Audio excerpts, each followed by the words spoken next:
Hey everybody, this month's episode of the Rahdo Talks Through podcast is brought to you by Elf Creek Games. And for the last few months, I've been able to talk about some of the very, very cool games that Elf Creek has been working on recently or just now releasing. And they're all gorgeous. They all play really beautifully. But I'm most excited now this month to tell you about something that's coming in the future. And I think this is a worldwide announcement for a game that they're planning on getting launched on crowdfunding by the end of the year. It's called The Clocks of Hickory Docks. And I love that title, although it is subject to change, as is this very rough early pass of the cover art from a relatively new artist to the board game sphere, Chloe Dominique. If you go to Chloe's webpage, I mean, geez Louise, this is just absolutely stunning, stunning art. And so I have no doubt that The Clocks of Hickory Docks will continue with Elf Creek Games' streak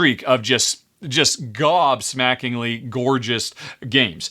But what I'm more interested in is the gameplay, because this is a time track game. And I always love the idea of time tracks, going back to Glenmore or Thebes, or heck, even when I don't think they work as well as they could, like Takedo. I just so love that idea of the bigger an action I take, the longer I have to wait until I take another one. And this promises, from what I've read of the rules so far, to really change it up, because most time track games, you're incentivized to take small jumps so you don't give your opponents a lot of opportunities to do a lot of things. And sometimes you'll make a big jump if there's something far ahead that's really, really important. But it's hard to get the balance right. Here's what Clocks of Hickory Docks does. Yeah, you take small jumps so you won't give other players as many actions. But if you take a big jump, if you do a really big action that requires you move really far around the workshop and spend a lot of time committed to one particular action, whatever it might be, the bigger and longer your action, the more cookies you collect. Did I mention your cute, adorable little mice in this game, mice watchsmiths? And these cookies you can spend as a resource when it's not your turn to duplicate the actions that other players are getting to do. I love that. That sounds like such a cool new idea. That, I take small turns so other players don't get to do stuff, or I take big turns so I can get a lot of resources that let me do stuff while I'm waiting for my turn to come around. Now, I'm beholden to what the other players choose to do, but that just sounds so awesome. Such a very, very cool new twist on time tracks from designer Robert Fisk, I believe, and with what I expect is going to be absolutely amazing art from Chloe Dominique. I think this is definitely one you're going to want to be watching for, folks. Like I said, very early sneak peek, The Clocks of Hickory Docks, title subject to change. And thank you, Elf Creek, for sponsoring the show as always. And now to the actual podcast itself. Oh my gosh! You folks really made up for last month when we were a little shy on questions. I think we're going for like 4 hours in this episode. It was 2 hours of game stuff and then 2 hours of personal stuff with Jen. Wow! We had a lot to talk about, so I really shouldn't delay any longer. So without further ado, let's get right to it, folks. You know it's going to be a bunch of game-related stuff, then it's going to be a bunch of personal stuff, and wow, we dig deep on several really big topics this month. So hang on, and we'll be right back.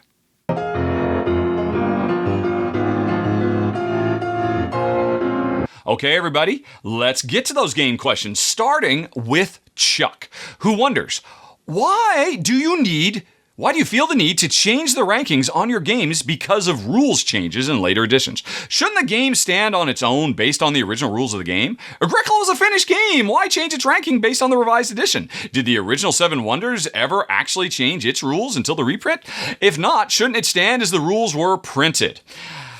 What Chuck is asking about is a follow-on to a question from last month, where it was pointed out to me that maybe the official Agricola first edition rules that I had been using for a long time for the opening player draft had changed. Because I've talked about this in the past. Jen and I do a very specific version, a non-traditional draft, whenever we start playing a game of Agricola. And somebody said, I've never heard of that. You're the only person who does it. Okay, hold on a second. And sorry about that, folks. Just adjusting some equipment. So I've never heard anybody do it, and I've got the revised edition. I don't see anything about it. And I thought, oh no, one of the reasons I love the game so much is because of the way this draft works. It was a variant in the original rules. Now, after that episode aired, Jennifer, I'm sorry, Jennifer, I don't know your whole name. I know it's Schlichtburn or something like that. I will refer to Jennifer as the gaming pioneer, which is what she is. She actually contacted me directly and said, no, don't worry. Your official draft rules, your draft rules are still official. They are in the revised edition. She pointed out what page they're on. I'm like, phew, that means I don't have to change my rating, which gets back to Chuck. Why do I change my rating? Here's the deal, Chuck. A lot of people, for better or for worse, use my ratings as a metric for deciding whether they might be interested in a game. And if those Agricola rules had changed, and yet I was rating Agricola based on rules that were no longer valid, because years from now, no one can buy the version of Agricola, the first edition. People will only be able to buy the revised or the revised or whatever. And so I feel it is essential that I keep my ratings up to date based on the actual current state of the game that people can go out and buy right now. Not some game I bought 10 years ago, because that's a meaningless distinction for folks. And like, I'm the best example of this by far, you mentioned it, is Seven Wonders. Seven Wonders, its revised edition, radically changed the game by eliminating the long-standing two-player variant, which I love. One of the reasons Seven Wonders made my top 10 games of all time was because of the amazing two-player free city rules that Jen and I both think is phenomenal. It's the best way to play Seven Wonders. But the publisher, Repro, said, hey, we're killing that. It's officially no longer part of our game. And if you go out and buy Seven Wonders now, there is no reference to that. And so I feel I need to keep my list up to date with what people can actually buy in the market. I know, Chuck, if you are writing a question to me, that probably clues me into the fact that you're a hardcore board game geek aficionado. And you are aware and appreciate that, oh yeah, there's different versions, and Rahdo's probably talking about the first edition instead of the revised edition and all that. But casual people who might just look and say, hey, what's Rahdo's top 10 favorite games? And they say, oh, Seven Wonders, that's really great. I know Rahdo's really known for his two-player stuff. They go out and buy Seven Wonders and like, what the heck? There's no two-player. It's a three-player minimum game. I don't understand. That's why I feel honor-bound almost to, because my rankings list, which anybody can find at ranked.rahdo.com or games.rahdo.com or top.rahdo.com. There's 3 different versions of it. I keep them up to date with the state of the rules as they exist today, not the way they existed a decade ago. Right. And then Chuck continued, changing my Carpe Diem ranking made sense because they changed the released rules. But we still play with the original rules anyway. Yeah, I mean, that's another one. I knocked, because the publisher made Carpe Diem, in my opinion, significantly worse. And so I knocked it down because you can't get that. I mean, the weird thing about Carpe Diem is it was a stealth change. They didn't say, hey, look, here's our new revised edition with revised rules. They just said, oh, our second print run, we just changed the rules and we won't even tell anybody. But I knew, and I'm like, okay, this game does not deserve to be in my top 50 anymore because the game is nowhere near as good as it was if people buy that game years from now. So that's why I do it, Chuck. Hopefully that makes sense. Okay, Daniel wonders, 1, do I have any interest in Oathsworn? Yeah, I'd say so. I'll tell you what really makes me interested. Oathsworn, for folks who don't know, is a cooperative boss battle game, which is predominantly focused on, hey, every time we sit down to play, we're going to fight a big, gigantic monster and some minions and whatnot, and it's just all focused on this big boss fight. I believe that's the case. I think maybe they have a little bit of adventure-y stuff, but really the heart and soul of the game is boss battle after boss battle after boss battle. What I am attracted by is the fact, like many cooperative games, Oathsworn has a deck of events, and many games will say, hey, at the beginning of every round, draw a new event card and see what happens and now respond. The fact that Oathsworn throws that out the window and does a brilliant thing, which is, hey, at the beginning of a round, draw an event card. That's what's going to happen the following round. Meanwhile, now you have to deal with the event card that was drawn last round. That I love, and I wish more publishers would do it because it means less random variants where, oh, well, there's no way we could have prepared for this, and oh, we were just kind of screwed, and more long-term strategizing. Okay, we know we have to deal with this right now. Oh, there's an opening, I can hit him in the left ear or whatever, but we know what's happening next round. Next round, he's going to heal, so now is not a good time for me to do this. I should wait. That extra level of strategizing the game gives you by simply letting you know a round ahead of time what the events card is going to be is phenomenal. And quite frankly, any game that features an event deck should do something like this. Most famously, the first game I ever saw that did it was The Captain is Dead, where it's a cooperative game where you're kind of on a Starship Enterprise kind of situation. And as long as your ship's sensors are up, you actually get to see what the next 3 events are in order, because your sensors let you know what the enemy ships are going to be doing. And that's brilliant. But then when your sensors go down, it's terrifying because suddenly all those disappear and then you're flying blind. And you really feel how important it is. Really nicely done. And so that what excites me about Oathsworn. What I'm less excited about is at the end of the day, I decide now is a good time to stab the gigantic demon tortoise in the ear. And then let's roll some dice and see how it works. Oh, I missed. And that's kind of disappointing. That's always a little bit less interesting to me. Now, there have been games, Roll to Resolve, where I overcome my distaste for it, but it gives me pause. But you're in luck, Daniel, because Shay should be covering Oathsworn. We're waiting for a review copy to come our way. Originally, we were hoping it would get covered this month, but his review copy hasn't shown up yet. So it'll probably be next month that Shay will be doing a run through, and then I'll be able to find out then I will know if I truly have interest, because Shay does just as good a job as run throughs as me. Honestly, he does a better job because he still articulates all the thought process of every move, but he makes a lot less goofs than me. Plus, I love his left brain, right brain thing that he does. So, an Oathsworn run-through is coming soon, and I'd be able to more effectively answer your question after seeing that. Daniel Lynn has a second question. Any news on the 4X co-op game front that we are both eagerly awaiting, if I remember correctly? Smiley face. Daniel, I assume you're talking about Plunderous. No news on that front, I'm afraid to say. My friend, who is the designer of it, and I've helped him with some design elements. At one point we talked about I put in so many hours that maybe I should get a co-design credit because I'd really shaped a lot of the content. But oh man, the game has changed so much. He did a run through for it 2 years ago, I think. And, it didn't really take off because he launched it at a really bad time. And, against some very, very popular games. He took it back, and retooling, trying to address everything. But this was not one of those quick, let's just take it off the market, make a couple of changes and put it up 6 months. He really, very seriously took all the feedback he got. And so he is really working hard to make sure that when the game does launch, it will, deliver on everything everybody wanted.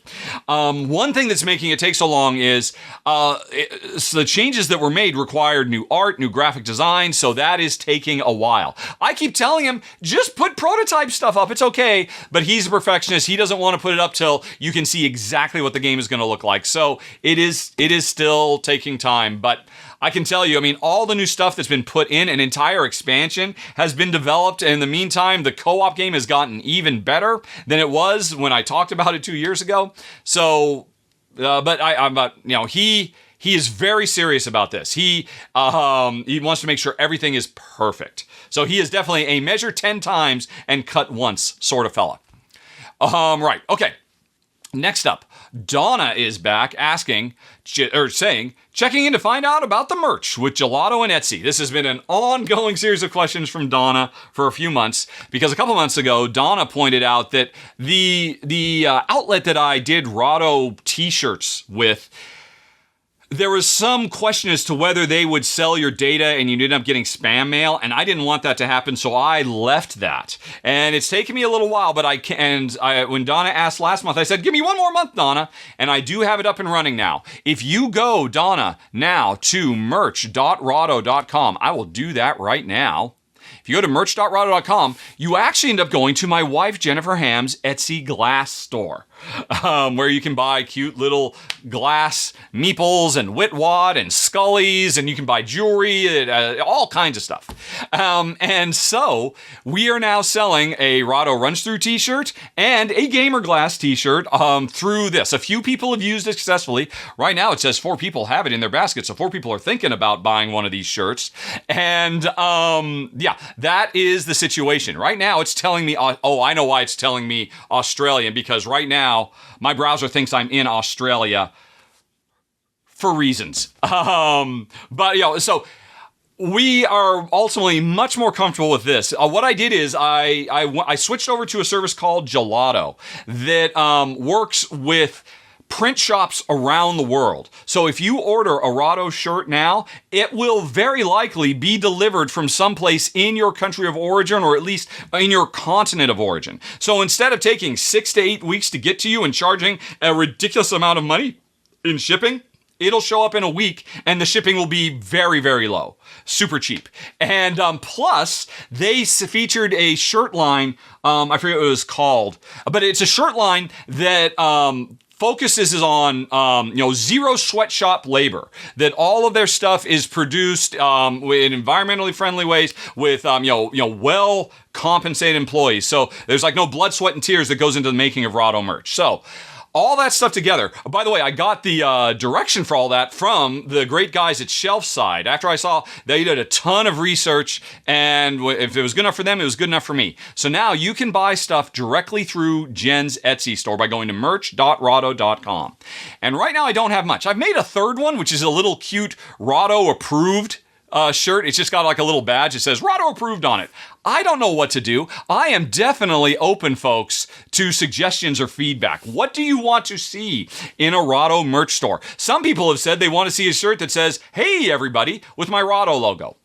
Would there be interest in that? That makes sense. Is "Hey, everybody" my catchphrase? Some people say it should say "Cool, cool, cool," because I say "cool, cool, cool" a lot. I don't know. I'm definitely open for feedback, but it is now working. I've done a few test runs. Ruel got the first ever one, and he wore it at Gen Con. And he said it was comfortable. It fit perfectly. So I'm pretty happy with the results. And yeah, that is the situation, Donna.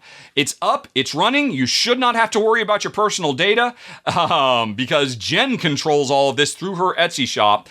And we're good to go. Now I just need ideas for what to put in the shop. So I put that back to you, audience. Let me know what you think.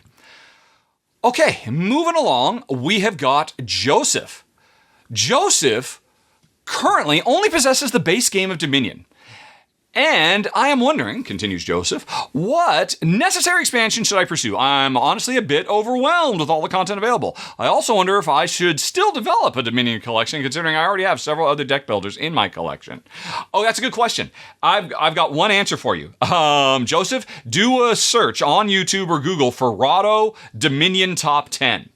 And because a couple of years ago, I did my countdown of, at that time, it was actually a top 10 plus one, the 11 expansions that were available.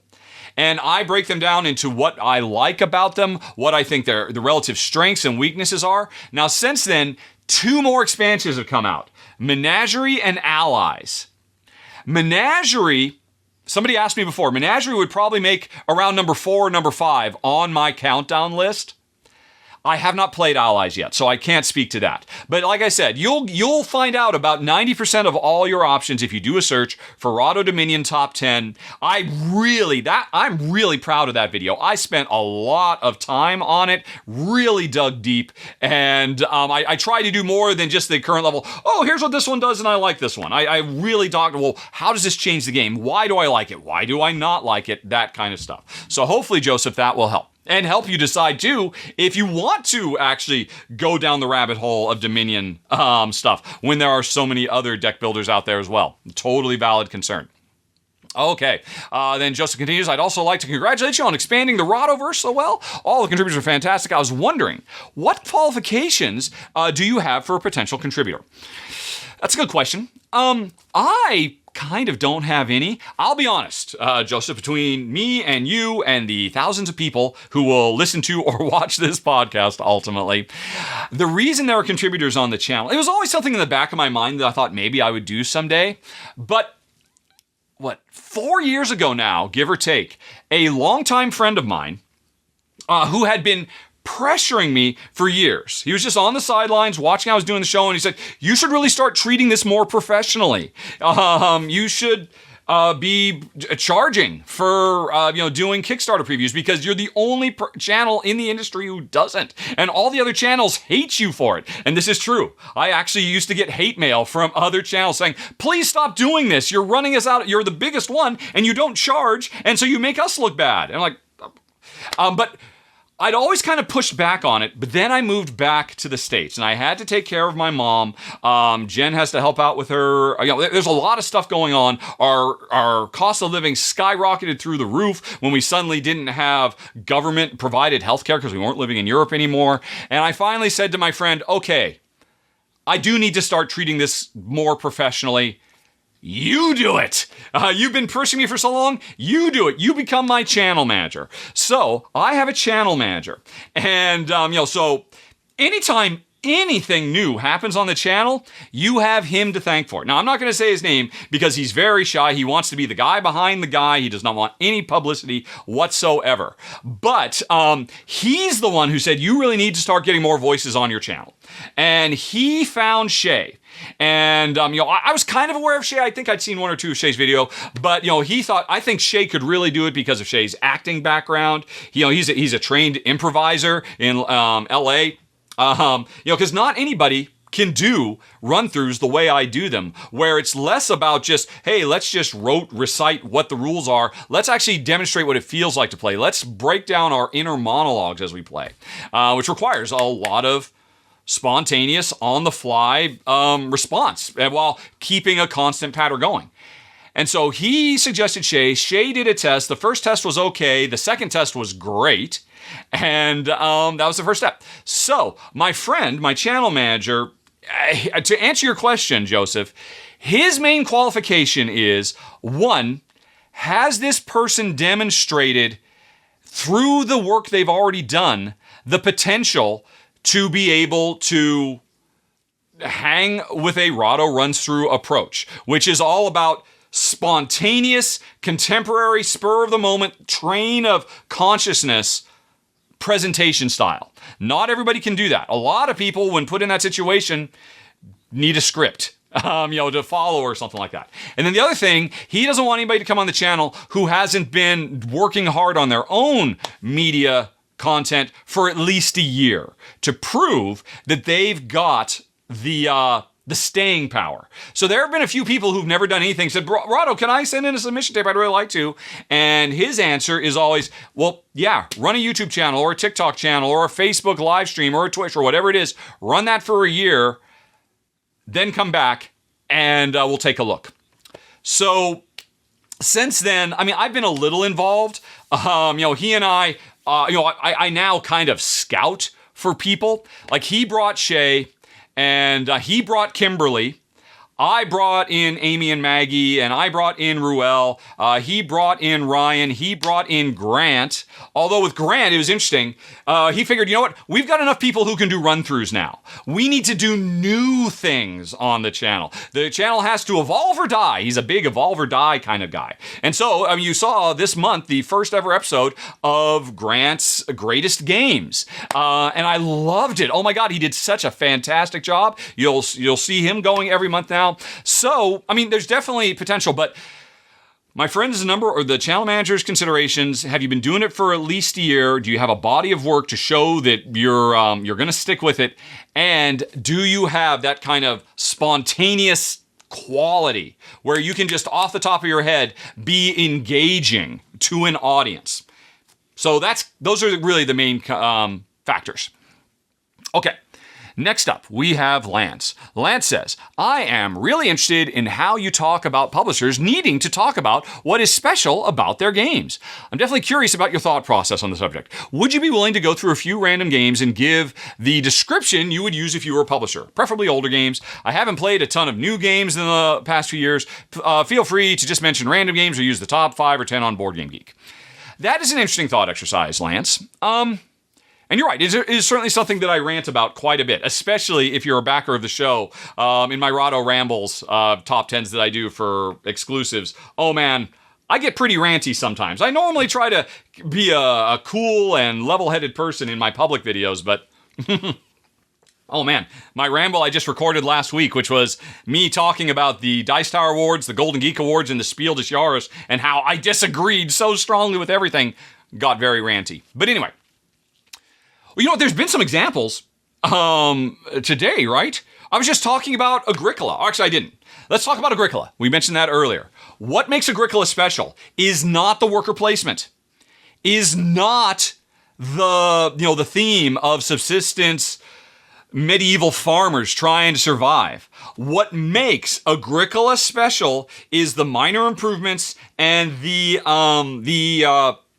occupation cards. Now, I'm not actually going to try to write ad copy for them, but if I were to, what I would want to focus on, what makes Agricola special and different from everything else on the market, is how at the beginning of the game, you have to make a detailed plan that will carry you through from start to finish. Agricola is the ultimate strategic worker placement game. Yes, there are still tactical choices that come up from start to finish where, I really want to go to the midwife. You blocked me from it. I need to get that extra kid right now, or whatever it might be. I can't believe you took that read. You waited too long. All that stuff is standard worker placement 101 business. It's fine, it's well implemented, but what's so special is at the beginning of the game, you find yourself with a hand of 14 cards. And you have to decide, right, with these 14 cards, how am I going to plan the growth of a generation of my farmers? At the beginning of the game, what am I going to train them in? By the end of the game, how will I be improving their life? You have to make this plan from the beginning, and to succeed against a good player, you have to find a way to make that plan come to fruition in spite of all the obstacles your opponents throw at you. That's what's special about Agricola. No other game does this in quite the same way. Terraforming Mars kind of does a similar thing, but not as much as Agricola. So that's an example. What else? Hold on a second. Let me go to my own list. Ranked.rahdo.com. Right. And let me bring it up. What would be another one? Let's see. What makes Gloomhaven special? I mean, Gloomhaven, there's a lot of things that makes it special, but if I had to pick one thing that I would focus on more than anything else that makes it stand out from the huge variety of other fantasy cooperative dungeon crawls, it is the fact that you are mercenaries in this game. And that means that even though you're working collaboratively, even though you have to cooperate to win, everybody has their own agenda. And again, this is something that creates a level of unpredictability and tension that most co-op games have to give you with a lot of random event cards and dice rolls and stuff like that. Gloomhaven is so special because the unpredictability of outcomes comes from the human beings that play with you.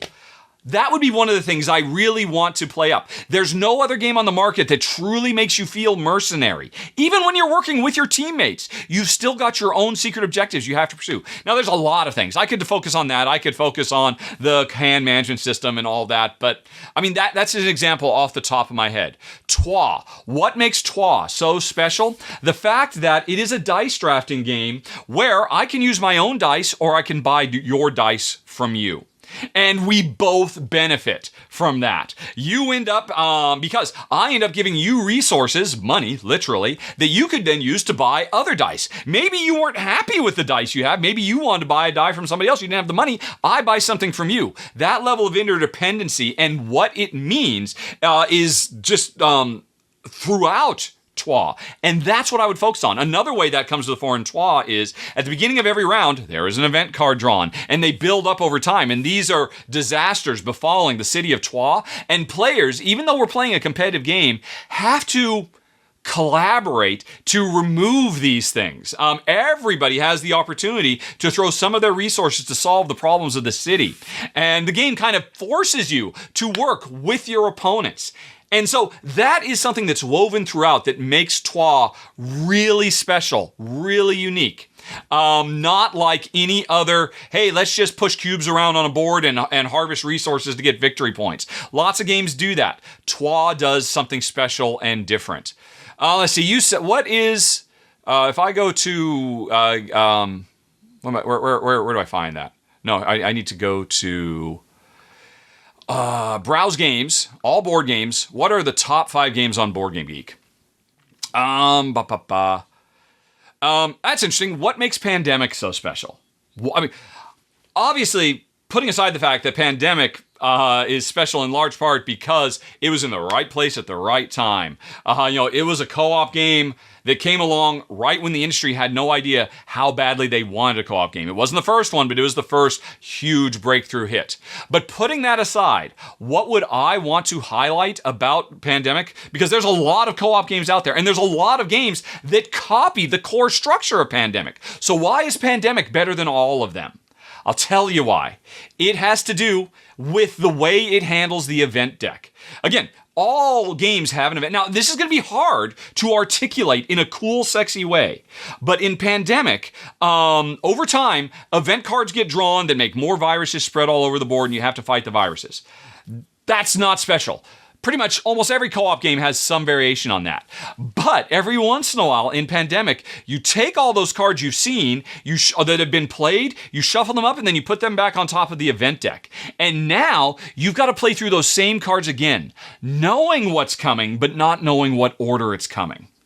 And if you are a high-level Pandemic player, that is how you can win at high difficulty levels. By playing the odds, knowing that Chicago is going to get hit, but there's only a 1 in 4 chance it's going to get hit. So, do we push our luck? Pandemic is a lot of things. It's a multi-use card game. Nobody talks about that. It's multi-use card. That's really special. A lot of games don't do that. But more than anything else, you're always, can we afford to let Chicago wait? Or does somebody need to get there and solve that problem now? That's what elevates it above its contemporaries. At least for me anyway. That's the kind of stuff, again, I'm not saying that's easy, but that's the kind of stuff that I look for personally. Explain to me why you're different than every other co-op game, every other worker placement game, every other dudes on a map game. So there's a few examples, Lance. Hopefully that helps. Okay, then Lance continued in a follow-up email. You can maybe tell I'm catching up on recent podcasts, but I just finished listening to Crowd Sorcery. I know you may be past getting thoughts on the name, but I think you were right from the beginning. I think the Crowd Source would work better. I could be totally wrong, but you seem like you may not be super comfortable with the name.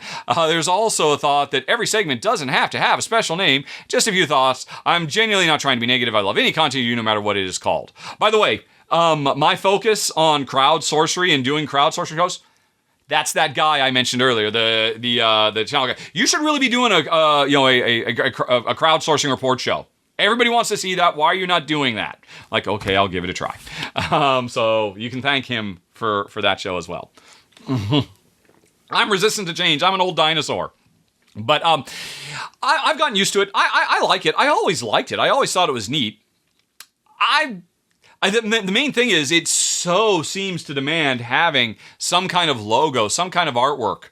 Me wearing a wizard's hat or something like that. And that's just not really my vibe. One thing I did do, there's what's it called? There's these AI art generating programs now that artists are looking at saying, oh my God, in a few years, there's no reason for artists because the program can now create art that's as good as anything an artist can do.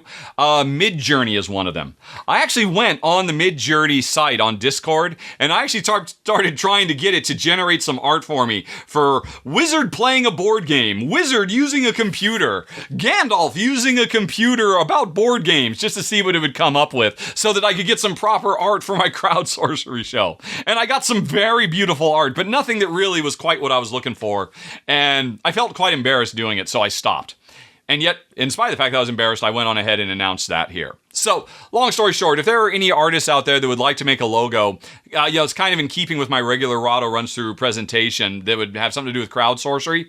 Heck, if even it's just the Rahdo run-ins guy that turned into a wizard, that would be great. I'm sure I could have Jen do it, but Jen's got her own thing. I don't want to, I do not want to abuse her kindness and her generosity. I want to abuse your kindness and generosity, random artists out there and graphic designers. Okay.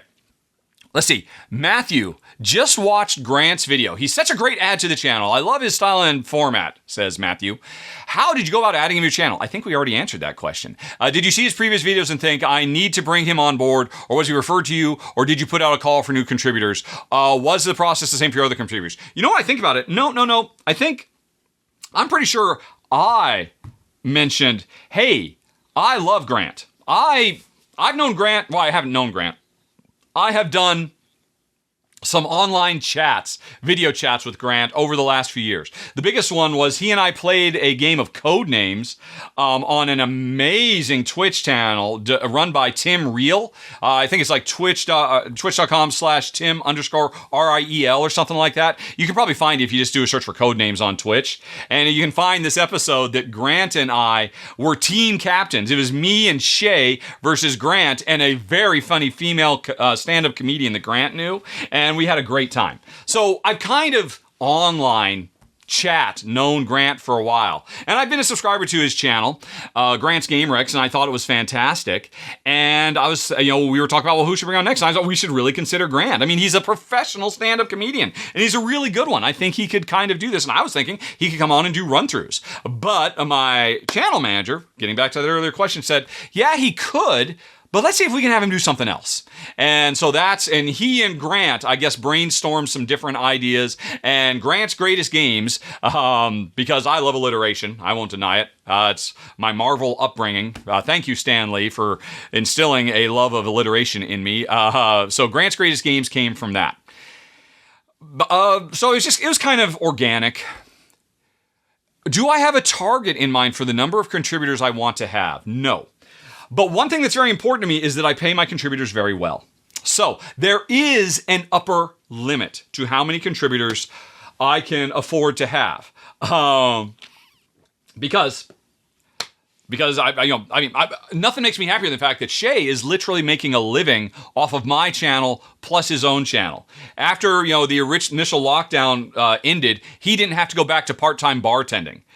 Because of the additional income he gets from me. And I hope that for everybody. I mean, Kim is a successful English professor, so Kimberly does not need, she's just doing my channel for fun. Amy and Maggie, they've got, they're professionals too. They do not need the money, but I still want to pay everybody very, very, very well, such that makes them stop think, maybe I should do this professionally, because they're all fantastic. So that's a big limiter, because Rahdo Runs Through still, pays for me and Jen. Now, of course, I have gone through some very hard times recently that I've talked about in the last episode of the podcast. I won't go over that now, because I don't want to start crying on camera. But it does mean Jen and I have fewer financial obligations. We have more money on hand. And so that means, hey, maybe that's more money for more contributors to the channel. That's kind of my first thought as to, how can I turn that tragedy into something positive? So we'll see. We'll see as time goes on. But yeah, no hard limits. Again, this is all a very organic thing as opportunities pop up. But we do not have any kind of formal process in place at all. How do sponsors and publishers feel about having contributors play their games instead of me personally doing it? Well, they choose it, because here's the deal. When a publisher contacts us about covering a game, and mostly we're talking about a preview of a game that's on Kickstarter, right? That's what we're really talking about here.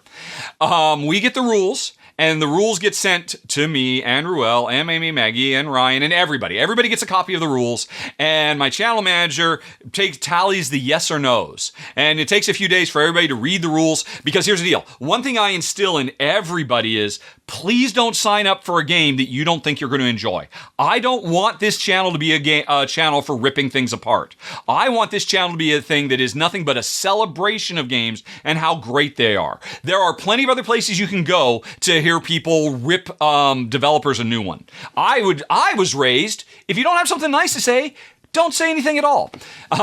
Shay ran into this. Literally, the second game he ever said yes to, he had not internalized that lesson. I read the rules and said, yeah, I don't think this is going to be a very good game. But he said, I'll try it. And then he tried it, realized he did not like it at all, and realized how hard it was to film a positive, excited, upbeat run-through of a game that he personally didn't believe in. And that's when we reached out to the publisher and said, hey, we're sorry, we really made a mistake. Would you like us to send this game on to some other channel, because we're not going to cover it, because we try not to be mean, but we say, here's the things we don't like about it, et cetera, et cetera. And so Shay learned Right, double, triple read the rule book. Be sure you're going to enjoy this game. And I instill that in everybody, right? So that's the first step. Everybody says yes or no. Then my buddy, my channel manager, goes back to the publisher and said, well, here's the members of the channel who would sign up to cover your game. And here's the costs. And we charge more for me, quite frankly. And the only reason we charge more for me covering it is so that the publisher has a stronger incentive to go have somebody besides me covering it. Because I already cover enough as it is. Did I mention earlier, I'm very old and tired. Nothing makes me happier than the idea of, again, trying to make other people become successes, helping them build their own channels. I keep telling Kimberly and Ryan and Shay and Ruel, anytime any of your videos are up, put links to your own channel on my videos. I want to be a gateway to your channels. I want your channels to succeed. Even if it means you eventually get to the point where, Shay has had to turn down stuff for my channel because his channel is so much bigger now. And he's like, okay, I really got to focus on my own channel. And that's great. I want that to happen.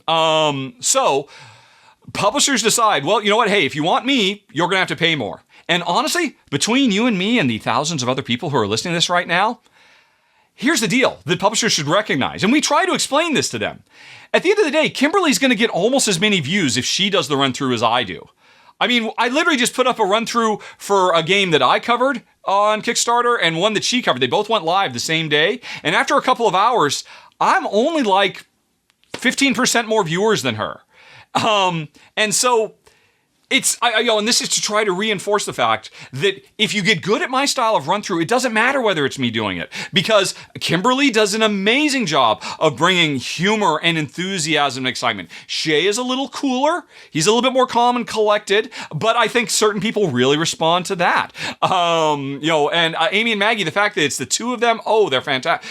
Anyway, so I hope, I don't know. I have not taken a straw poll amongst publishers. There are plenty of publishers who say, nope, we only want Rahdo to do it. And we try to say, well, it's going to cost you more. And Rahdo is booked. And we've had people who will literally delay their launch a month so that I can do it instead of somebody else, so that they can pay more to have me do it. And in those cases, I feel like, that's a failure. Have Kimberly do it. Have Ruel do it. You'll be happy with the results. It'll get just as many views, but you may have noticed over the last 6 months or so, I've actually tried to change my opening pattern. I don't say, hey, everybody, today Rahdo runs through Blippity Blop. I say, hey, everybody, today on the Rahdo Runs Through show, we're taking a look at Blippity Blop. I'm trying to repurpose the name Rahdo to just to separate it from me and make it more about a style of presentation. A Rahdo run through is not like any other playthrough you'll see on any channel. And it doesn't matter who does it. That's a long-term project that we're working on. And I don't know if I've answered your question, Matthew, but there's some observations popped in my head based on the question. Okay, next up. I've mentioned in several podcasts that I'm more aware of colonialism themes and see them now as a turnoff. Full disclosure, I share your opinion. How about a game like Carnegie? The game celebrates his philanthropy, but many consider him to be one of the industrial age robber barons. While he may not be as notorious as some of his peers, his career includes instances of insider trading, war profiteering, destruction of personal and public property, anti-union violence, harsh working restrictions, monopolistic business practices. Regardless of your opinion on Carnegie specifically, what would games about robber barons be a moral turn-off to you? I will be honest, this is something I have kind of a blind spot for. I'm dimly aware. I've not done a ton of research into the history of Andrew Carnegie. I'm aware that his philanthropic works changed the world for the better. And that is not something to be dismissed out of hand. It's more than just putting his names on the wings of certain art museums and whatnot. You mentioned I don't know, I've never heard anybody say he did war profiteering, but I do remember, if I recall correctly, he offered the Philippines in modern day parlance billions of dollars to ensure that they could buy their freedom from as I think it was America trying to overtake the Philippines? If it wasn't America, it was somebody else. And he literally tried to give them the money to be able to maintain their autonomy and independence. That's a big big freaking deal. I know, probably the biggest thing I've heard about, and when Shay first covered Carnegie for the channel, some people did mention, well, how do you feel about this? Carnegie's a scumbag. He's one of the great scumbags of history. And, look at all this union busting he did. And I looked into it. I actually read a bunch of articles about it, and historians do not agree on that at all. Apparently, he, by that time, all that had happened, he had completely given up running the day-to-day stuff. He wasn't in the country. Some guy was running it for him who was responsible for all that, and he and that guy literally fell out, and they both died despising each other. And people say it's because Carnegie was so pissed at him for how he ran his business instead. We'll never know. According to Carnegie's notes, he had no idea that I think the guy's name is Frisk or something like that was doing it, and Frisk said to everybody, yeah, Carnegie's an idiot. He doesn't know what needs to be done. Good thing he's gone. So, honestly, I do not have enough information. I do, on an instinctual level, look at it that somebody who was willing to do so much to give away so much wealth for the betterment of humanity, that maybe he wasn't perfect, but there was probably extra stuff going on there. And I will say, regarding the board game Carnegie, which I'm very excited to play because apparently it's one of the best designs in years. It's from Javier George, one of my top 10 designers of all time. I am disappointed that the developers did not take the time to really delve into that and bring that into the game. They really, like you said, focus on fairly benign industrialization, and then you convert that into philanthropy. Honestly, I wonder, should they have even put his name on the box? Was that worth it to bring, these open questions? I don't know. All I know is it's a complicated issue. I can certainly say I do not want to play a game about your final question about robber barons in general. Every 18xx game is full to the brim of that, and it's all gone away. Every Martin Wallace train game, heck, every train game, period, that in existence, even Ticket to Ride, we are partaking in, robber baron style behavior. Should we eliminate Ticket to Ride from the common vernacular? On some level, I don't know, but I feel that there is a different burden on developers to bring to the forefront compared to, games that are all about direct colonization and subjugation and destruction of indigenous culture. And that kind of stuff wears the evil on its sleeve more directly. But I think you make a good point that, maybe the game industry should be a little bit more forthright about what they're representing in a more traditional Euro as well. It's tough stuff. And I thank you for the question. Honestly, I don't have an answer. I'm sorry for that. And then we move on to Mike, who is a big fan of free radicals. Sadly, Mike hasn't been able to get enough people together who are willing to play a 4 or 5 player game. Me either, Mike.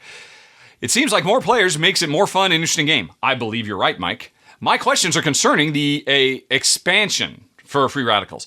If a free radicals expansion is made, would I prefer additional factions for the 5 existing colors or additional colors? Oh, no two ways about it. Just those factions. I don't think you need additional colors. I can understand. The only reason you need additional colors is so you could push the player count even higher. And that strikes me as such a big, challenging thing to do that I'm afraid the development would have to be focused solely on how do we make this game work at a higher player count now.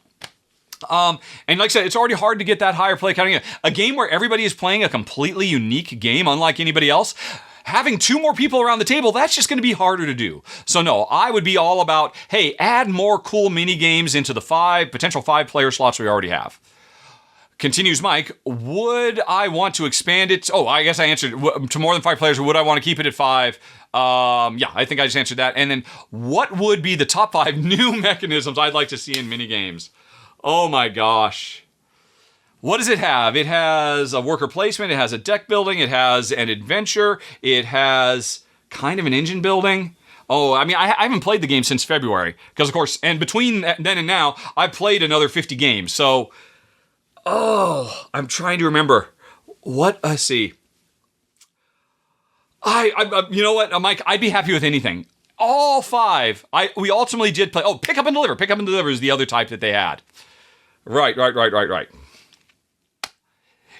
the deal. I played the pick up and deliver. It was pretty good. So, with that in mind, I say, give us a roll and move. give us a roll and move. Done in the same way that Stefan Feld did roll and move in Merlin, where you've got 3 dice and you're rolling them and moving your piece independently. And there's a lot of really cool stuff you could do there. So why not?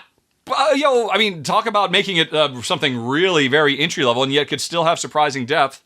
They also had the domino and Tetris pieces, didn't they? They already had both of those. They had them on Kala. Geez, they did so much in Free Radicals is so amazing. Why don't more people beat feet to get it? I'll tell you why, because Tom Vassell trashed it. And he was completely wrong. Oh my God, he was so wrong. But anyways, neither here nor there.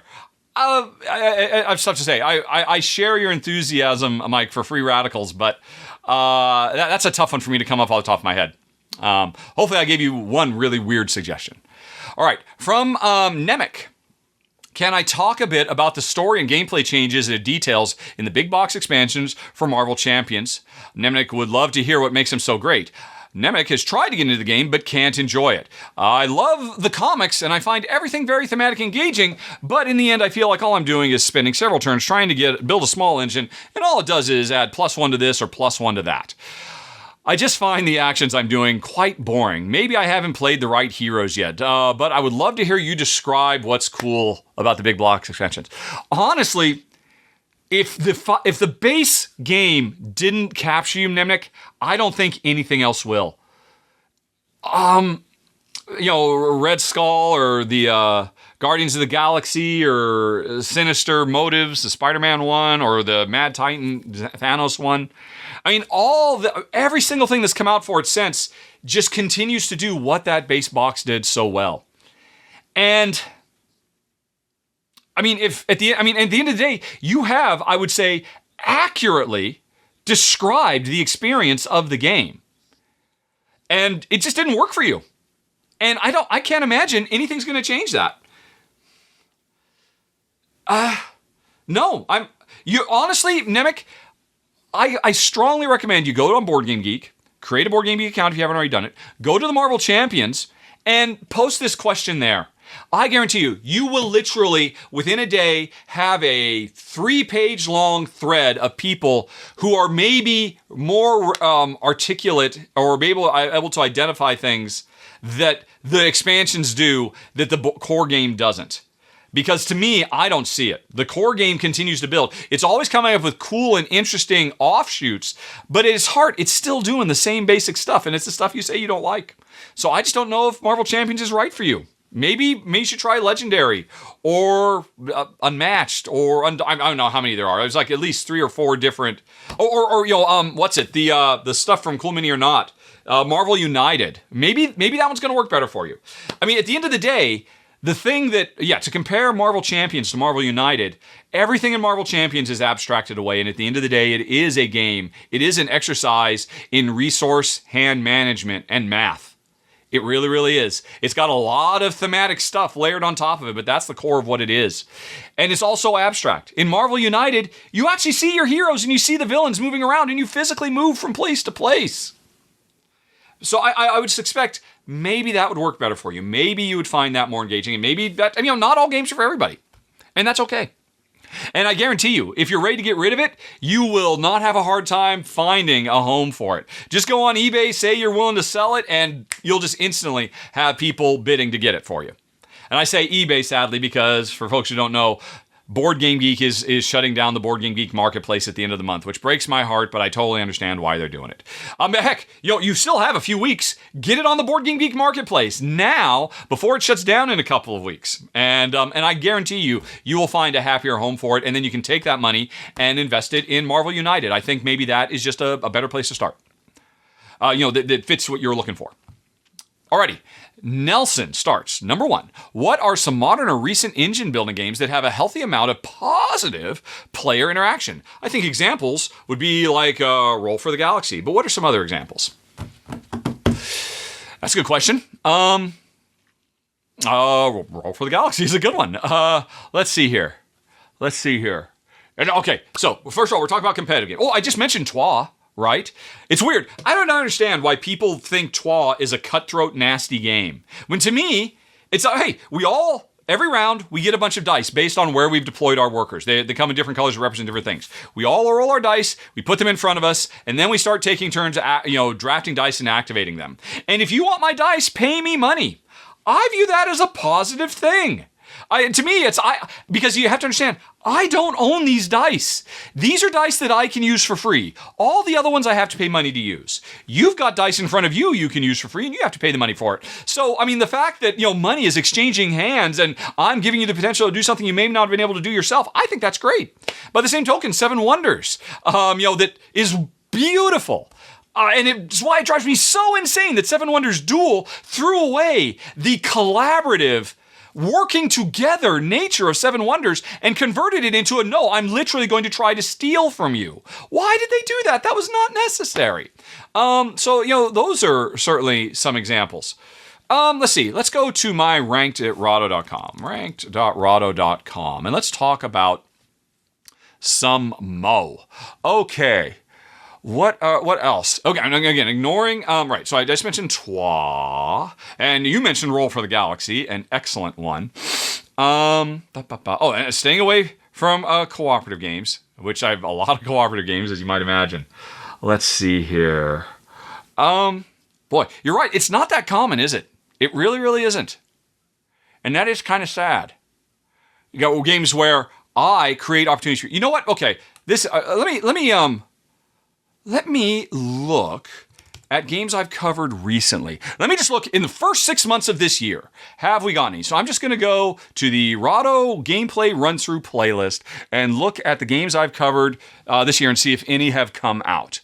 All right. And again, not talking about cooperative games. Right.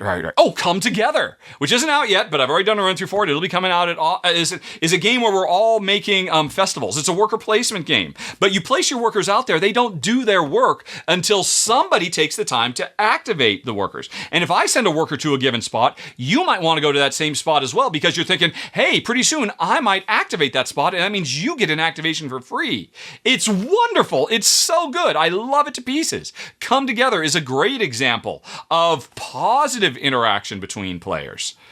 The industry needs more of that and less, oh, look, I play a card and I steal your thing or I destroy your thing. That is so tired and played out. Sky Mines, formerly Mombasa, is a game. It's a competitive game, but it's a game where players kind of collude because we aren't the actual companies. We invest in companies. So if I see that you're investing in companies, I might want to piggyback off that as well. And by me investing in the same company, so I'll get some revenue out of it. I'm helping the agenda you were trying to do. I feel like I'm kind of stretching on that. Maybe we can do, oh my gosh, Isle of Trains All Aboard is a wonderful example. This is a train game, another train game, which we know what that means. We talked about that earlier. And I cannot seem to go back. I do not want to actually look at a video of oh, for heaven's sakes. No, don't do that. Okay. All of Trains All Aboard it's an engine building game where we're building a train engine and putting train cars and trying to load stuff and deliver stuff. But so it's like a route delivery, pick up and deliver without the picking up, without the route building. And the beautiful thing about it is I build up my train, eventually it's multi-use cards, and I want to put my own cards into my train so I can deliver those goods and get all kinds of rewards. The thing is, if I load my own train, I get no benefits. If I take the resources I've got and load your train, you then get stuff that you can deliver for great benefits, and I get bonuses. And so the game literally bribes me to help you. It's beautiful. It's so simple and it works so nicely. I mean, I think the Kickstarter for it is long gone, but this is a game that came out 10 years ago. I covered it when it originally did. So, I mean, that's a great example. But you know what? Okay, I could keep going. There are definitely other examples. But the reality is, you know what? I just remembered. I talked about this at great length. Do a search for Rahdo non-violent interaction in games. I know that sounds provocative, but all I meant was, let me make sure that's right. Is that right? If I Google search Rahdo nonviolent interaction, will that get it to you?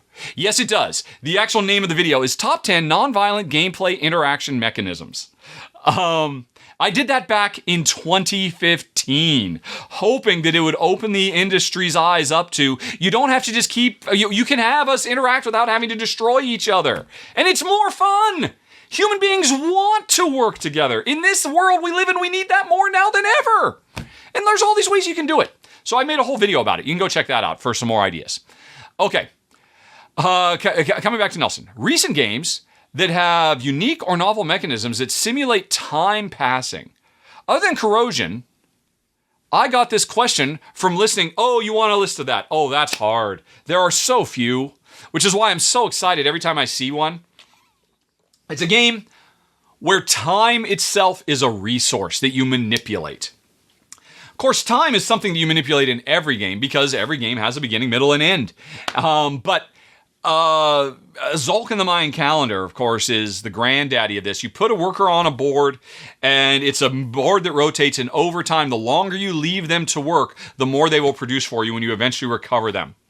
I love that. And Corrosion is the most recent example of taking that idea and doing cool, wonderful things with it. And there are a handful of things that have done that over the years. You know what? My suggestion, if you're looking for more of them, because I'm not going to come up with the top of my head, go to faq.rahdo.com, entry number 6. That will point you to a Board Game Geek forum where you can ask questions like this and you will get deluged with responses. Great examples that I think will help board, because off the top of my head, it's a rare thing, and it shouldn't be quite so rare, but it is. Your third question was, what games do my nieces and nephews like playing with you and Jen? What are the next few games you'd want to show them next time you guys get together or they haven't played? Well, they're both hard. I mean, what are they, 13 and 14 now, I think? For a while, they were hardcore into Magic the Gathering, and I would really like to play some Marvel Champions with them to show them why, playing a really rich and complex and inscrutably mathy, adventure game, working together instead of against each other is superior. Because they just don't believe me when I try to explain to them, you know what? It's not the greatest thing of all time. So that is definitely high on my list, but I don't know if they care about the superheroes. Or Shadowrun Crossfire. I would love to play that with them too. But they're down to play anything. For the most part, we've played just lighter. I mean, when we do find ourselves playing with them, that's like, hey, look, I can play some party games that I've got. So that tends to happen. But most interesting recent game we played with them was actually Dinosaur Island Rar and Write, which is one of the heaviest, Euroiest roll and writes there is. And I didn't know that when we sat down to play. I knew it was heavier than I knew it was heavier and had more going on, because it's not only a roll and ride, it's a dice drafting game, it's a worker placement game, it's a big game, it's got a lot of stuff going on.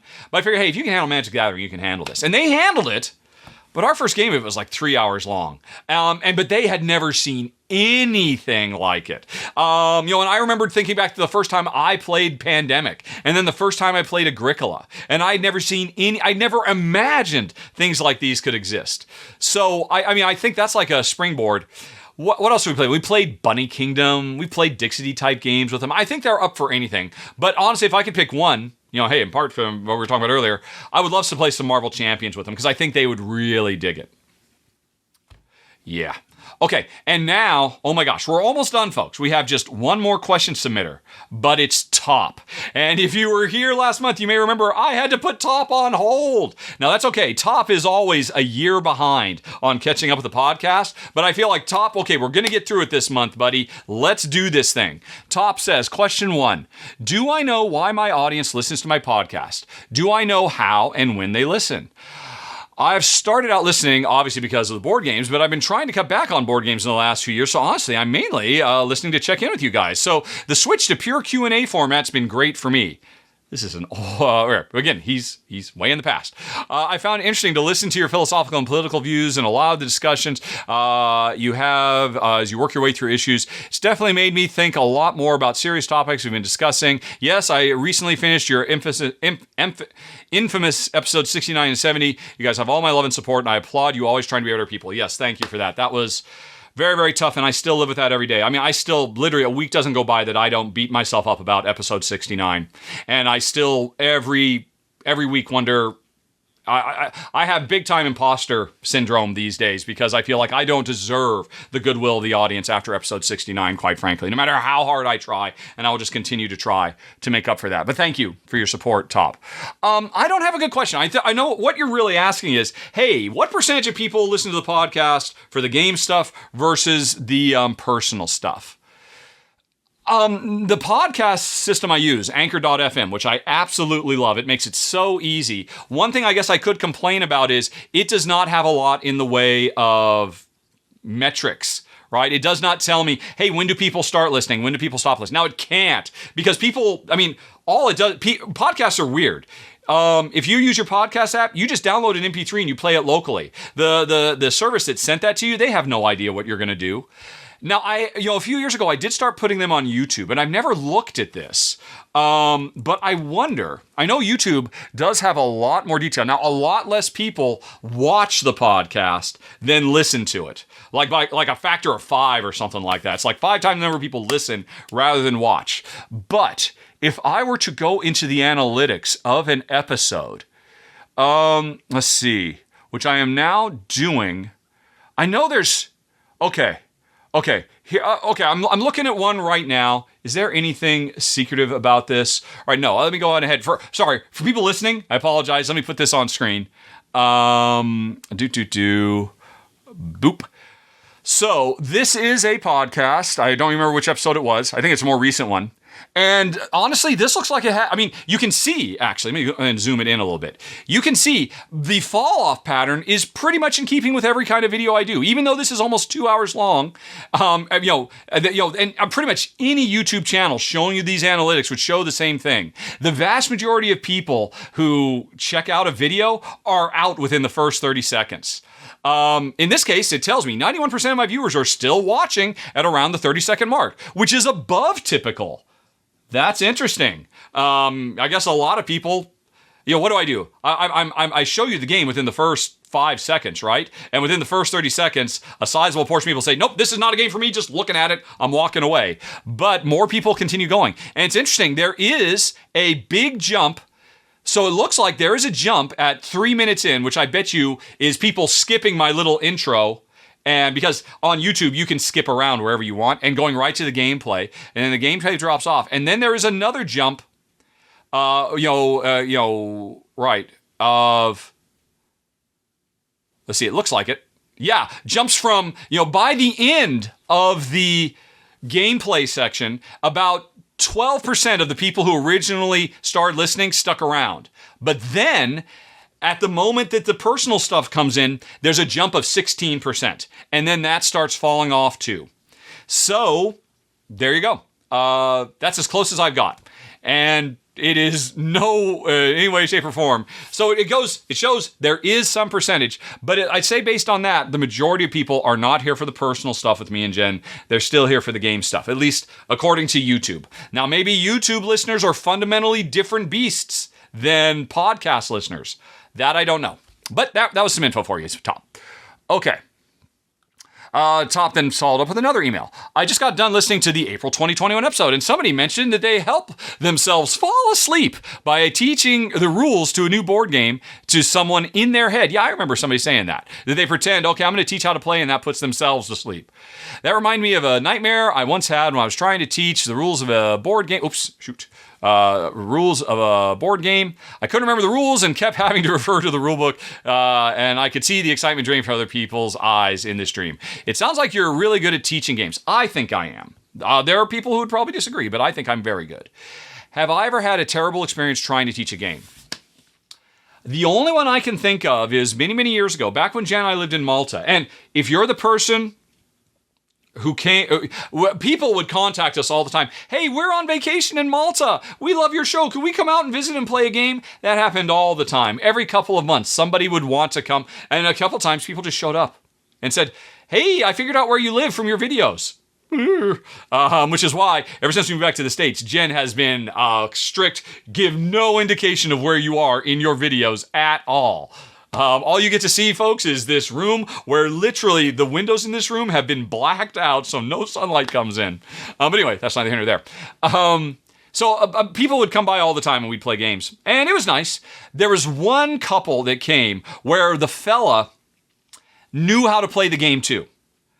And so I was trying to teach Jen and his spouse. I think it was just the four of us. And he kept interrupting. And that was hard. That was hard. I mean, I'm not used to that. Pretty much 99.9% of all my teaching is to Jen. And I was just totally unprepared for that. I tried to work it into my patter, but I've done this so long. And, Jen and I, we can complete each other's sentences. We've been married since 1991. I'm not going to do the math right now.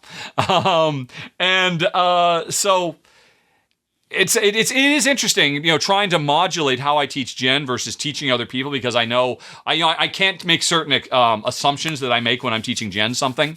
But I think I still do pretty well. I mean, I've taught plenty of games at conventions, and I've never heard anybody on Reddit or something like afterwards say, yeah, I played a game with Rahdo. What an a-hole. He did a terrible job teaching. I've never seen that. Although, boy, there's a thread on Reddit right now that is just so full of Rahdo sucks.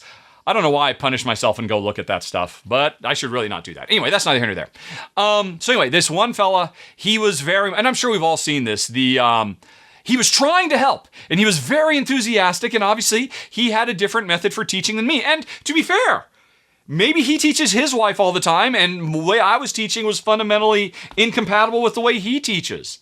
But that was a real challenge to get through. And Jen and I talked about it. Jen and I, we still talk about it years later. It was tough for both of us. But he was a nice guy. I don't blame him. I'm sure he's used to being the guy who teaches. But anyway, do I dream about board games? Top then asks. Anything interesting?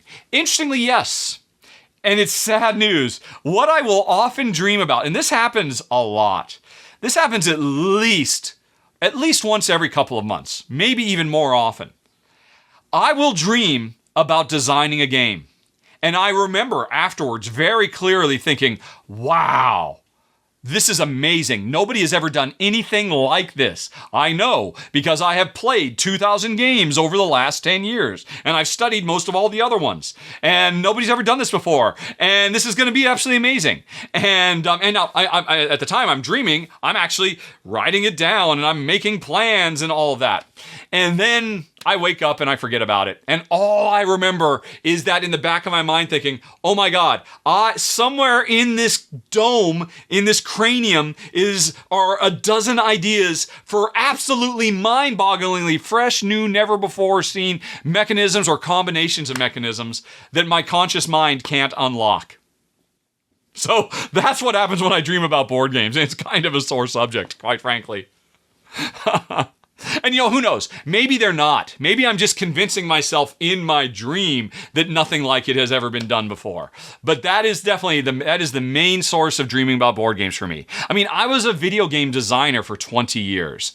So sometimes it's kind of hard to turn off the design gene. But I guess I just do it all subconsciously now. Okay, Top then continues. I'm starting to catch up. I'm only a year and a half behind. I made it to January. Oh, yeah, it looks like these are a little bit out of order.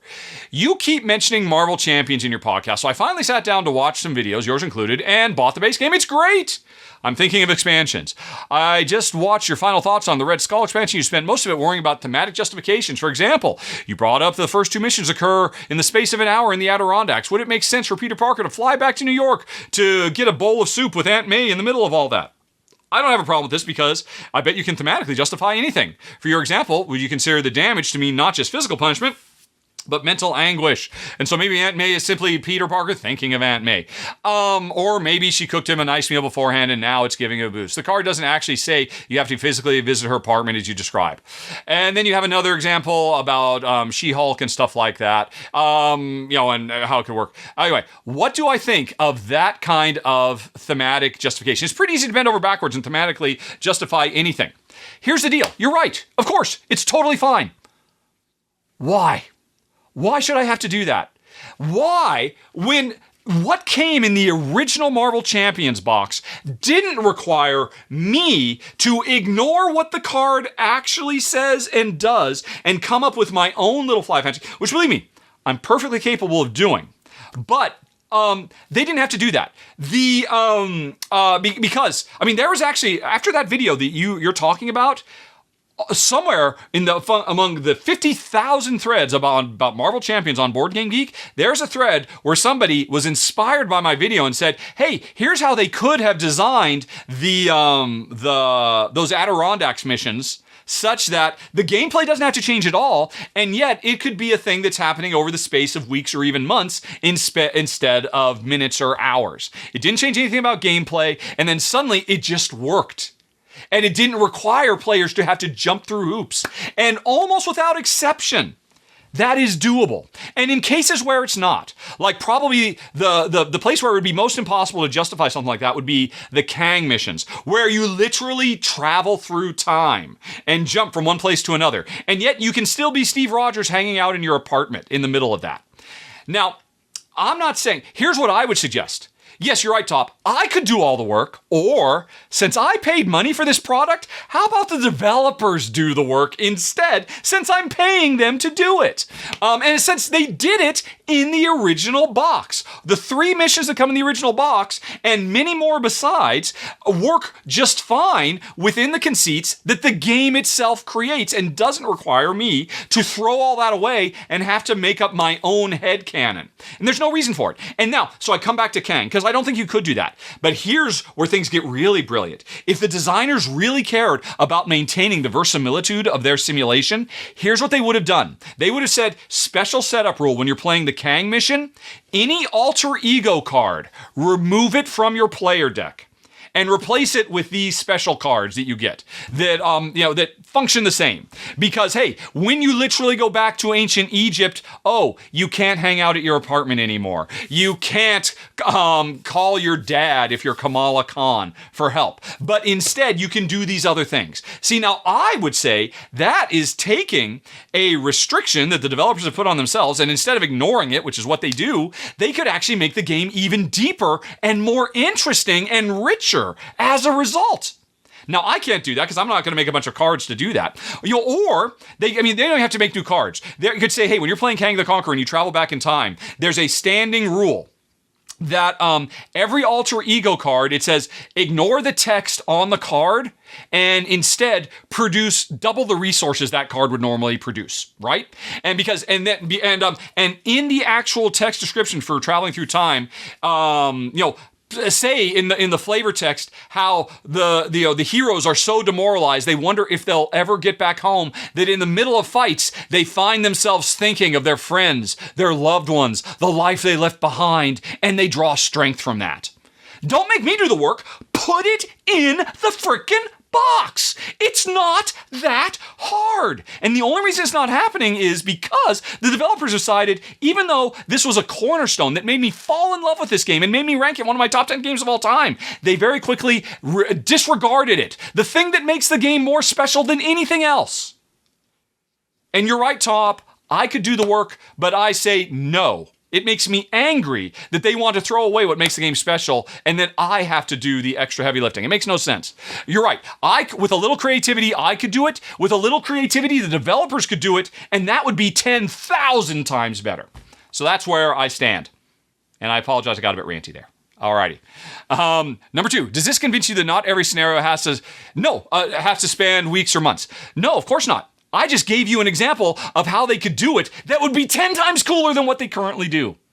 And they're not doing it. Now, that's not true. They have done it. There have been a couple of times. I want to say, was it the Taskmaster mission where you found yourself in an alternate dimension where there were certain things that you couldn't do anymore because you wouldn't have access to it, right? So they've done it a couple of times, but to me, it's lazy. It's just throwing away what makes their game so cool.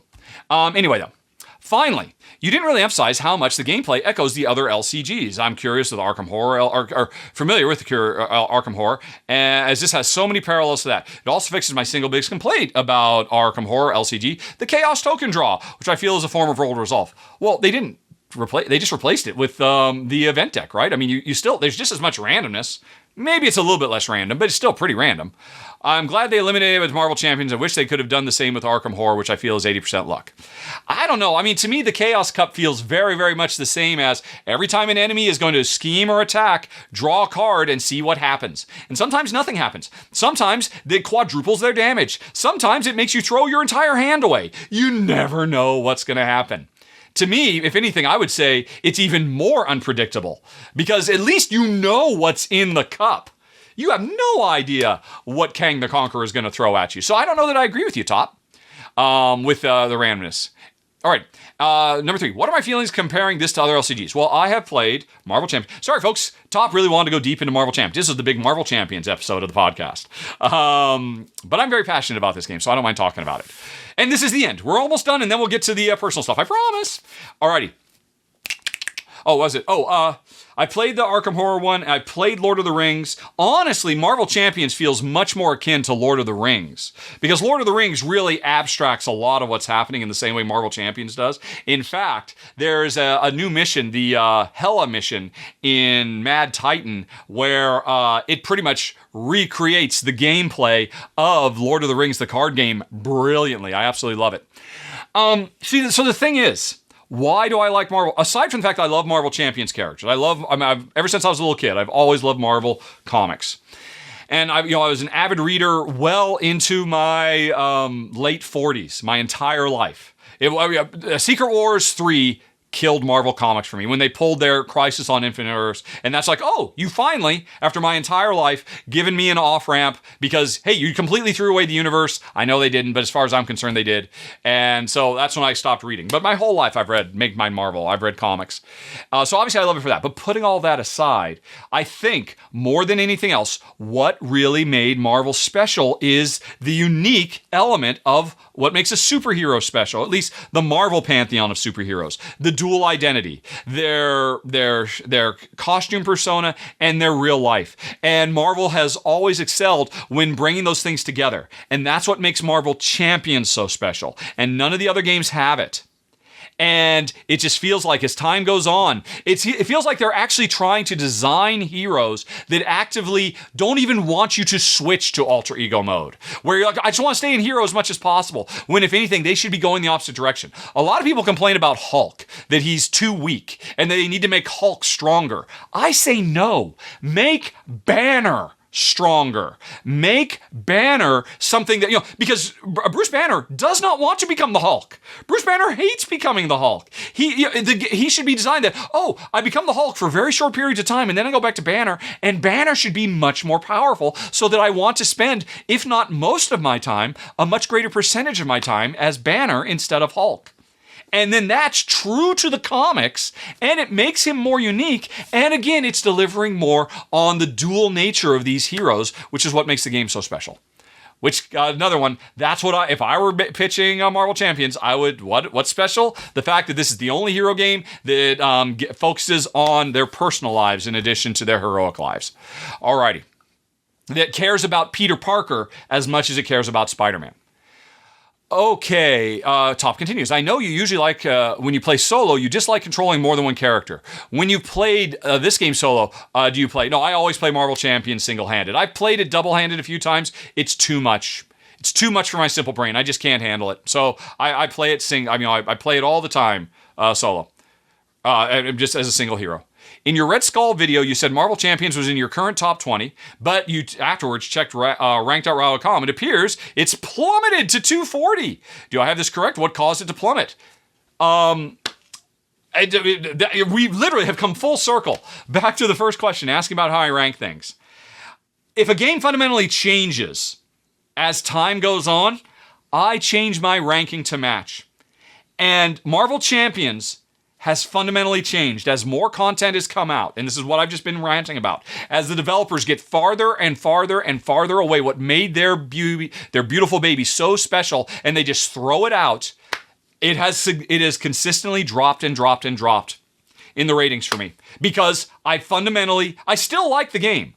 But it's almost to the point where I like it more for its mechanism, just the fact that, it's Marvel heroes. But I don't love it. It doesn't get under my skin the way it used to because they continue to throw away what makes it special. Or as you say, Top, I could do the work myself, but I say screw that. It's their job to do it. They should stick close to it and stick with what they set out to do, instead of just getting closer and closer to basically Lord of the Rings with Marvel superheroes, which is what they're doing. Because in Lord of the Rings, you don't switch to alter ego, and alter ego doesn't, anyway. Alrighty, number 6. I know you really love the Marvel theme. How would your ranking of this game change if you had a Mediterranean Euro theme, like many of your favorite games, if it had some random thing like Shadowrun Crossfire, if it became basically themeless? That's pretty much where its ranking is now. If it's its ranking, it is now ranked pretty much on the quality of its mechanisms and not the quality of its thematic gameplay anymore, which is why it's fallen to wherever you said it is on the list.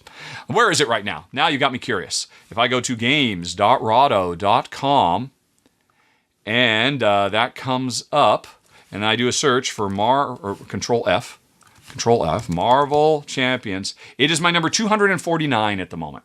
That's fine. I rank it in 8.3. It's still an 8 out of 10. All 8s are pretty much within, to me, an 8.3 is indistinguishable from an 8.7. They're all really great games. I still think it's a really great game, but it's not literally one of the greatest games of all time because they have thrown away what truly makes the game special, in my opinion.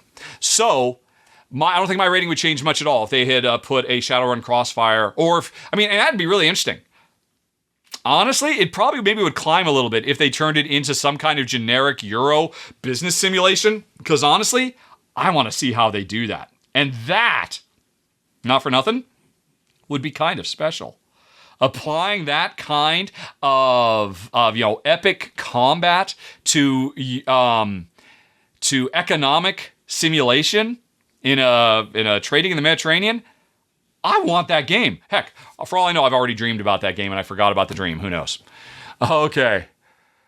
And oh my goodness, you're still here, but we're almost done. Hey there. These questions also relate to Marvel Champions. As I wrote last month, I'm somewhat over a year behind on your podcast. How many podcasts you kept mentioning? Anyway, last month I mentioned looking at your game rankings. Estimated. All right. I now have a couple follow-up. I think you mentioned over time in general your rankings are pretty stable, except that games... Oh, this is getting back to normal stuff, or not Marvel Champions. Folks, you waited long enough. We have some non-Marvel Champions content. Hooray! Sorry, all non-Marvel Champions. Hopefully all that was interesting, even if it was just like, oh, well, that's an interesting perspective from a design and a creation point of view, even if you don't care about the game. Hopefully. I don't know. What would you say? I think... You mentioned over time that in general your rankings are pretty stable, except that games sometimes slowly rise because you tend to like them more and more as you play them. That is true, I have said that. Can you think of other games that have fallen as much as Marvel Champions in your rankings? Were they due to hated expansions also? I think you mentioned a couple times games have greatly suffered because you corrected your understanding of the rules, and corrected rules made the games worse. That has happened. I couldn't tell you which ones. But it gets back to, probably Marvel Champions is the biggest fall. And the other really big ones would be Seven Wonders, because they fundamentally changed the rules for the worse. Carpe Diem, because they fundamentally changed the rules for the worse. And to a lesser extent, Castles of Tuscany, another Stefan Feld game from Ravensburger, where they fundamentally changed the rules for the worst. And in both those cases, he would never say it publicly, but I got the real impression they kind of did it against Stefan Feld's wishes. Because Stefan Feld rarely posts publicly, but in both those cases, for Carpe Diem and Castles of Tuscany, he posted, here's why the game is the way it is, and I like it. And then Ravensburger just, responded to the mass of people saying, we don't like it, and they changed it. And then Stefan Feld never said anything else. So you tell me. I'm sure Stefan Feld probably said, okay, yeah, fine, change it, whatever. But, those, I think, Marvel Champions, because they're just throwing potential away, and Carpe Diem, and Castle of Tuscany, and Seven Wonders, because they fundamentally changed the rules and made the games worse, in my opinion. Others would certainly disagree. All right, as a thought experiment, suppose you were to eliminate expansions from Marvel Champions. Out of the current expansions, what combination of expansions would give you the highest ranking on your list? And, we're back to Marvel Champions, folks. And what would the revised rankings be? Expansions include campaigns, intro. It would certainly be possible that my ranking would stay at where it is. If the only heroes that had come out would be, I don't know, off the top of my head, Kamala Khan is amazing because the game so focuses on her personal life more than any other character. That's why she is my favorite character. She has more alter ego cards than anyone else. And any character, like Hawkeye is the worst. Hawkeye has no alter ego cards at all, period. Quicksilver drove me nuts. Quicksilver has one alter ego card that is a mysterious, shadowy organization that he deals with in the comics, I guess. I don't know anything about it. I don't really follow Quicksilver that much. And instead, they didn't put his freaking daughter, who is a superhero. Why isn't his daughter in there as a hero or as a heroic ally and as an alter ego? I mean, a big part of him is that he is a single dad, or at least he was for a while, after he got divorced and all that stuff. Bring that stuff in. How can you not think that that wouldn't make the game 10 times cooler? I don't know. Some people think it's stupid, but to me, that stuff is really cool and exciting. So there's a handful of heroes that still do it right. There's a handful of modules that still do it right, like the aforementioned Hela. So if they just focused on all that stuff, the game would still be in my top 20 of all time. But I can't make a list of what they all would be, because that would take a long time, and we've already talked way too long about Marvel Champions top. You're testing the audience's patience, but you've got one last one. Suppose one of my top 10 games got a terrible expansion, one that I despise. Pick anyone you want. Pandemic, Dominion, whatever. Would that cause you to drop the ranking down to 240? What if the game got 10 terrible expansions? I know you have a rule about this, but would you choose to simply ignore these expansions or keep, boy, top? Okay, here's the deal. That's a good question. Marvel Champions is a living card game. It is a fundamentally different value proposition.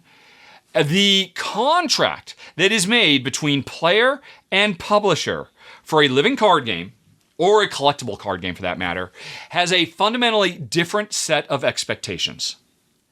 And those expectations mean that, to me, it feels very appropriate that I rank a game based on the full wealth of the experience. Because Marvel Champions is meant to be expanded, is meant to mix and match. If you never buy another thing from I would not have rated Marvel Champions quite so high if, when the first game came out, they said, oh, by the way, this is it. We're never going to release anything. You get 5 heroes, 3 villains, and whatever it is, 3 additional submissions you can throw in. That's it. That's all there will ever be for this game. Then it would never have made my top 10 in the first place, because Marvel Champion, being in my top 10 games of all time, was an absolutely brilliant core mechanism, which still keeps it in my top 200 games of all time, or my 8 out of 10s, which is still not nothing. Don't forget, I've played over 2,000 games. 240 is pretty good. All right, but what brought in my top 10 was that great gameplay that still keeps it an 8 out of 10. That Marvel, which of course, it's a personal predilection for me, and the promise of just how meaningful and impactful it is, for a character to switch back and forth, and the promise that they're going to give me more of that. And they did. The first few things they released, they stuck to it. They stuck the landing. The Wrecking Crew, that is the prisoners have taken over the prison. That could be a standoff that lasts for days or weeks. It makes perfect sense. And every once in a while, you make a sortie in and you rescue some people and you come back out. That makes sense. They kept doing it until Red Skull. And when Red Skull came out, it became obvious to me that, they don't care. Maybe it was just even dumb luck that up till now, they kind of sort of cared a little bit. That is why I judge Marvel Champions on the sum totality of it. I would judge Magic the Gathering on the sum totality of Magic the Gathering. I would not judge it based off of one starter pack, because Magic the Gathering is not a game to be played as just one value pack. Now, on the flip side, Pandemic is a complete game in the box. Agricola is a complete game in the box. So I do not believe the existence of a really crappy expansion brings down the core game, because the core game stands alone. That is not the case for Marvel Champions. That's not the case for Dominion. Dominion requires more content. Marvel Champions requires more content. Magic the Gathering requires more content. That is what you sign up for when you get into these games. And that's why I judge them on that metric. And I wouldn't judge Agricola on that metric. And then the other ones we talked about, those are because the developers, the publishers, literally retroactively made the game worse in the core rules. Phew! Okay, folks, that was a lot. Making up for a shorter one last month, but we're not quite done yet, folks. So hang on, everybody. We'll be right back, and Jen will be here for a game question or two as well.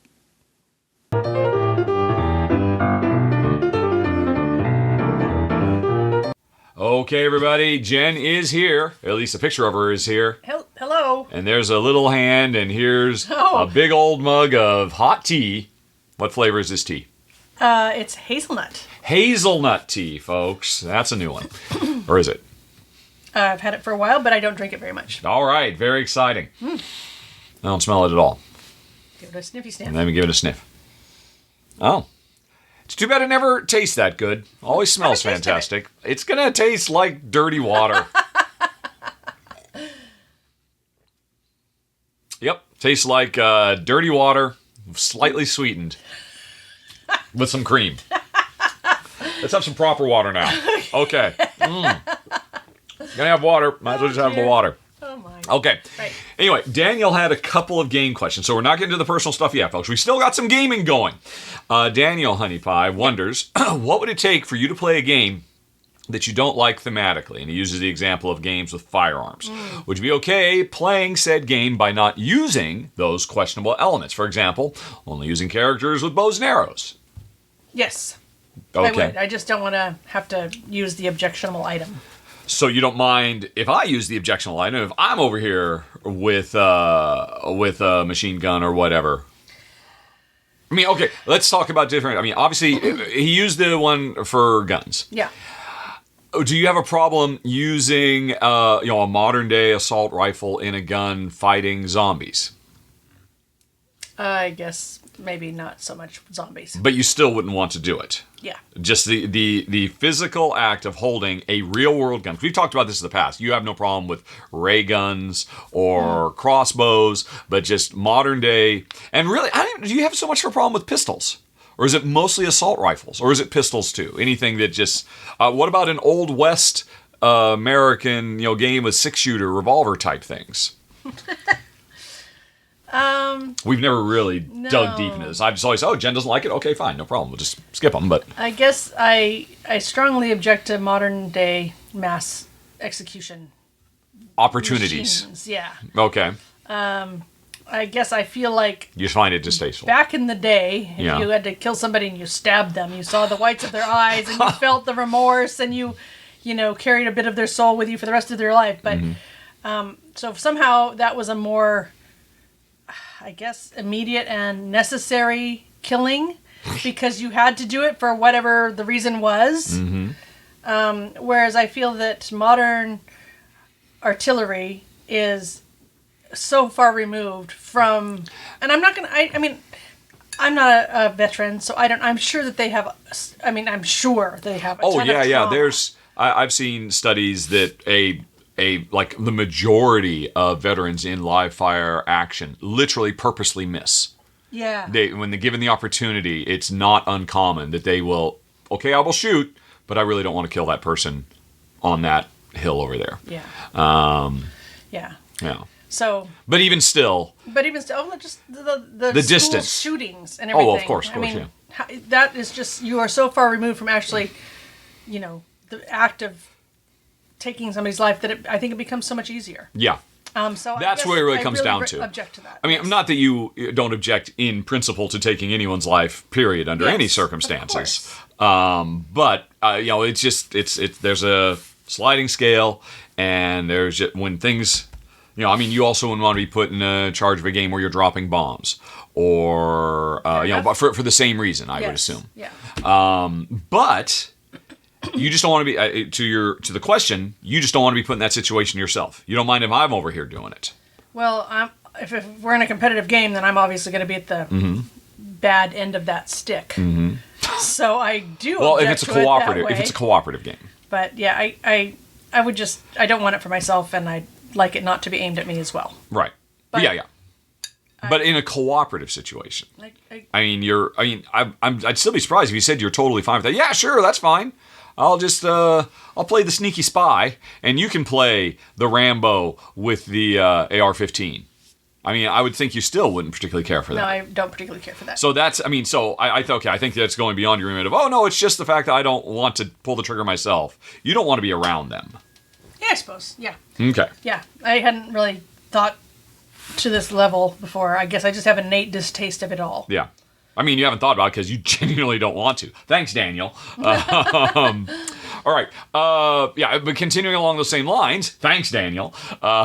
Would you find it morally questionable for someone to hide the unwanted thematic element and not tell the person who dislikes that because that person would never touch the game if the liar knew that there were those elements were there, but you would love the game otherwise? For example, if I showed you the aforementioned hypothetical game, but I literally just removed the firearms-based characters.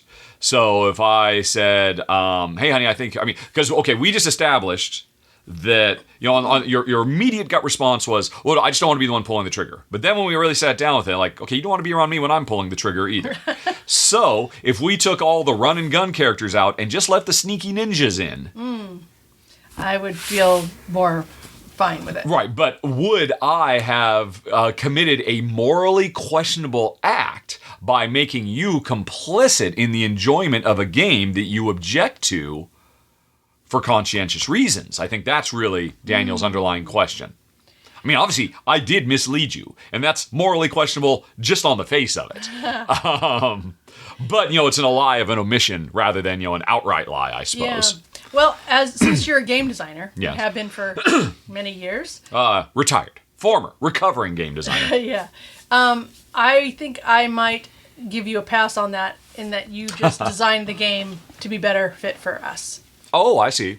I'm exercising editorial control. Yeah. All right, that's an interesting point. Okay. All right, folks, that's it. Now we are done with all the gamey gamerson, and we do have some personal stuff. So if you would like to hear about the non-Rahdo runs through parts of our lives, the non-game parts of our lives, hang on. We'll be right back. If you don't, thanks for listening. And for the last time, I say to you, please send your questions to questions@rahdo.com. Talk to you later. So long. Bye-bye. Bye. Still here? Well, then hang on.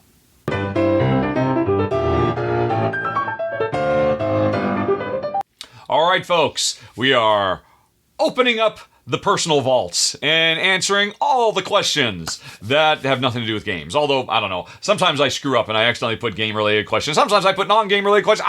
I make goofs, and there are no Klingon subtitles to fix things. But let's get to it. Honey Pie, Daniel is back. Oh. He had some non-game questions as well. Have we been watching Star Trek Strange New Worlds? Is that the one for kids with the... No, that is Star Trek... I can't even remember the name of that one. Star Trek Strange New Worlds is the one with the Adventures of Pike and Spock and Number One. Yeah, and Number Two. Number One. Number One, yes, Number Sorry. One. Una. Yeah. Yes, we have been watching that. All right, well, you've answered the question. Have we been watching it? Yes. I believe Daniel has an unspoken follow-up. What did you think? Without getting into spoilers. There are parts of it I really, really like, and I can't get into it without spoilers. How am I supposed to address that? Really? Oh, okay. Okay. Well, then tell you what, folks, starting last episode, I introduced a new spoiler section of the show, which will happen at the end after everything else. So we will circle back around, Daniel. So for people who would like some spoiler talk about Star Trek Strange New Worlds, but long story short, you like some elements, you don't like some elements. Yeah. Can you elaborate that at all without spoiling? If not, then folks, you'll have to come to the spoiler section. I don't know. The part that I really want to talk about is definitely a spoiler. I have no idea what it is she wants to talk about. I'm curious as well. So I'll see you there, folks, at the end of the show. Oh, I got Daisy. What's that? Daisy. Oh, and Jen's going to let Daisy in. All right, number 2. Did you watch Killing Eve? Jen certainly did not. She would have no interest in that whatsoever. I did. I actually liked it quite a bit. I've watched the first 2 seasons, and when the 3rd season came around, I've got it on my to watch queue thing, and I just kind of never got around to it. I think maybe there was something else that was going on at the time, and it's on my list of things to circle back to. It's just there's way too much good TV now. Oh, and don't get me wrong, I mean, it's great. I really, really liked it. I like the interplay between the 2 main characters. The shades of gray that are within both that they bring out of each other. I think it's all really, really well done. The performances are great. For folks who don't know, it's a serialized espionage procedural about I forget, but she's not, all right, it's a British Secret Service or MI6 agent, but who's really more of an analyst, who is trying to take down a female terrorist. or a mercenary, I should say, and but who was kind of obsessed with her, and they become kind of obsessed with each other, and and the series just keeps going down the rabbit hole as they become more entwined in each other's lives. And there's mercenary action espionage stuff, but it's really more about the relationship between these two central characters, and I think it's really cool. But like I said, I've only seen the first 2 seasons, and I have not gotten around to the third yet. Number 3, what are our thoughts on Yang's forward party and third parties in general? In third parties in general, I think are generally speaking a good idea because more voices, more choices are just implicitly good. And I understand the issue of the spoiler effect. I remember Ralph Nader. I remember Jill Stein. I'm sure Republicans remember Charts guy, who basically got Bill Clinton elected. Ross Perot. Ross Perot. Yeah. Because people forget, it goes both ways. I don't know. I don't think it's a foregone conclusion that Bill Clinton would have won in, 92, if Ross Perot had not split the conservative vote.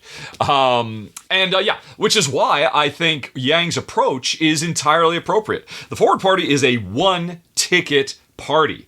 It opens its doors to everybody. Your only requirement is, are you for voter reform? Are you for ranked choice voting, open primaries, and non-biased redistricting? Those are the 3 platforms, and that's all they're pushing for. And the reason they're pushing for those, and Yang has put all of his UBI stuff, Medicare for All stuff, all the other stuff he wanted to pursue, he's put to the side because he has come to the conclusion, and if you'd like to know more, you can read his book, which I have done, where he goes into great length why all these other more important, impactful things will never be achieved, or at best will be achieved in very limited and compromised way, like the ACA or the IRA. I mean, those are great steps forward, but they could have been a lot better. But we can never make the big strides we need to make as long as our system is so FUBAR. And so that's what Forward is for. That's why, they've made it very, very clear they're not going to be spoilers in major elections. They're just trying to approach these things. It can be addressed from the grassroots up. They're going for local elections and trying to push people who will push for electoral reform. And I think that's great. I don't agree with everything they're doing, but I can't complain too much because so far the party has endorsed 2 Democrats and a Libertarian who, by the way, pulls votes away from Republicans. Now, so if anything, it's a Republican spoiler, because that's the other thing. The underlying issue that what Forward is trying to do is blunt the MAGA edge and a lot of left-leaning folks say, they're evil because they're willing to engage and work with never-Trumpers. And me, I'm sorry. I'm old enough to think it's a good thing that you can walk across the aisle and work with people who are ideologically opposed to you and try to find common ground, which is always been Yang's number one thing from the get-go. It's why when he was in the presidential primaries and all the straw polls, he pulled more Republican and right-leaning voters away from Trump than anybody else running. Because he was willing to talk to the other side and not demonize the other side, which is why, unfortunately, our side tended to demonize him and continues to do so to this day. So that's my thoughts about the Forward Party in a nutshell. Do you have any additional thoughts, Annie-Pie? I just like him in general. Mm-hmm. So yeah, and where he's going. Yep. Also, he's an incredibly, relentlessly positive and upbeat voice, which he does not trash. Granted, he, I would say, got some very bad political consultant advice in the New York mayoral race, and he kind of lost his happy warrior status for a while. I admit, I was not crazy about that. He was kind of pushed up against the wall. He kind of had to do it, but still, I think it gave him a black eye that he wasn't constantly positive, constantly optimistic, constantly pushing a positive vision for the future, which is what he done in the presidential, which is what he does with Forward. And so that's another reason I am drawn to him. He does not do attack ads. He actually tries to engage with the other side. So anyway, yeah, that's kind of where I am, and I continue to be. Number 4, Daniel's back for vaccines part 2. Because this was last month. Daniel said, what's the point of vaccines when they don't reduce the transmission rate? Isn't it pointless? It's silly that we're doing this. Words to that effect. People can go back and watch the previous, but Daniel had vaccines are meaningless because, or are a waste of time, or over prescribed because they don't stop transmission. And my response was, Daniel, if you believe that, you're wrong. Do more unbiased fact checking, because maybe Google's just not feeding you up what you want. Because the important thing is, at the end of the day, vaccines have repeatedly, demonstrably proven to have a huge impact on overall transmission. But there was a caveat, which I said in the last episode. I said if nothing else, they reduce transmission because they reduce the severity, they reduce the length, and they reduce the likelihood that somebody will get sick. And fewer sick people for less time means less transmission. Anyway, so with that in mind, Daniel wants to follow up and say, well, okay, I went to the British Journal of Medicine, and I fact-checked it, and I followed both your links already, and I say, I doff my cap to you, Daniel. Well done. An excellent example of going to MediaBiasFactCheck.com and finding something that was not overly partisan in one direction for another, and using that as a basis. Good job, Daniel. I encourage everyone to do the same.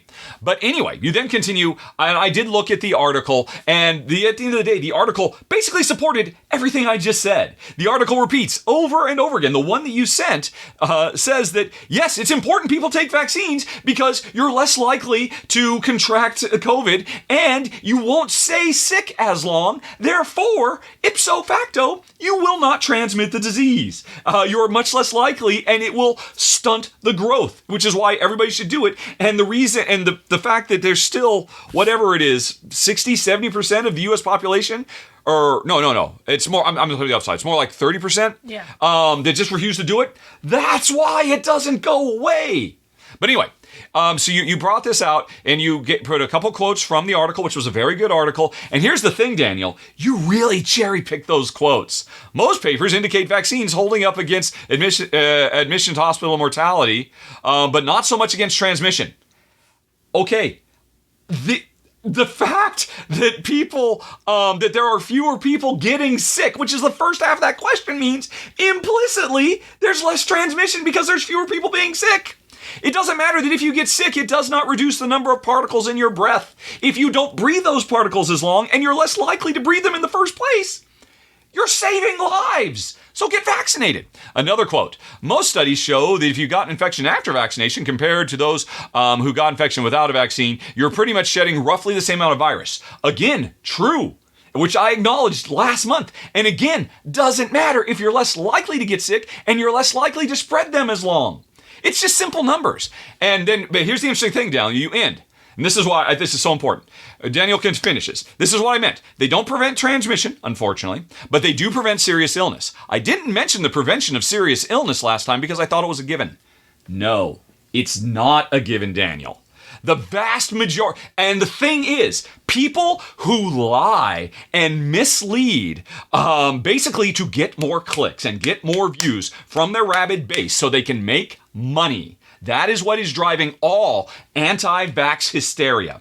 Will use the types of quotes that you just gave without any context and make someone believe, see, look, even the British Journal of Medicine says there's no reason to take vaccines because it doesn't reduce transmission. Completely ignoring what that article says over and over again, that it's important to get vaccinated because it reduces transmission, because it cuts down on how'd you say it? It prevents the serious disease in the first place. It's not a given. And those types of quotes that you're cherry picking, Daniel, are what are weaponized by anti-vax money grabbers. And that's what has led to an entire sizable portion. Or actually, it's not even, I was just going to say of a generation. This has been going on since vaccines were first invented back in the late 1800s. There has always been vaccine deniers trying to twist the science, trying to hide and obfuscate to get their own slice of the pie. For purely, and that's the problem, Daniel. That's why I got so upset last time. That's why I'm getting upset now. You say it's a given. It's not a given. The vast majority of anti-vaxxers would take your quote and see, look, British Journal says I shouldn't get vaccinated, when they very much say you should, because it does have a direct impact on transmissibility. Just not in this one particular semantic way, and that's what they do. They play word games. Do you have anything to add to all that, Honey Pie?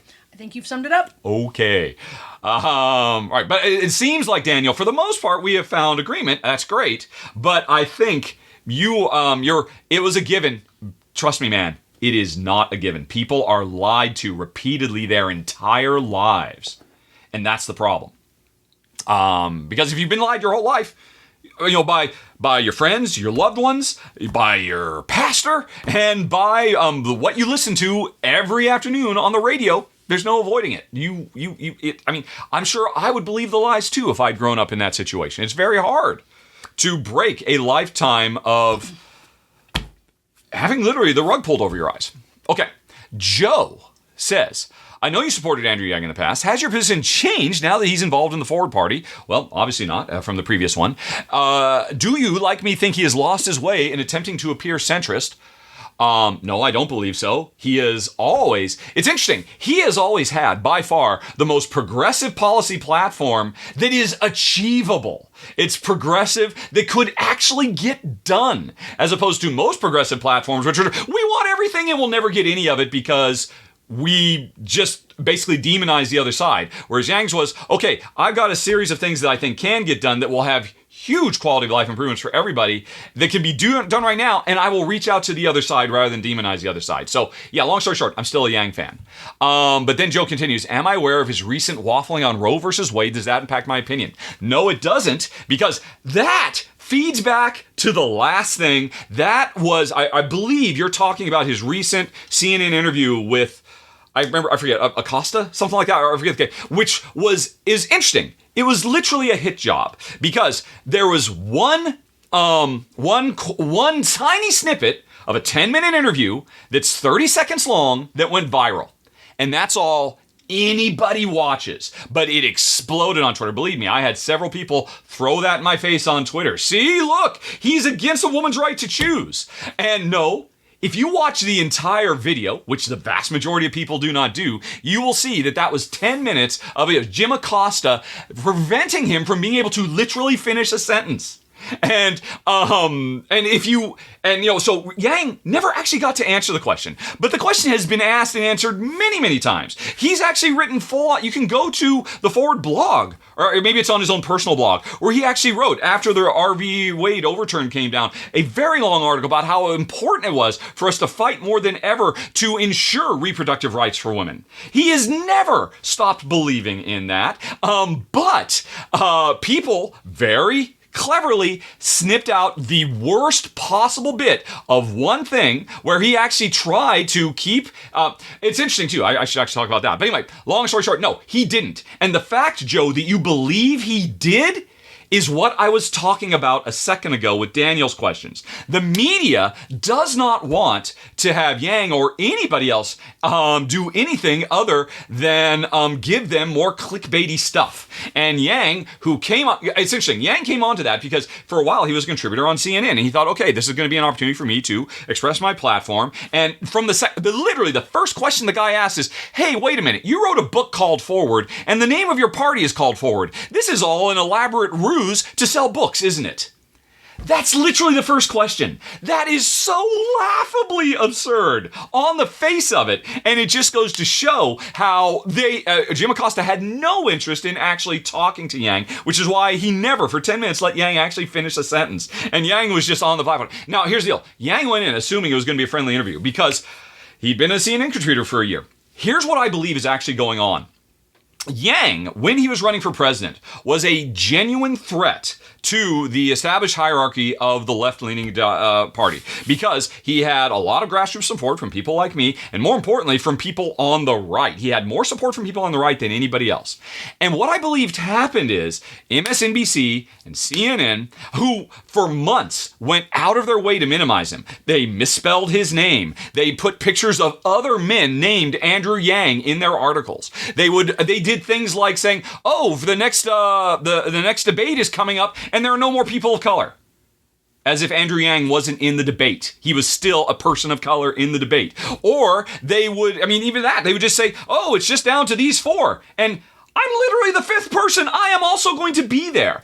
And the reason they minimized him, I believe, is because if you go back to 2016, the media was incredibly complicit. Not just right-wing media, but all media across the board was complicit in Trump's victory because of all the clickbait they got out of Hillary's emails, Hillary's speeches, stuff that they knew in their newsrooms were nothing, were waste of time, were just all ridiculous, trumped up, meaningless charges. Benghazi, Benghazi, Benghazi. It was all solved. The Republicans did their best. They could not, even produce one scintilla of evidence. And this happened over and over and over again. And yet the media rapidly fed on that while ignoring Trump's peccadillos, let's say, to put it kindly, or saying that somehow they were equivalent over and over again, and they made the electorate, the left-leaning electorate, believe a lie that somehow Hillary is just as bad as Trump. They're all the same, and they did it because it gave them great ratings and it gave them lots of clicks, and they thought it didn't matter because they all believed, everybody, including Trump himself, believed that he could not win. And then he won. And then immediately, overnight, you had a come to Jesus moment amongst the media elites. Realized, oh crap, this is on us. We can't let this happen again. So fast forward to 4 years later, you've got a plucky upstart outsider named Andrew Yang, who looks like, he's a business guy. He's an entrepreneur. He's talking about trying to fundamentally rewrite the system. And now he's coming from the left. We can't make this mistake again. We must bury him. And that is, to me, what explains why he was so just literally. There's plenty of articles and summaries of just all the places where they so blatantly just lied to pretend he didn't exist and tried to undercut all the support, the groundswell that he was building, because they thought, we screwed up with Trump. We can't let that happen again. And then what happens is, the second he quits his campaign, he resigns, instantly, overnight, all of those media saying, Andrew Yang, what a great job you did. You ran an incredible campaign. You really brought new ideas to the fore. Let's not forget, he normalized the idea of UBI, which is a transformative thing. He is an incredibly important transformative public figure because UBI is not going to go away. He brought that initiative forward by decades, single-handedly. He is a freaking hero because of that. And now he's trying to do the same thing for election reform, which is largely ignored. Who else is out there doing it? Barack Hussein Obama is the other person, and Eric Holder and all that, that election reform, because you can't hit these other big milestones. At best, you can get intermittent ones. But anyway, so as soon as he drops out, they're like, Andrew, that's great. Why don't you come on and do some color commentary on the remainder of the race? We love you. You're great. We'll have you back and we'll talk all the time. Until he announces, hey, folks, I'm back and I'm trying to change the system again. And then instantly, boom, overnight, we need to destroy him. And honestly, I think he was just too naive to recognize what was happening. He thought, I have a really great relationship with CNN. They will actually talk to me. And the weird thing is, Andrew Yang is so immediately, universally despised by the farther left, the progressive side of left-leaning political junkies. I believe, more than anything else, it's because when he came on the scene, he was a real threat for Bernie. Because in my opinion, he was proposing things that actually had more of a demonstrable impact on people's lives than Bernie. He was hitting pretty much all the same ticks as Bernie, but doing it in a different way. And Bernie supporters are rabidly defensive of Bernie. And so, Bernie Bros versus Yang Gang was a huge thing, and it never stopped. So between the media deciding we need to destroy him because he is a threat on par with Trump, because we can't afford to make that mistake again, which is absurd. And, the farthest, right. I mean, the number of times, sorry, honey pie, are you ready? All right, the number of times I have had people throw in my face, Yang wanted to dismantle the welfare state because of one interview he did with Dave Rubin, which is willing to show he would go and talk to Dave Rubin and Ben Shapiro and Fox. You know who gets a lot of credit for that? Pete Buttigieg. You know who gets decried for that? Andrew Yang. But regardless, he would go on these, he would talk to them, he would pursue his ideas. They would then say something outrageous. And then I'm going to say, okay. I don't want to completely alienate your entire audience by saying you're an idiot, so I'm just going to change the subject. He did that once with Dave Rubin because he was saying UBI is great. Dave Rubin says, that means we get rid of welfare. And Andrew said something like, well, I think it means less people will need welfare. And people said, look, Andrew Yang agrees with Dave Rubin. He wants to destroy the welfare state. And the number of times in follow-up interviews when that was brought up, and he would say, I want to put more money into the welfare state because I understand that there could be a potential inflationary effect of UBI, and I don't want people who would rather stay on, the current programs they're on to be hurt by that. So let's put more money into these programs. And the number of times people have thrown, he wants to destroy the welfare state. And I say, well, actually, here's an interview where he said the exact opposite of what you're saying. And then instantly change the subject, move on to the next thing. I've had that happen to me. I literally had that happen to me earlier this week on Twitter.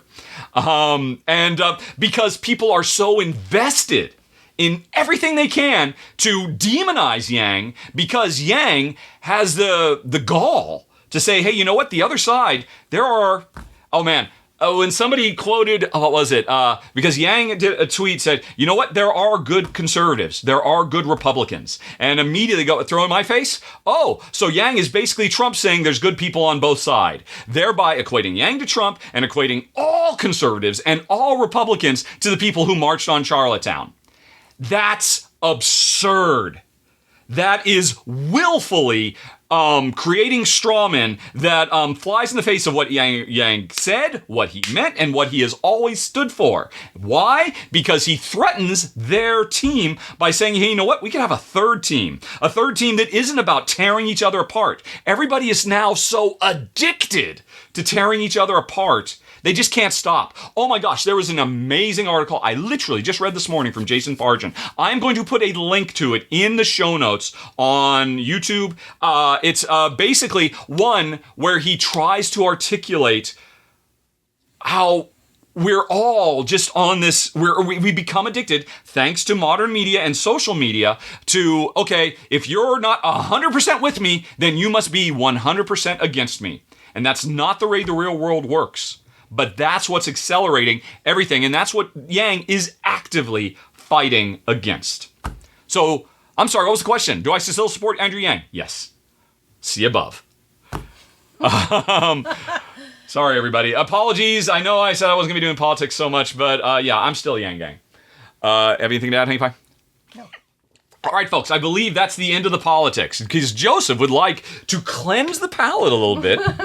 Joseph has always joyed in hearing us speak about our ever-growing chicken family. Oh, there's more now. I mentioned that in the last episode we did talk about it. So that's why I probably said ever-growing. Although ever-growing, although also ever-shrinking, we brought in 3 new and we lost 2. One passed on, literally within 2 days of bringing those chicks in. Yeah, she just... Yeah, and it was completely out of the blue. Which one? Who was it? Red.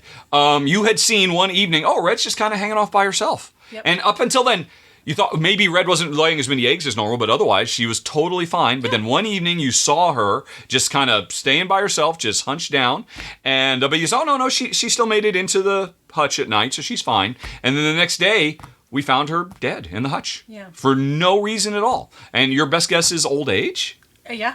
I mean, she was a production hen, so they, lay a lot of eggs and die young, I guess. Yep. And then a couple weeks later, we had another chicken who was really doing very poorly. Which one was that? Velda. She had gone broody, and one of the reasons you were looking to get chicks was maybe it helps cure her of her broodiness. It didn't stop. So she was literally spending 24 hours a day, 7 days a week, sitting on the roost, starving herself. And she had been doing it for months. Yep. And we just couldn't make her stop. She had removed herself from the flock so much that every time Jen would actually bring her out to the flock and say, look, you have to come out and eat, the flock would all attack her because they thought she was an alien bird. Yep. And so, I mean, she had a miserable quality of life. She just could not let go of this obsessive need. Well, it's a hormonal thing. A hormonal thing. And so we thought, okay. And you know, she was the same age as Red. Yep. So we, we gave her the chop, literally. And we were very sad about that, but she was having definitely an act of mercy. Yeah, she was having such a miserable existence. And she wasn't going to get any better. Yeah, we tried and tried and tried. Coming up, and she was just going to get worse and worse. Yep. So we brought in 3, but we lost 2. Anyway, though, sorry. That's the cycle of life. Could you please explain? Sorry, folks. Now that we just got all heavy for a second, could you explain how chickens became such a big part of your life, Honey Pie? Oh, I had a friend who had some, and she really enjoyed them. She said, "You should get some," and I'm like, "Who was that?" That was somebody in England, right? Yeah, Fiona Vickers. Fiona Vickers, all right. And she had little silkies and stuff. So she wasn't in it for the eggs. She was in it for the companionship and the interesting, just little creatures that they are and enjoying them. And I did. I got some, and then I got some more, and then I got some more. And that was part of the problem because I got them all, a chicken from this farm and a couple chickens from this other farm, and then just threw them all in together in far too small a living situation because I didn't know any better. So unfortunately that was my first flock. They became very, they pecked at each other a lot. They were cannibalistic. Yeah, it was really not very good. Yep. But I've learned since then. Well, and it didn't last too terribly long because a fox got in and killed them all. No, that was the second flock. That was the second flock. Yes. Oh my gosh, yes. Yeah, the first flock we had Royston come over and... Yeah, because... They would not leave each other they were literally in a perpetual state of civil war. Yeah. Effectively. Yeah. And I'd gotten little chicken blinkers for them. Oh my gosh! Those things that you put on their nose, right? So they couldn't see anybody in front; they could only see in the side. So hopefully that would let them live with each other. Yep. And they just could not. They would just constantly peck at each other. It was very stressful. And thank you to Royston for helping us take care of the problem. They were also very delicious. Because they were quite young. Because. Yeah. So we got the most use out of them we could, and then the second flock we did much better. We were much smarter about it, but then they got wiped out by a fox, even though you had very high. Yep. But I guess that fox must have climbed a tree and then jumped in or something. Actually, I saw it climbing up the chicken wire. It climbed up the chicken wire. Yep. Wow. Up and over. Since then, we have now switched over to electrified fences, so that can't happen again. That is working great. Yes. I didn't know that it actually, because you had it. It was like 5-6 feet tall. I think it was 2 sets of 4-foot chicken wire, so it was 8 feet tall. And yeah, it was wow. taller than, us. I did not know that had been the case. Yeah. Wow. So anyway, I think you're forgetting one thing. You're just saying, oh, a friend did it, and so I thought that was cool, so I did it too. Oh, you're talking about the whole existential... Jen went through an existential crisis. Thank you. After reading a book, which I know we've mentioned on the show before, and I cannot remember the name of the book. Can you remember it? It was a book about a fictional narrative about peak oil suspense novel. Let me see if I can find it. All right, reality peak oil. Let's see. It was back. Was it Andreas? No, it wasn't a German book. It was early 2000s, something like that. Yeah. 1 second after. No, that looks like a familiar book cover. Well, okay. Can't find it at the top of our head. But anyway, there was a book. It looks like there's a bunch of books about the concept of peak oil, about what will happen to our world if the oil supply comes to an end, if we hit peak oil. And this was a book about, there's a terrorist coordinated strike that shut down the Straits of Hormuz and did a bunch of other stuff. And overnight, it was set in England, the entire country, because that's the case. The country of England has less than a week's worth of supplies, Probably. A week's worth of everything. Yeah, and so maybe instantly overnight. Now there's probably even less, as we found out during COVID. UK suspense? Yeah, it's driving me nuts. UK suspense novel. And it was, it's a pot boiler. It was a nice. Jen had me read it too, and I'm like, yeah, okay, I can see why you find it scary, but cannot find it. Anyway, though, neither here nor there. So Jen read it and said, yeah, we need to be prepared for this. And my thought was, what, you want to buy a gun? And Jen, no, don't want to do that. No. I want to buy chickens. And so how much of it was, you were already wanted to do, did reading this book just give you the excuse to do it, and you'd already wanted to do it anyway? I think it was definitely in my mind that we needed to have some self-sufficiency. Yes, because independent of that, you had already, look, we got to have a cellar full of drinkable water and a year's worth of canned goods. You already had done that anyway. Yeah, well, maybe not a year, but whatever. We had a lot of tuna fish. Mm-hmm. Yes. I don't know. I think it was just the perfect storm, and it all worked out together. It's hard to say in this case what was the chicken and what was the egg. Oh, look what I did there. But yeah, I mean those. So it's some combination of those two main influences. Yeah, I guess so. Yeah. Okay. And just also, I like to be self-sufficient. Anyway, I'm kind of a get it done, do it myself kind of gal. Yep. Okay, so anyway. It is going to drive me nuts that I cannot find this book. Because he did a follow-up as well. Alex Scarrow, there it is. Oh, there it is. All right, Alex Scarrow, what book did you... All right. Alex Scarrow, Peak Oil Novel. The man has the word scare in his name. Yeah.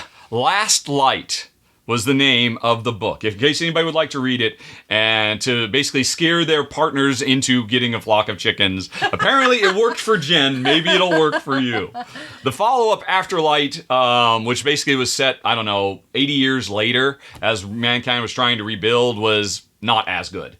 A little bit more speculative. But Last Light. It was it was a good, compelling, scary, thrilling thrill ride. There were like 3 different plot lines going on. I mean, it was a good book, right? Yeah. I guess. But it literally changed our lives. At least it contributed to.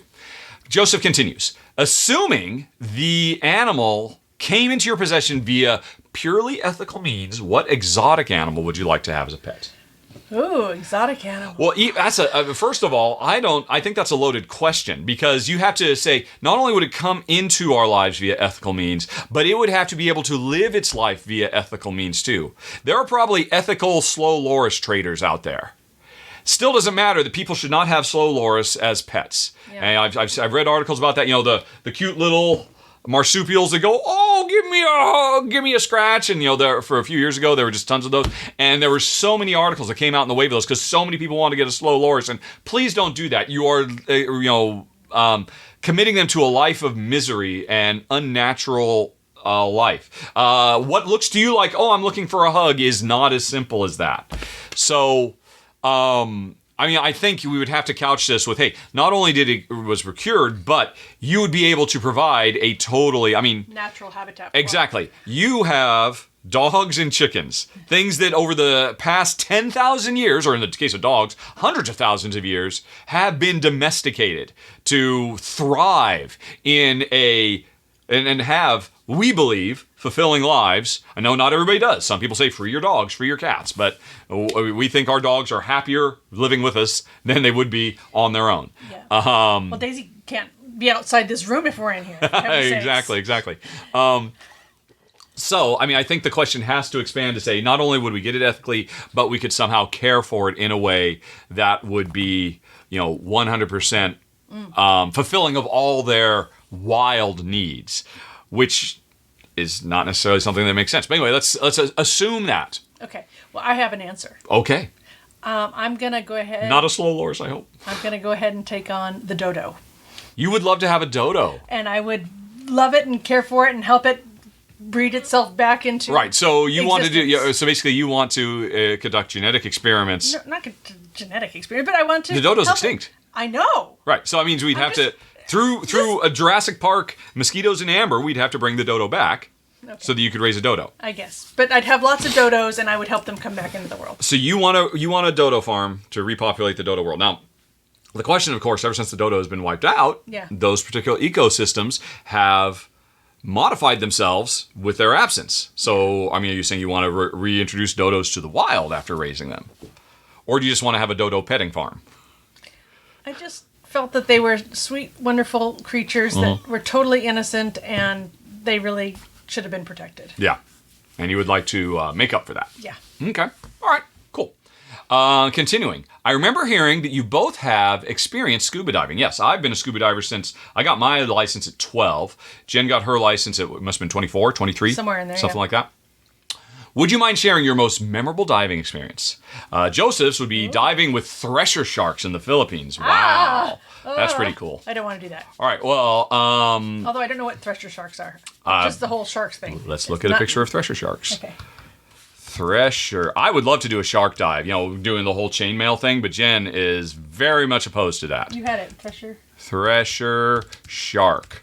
Alrighty, let's go on ahead for folks who are watching. Let's put that picture on screen as, wait, what? Whatever comes up. Thresher shark. There we go. Images. Ooh, well, that is a heck of a tail. Those look like big scary sharks. Oh, but look at that tail. Yeah. That is amazing. I've never even heard of these, but boy, that would be a very memorable dive, I would have to say. Are they man-eaters? Well, I don't know that. How aggressive are thresher sharks? All right, there we go. Wait, there we go. Large. They are considered harmless. Is shy, difficult to approach. Divers encounter them, claim they did not act aggressively, but as always, take caution. Those are stunning creatures. Wow, look at the face. Look at the face on that thing. I've never seen a face like that. Such an unhappy shark. No. They always have that kind of downturn thing, but that almost looks like an alien from Star Trek in the face. Wow.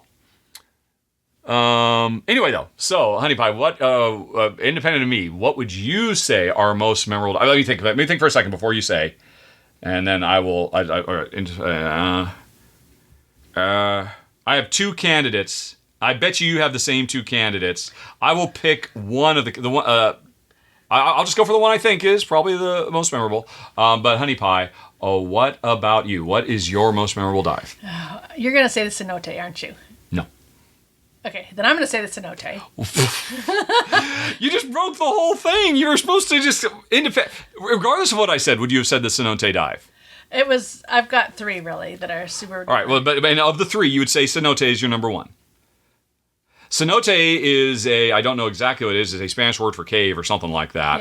Yeah. It was basically a cave dive we did in Mexico. Not too far from Cancun. Yeah, near Cancun. Actually, though, when we went to, the guy was able to say, "You went to that particular cenote." Remember the guy? Oh yeah, because later on we had another dive someplace, and he said, "Oh, you went to that cave? Yeah, that was a great cave," or something like that, right? I used to work there too. Yeah, maybe I gave you the tour. Who knows? Yeah. But anyway, so cenote is your number one. That was pretty cool. Yeah. I mean, there's so many. We've had so many great dives. Mm-hmm. But, all right, what was your number two? I'm going to think that lobster in Cozumel. Wow, I don't remember that at all. Okay, well, any of the Cozumel dives were fantastic. Yeah. So, but there was one. You said you had three. And a very memorable lobster, a very memorable cave, and the time when I freaked out underwater. Which was also in Cozumel. No, that was actually in Turkey or Cyprus? No, it was. Sorry, I can't think of it right now because now that I'm thinking, it'll come to me in a minute. Okay. Anyway, and I lost consciousness underwater. Remember, I had to go up, and the guy actually grabbed hold of my vest, and I think I lost consciousness, and my brain rebooted, and I was fine. Yeah. Yep. So that was very for me, but you. But it shouldn't be because you were unconscious. Well, I think it was only unconscious for a second or two, but. Yeah. I would have said no. I was at Cyprus, the 100-foot dive in murky water. Yeah, because we were in Cyprus. We had scheduled 2 dives because we were just shy. We'd done all the book work to upgrade from regular diving to, I believe it's adventure diving. Is that the next level up? I don't remember now what it is. Open water adventure. Open water adventure, I think, is, it's the next level. It's like going from orange belt to brown belt. Not quite black belt, where you could be an instructor yourself, but you were one step removed. And we had done all the work. We had done, and we had to do 2 dives that were, if I recall correctly, at below 80 feet or below 100 feet or something like that. Yeah. Something like that. So we went out, and this is it. We've worked hard for this for months. And we go out, and the first dive of the day, unfortunately, there had been a massive thunderstorm that went through the previous night. And they said, okay, well, you people want to do it? We'll do it anyway. And it was a over 100 feet deep wreck dive. Yep. And we had never gone that deep before. So we were already a little bit nervous. And when we got down there, 0 visibility. Like, you couldn't see your hand 2 feet in front of your face kind of thing. So we held on to each other. Yeah, we held hands the entire time. And it was tough. It was dangerous. It was reckless. And it was very memorable because I've never been so afraid in my life. Honestly, I wasn't that afraid. I was much more hyper aware. I mean, because like I said, I've been diving since I was 12 years old. I got my mom and I got. I really wanted to become a scuba diver. I thought that was great. My mom said, "Hey, this is something my oldest son and I can do together." So, and this was back in the the early 80s. It was very unusual. You could not get. I mean, nowadays, it's not a big deal for kids to get driver's licenses, as I understand it. But back then, my mom had to go to bat and say, look, he's really mature for his age. He can handle it. And I'll be with him every step of the way. And so Marin County Scuba Diving said, okay, fine, we'll train this kid. And I trained, and I got my certificate. And for the next 4 or 5 years, or 3 or 4 years, while we still lived on a boat, because I must have been 12. I think that was the absolute longest you could do it. I was anybody in the marina who dropped their keys or their wallet or whatever, and it went down to the bottom of a 15-foot completely, again, zero visibility, murky mess in the sloughs of Sausalito and Vallejo. They knew, oh, there's a kid who will go down and find it for $5, $10. I'm like, yay, I get to put on my scuba tank and then swim around in complete and total blackness and just reach around in the muck and the goo. Well, it kind of fell somewhere around here, and sometimes I'd find the keys and sometimes I couldn't. But I was always happy to get the excuse. And my uncle was a nuclear engineer at the Rancho Seco power plant. And when we went to visit them for the weekend, sometimes he had to work the weekends. And so my Aunt Darlene and my brother and I would go up because it was kind of a local attraction to go swim and sunbathe at the cooling ponds, the ponds that were there for the coolant water. And every time we go, I mean, it was like super crystal clear water. There was nothing to see, but I would just go out and scuba dive by myself for hours at a time because I was only like 10 feet, 15 feet down at the most. And everything was crystal clear. I could always see the surface, and my parents were fine with it. So I have been scuba diving, as a young child. It was second nature to me. So honestly, I was not that scared. 100 feet. I mean, I was nervous. I was nervous for you because I knew you were terrified. Yeah. But for me, it's like, well, no, this is just like back when I was 12. But I was nervous for you. And the thing that really sucks is we had to do 2 dives. They did the first dive, and then didn't the boat take a vote as to whether to go down a second time? I think he just said no. Or did he just? I kind of remember there was. I mean, look, I can go. I don't mind. I'm not scared because I at least I'm comfortable enough because I've probably been diving longer than anybody here except for our guide. And I mean, I used to dive in pitch blackness all the time for hours at a time. I'm totally cool with it. But it was decided, no, we can't do it. And then we didn't scuba dive again for another 4 or 5 years. Yeah. And unfortunately, by the time we finally went back, oh, nope, you have to do the whole thing all over again. Yeah, you have to, you have a year or something. Yeah, to have done that second dive. So that was, for me, is the most memorable dive. But then some other dive stories. So did you have any more dive stories? What was the deal with the lobster? Oh, I interrupted you. I apologize. Oh, that's okay. I just remember being fascinated because we saw this huge lobster. It must have been probably... Jen is indicating about 3 feet. 3 feet with his claws, and he was underneath a rock. Yeah. And I just planted my knees and sat there and watched it for a long time because it was doing its little lobster stuff. And there was beautiful fish swimming by and everything. Yeah. And then eventually you're like, honey, we gotta move on here.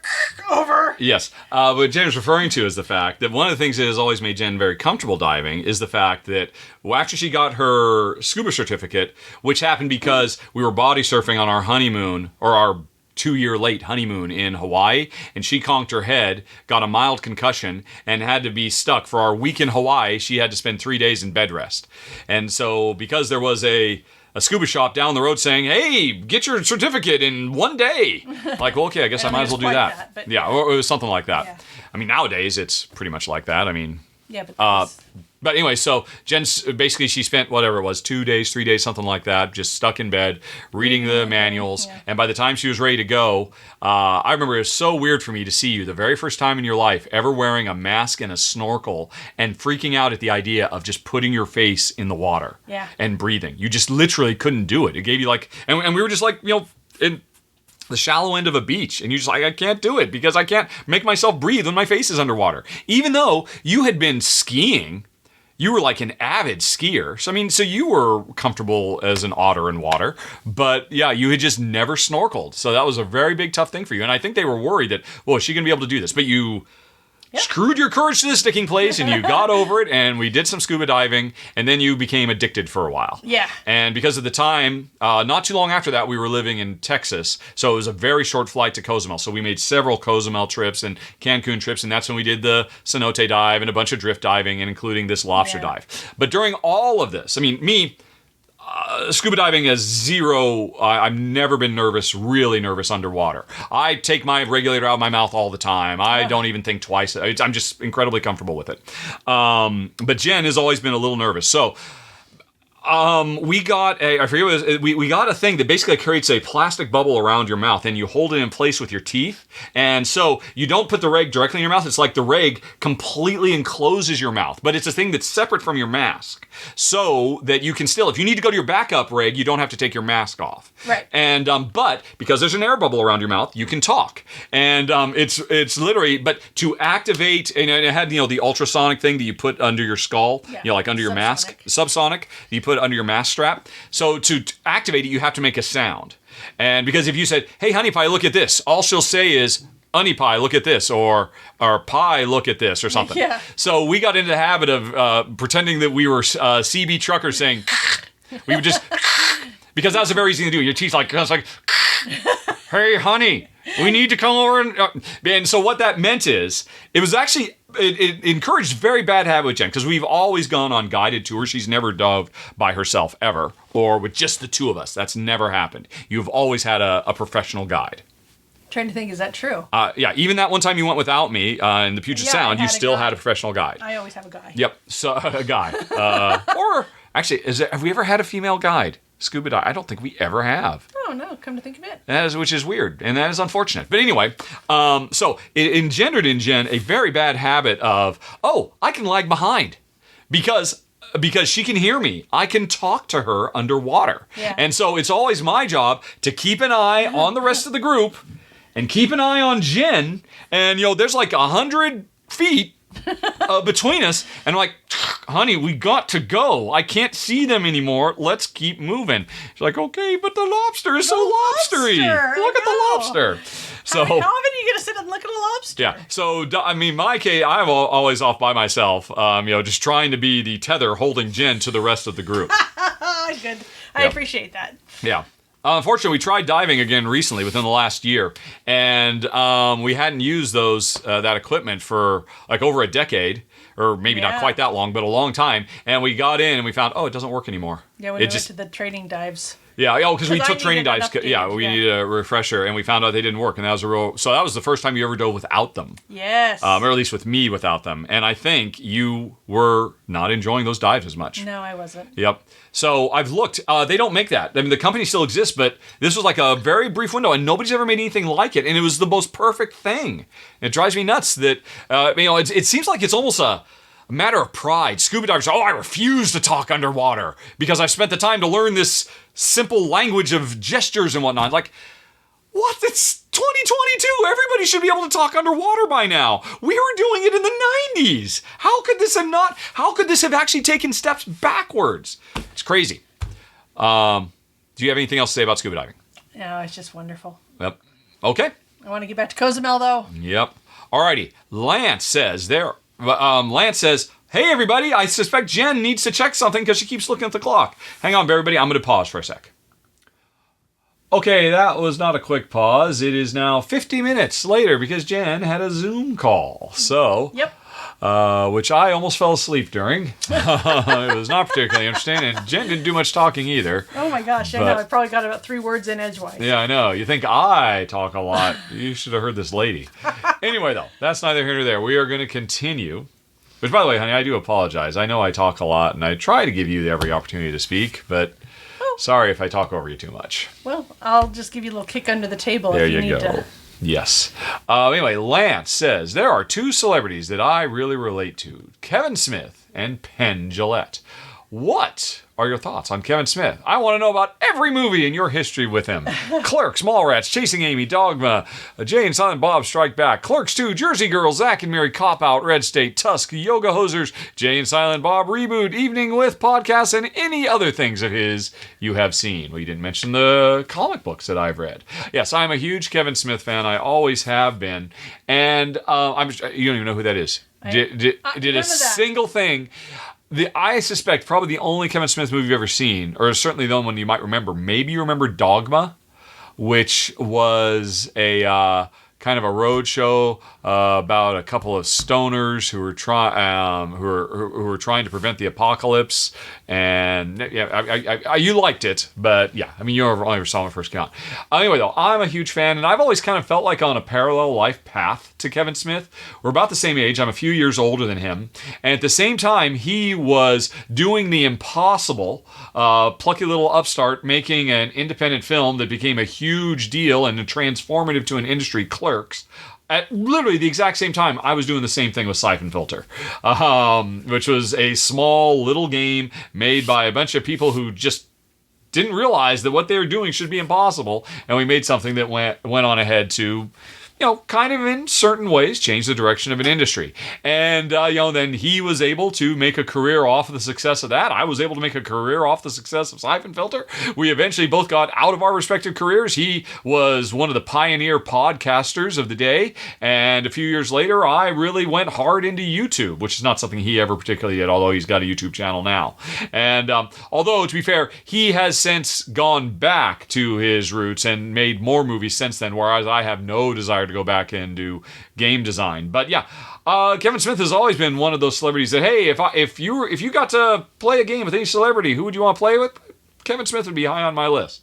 I used to listen to his a couple of his podcasts regularly. Now I don't remember the names of his co-hosts. His main one, Smodcast, with his filmmaker producer, lifelong, not his main sidekick, but his other sidekick, Scott Mosier, and the one he did with a kind of a science nerdy guy that they would talk about breakthroughs and technology and stuff like that. I really enjoyed both of those, but these days I just watch his Fat Man Beyond with Mark Bernardin, and I really enjoy that. I pretty much watch every episode. Although, fortunately, there's somebody on YouTube who always puts in show notes so I can skip the parts I don't care about or spoiler parts and just match many things. But no, I'm a fan of almost all of his movies. Clerks, I thought, was really great. Mallrats was okay. Chasing Amy was fantastic. Dogma is my second favorite of his films.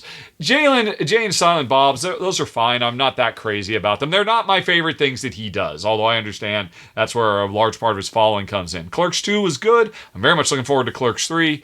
Jersey Girl was unfairly maligned. Zack and Miri make porno. Him really trying to change things was an interesting experiment, as was Cop Out. I recently decided I wanted to watch that again because I saw a trailer for it somehow, and I thought, wow, that's a really entertaining trailer. Red State is by far his best film. I mean, nobody thought he could had that in him, and it was amazing. Tusk, I loved except for the ending. If he just had not stuck with that joke twist ending, I think the movie would be much better received. Yoga Hosers is, hey, he made it for 12-year-old girls. Who am I to say, he didn't hit the target audience? Jay and Silent Bob movie, again, they're not my favorites. But yeah, I mean, I really fell in love with him, watching him do his evening with, talking about the behind the scenes of Superman Lives and all that stuff. So yeah, I'm a huge fan of his, and I've always thought it very interesting to compare notes. Both guys in our late 40s, early 50s who, as young men, kind of changed the industry that they kind of fell into, or he worked very hard to get in there, and what did that lead to his life. So, Penn Jillette, I know you know who Penn Jillette is, honey. I do. Yeah, that one. As Lance says, have you seen Penn and Teller live? What do you think about their TV show Bullshit or Fool Us, his podcast, and him in general as an atheist celebrity? You can certainly talk about Penn Jillette, Honey Pie, so I'll let you take that one. Oh, okay. I love it when somebody has taken some time to think and summarize stuff and presents it in a succinct and charming manner, which I think Penn definitely does. And What are you referring to specifically? You must be talking about the bullshit show. Bullshit show, yeah. But I also enjoy... Sorry, folks, I normally like to keep it clean, but that is literally the name of the show. Yeah. So we have to curse a little bit in this episode. Yeah. Anyway, go on. And I think also they do some of that with Fool Us, as far as sometimes showing us how they do things. But anyway, I admire him. I respect him. I think he's great. Okay. I've never listened to his podcast. I guess he has kind of libertarian leanings, which I don't necessarily agree with. But I that's hearsay. I don't really know. I'm aware he is an out and proud atheist, as am I, so I think that's fantastic. The more that's normalized, the better.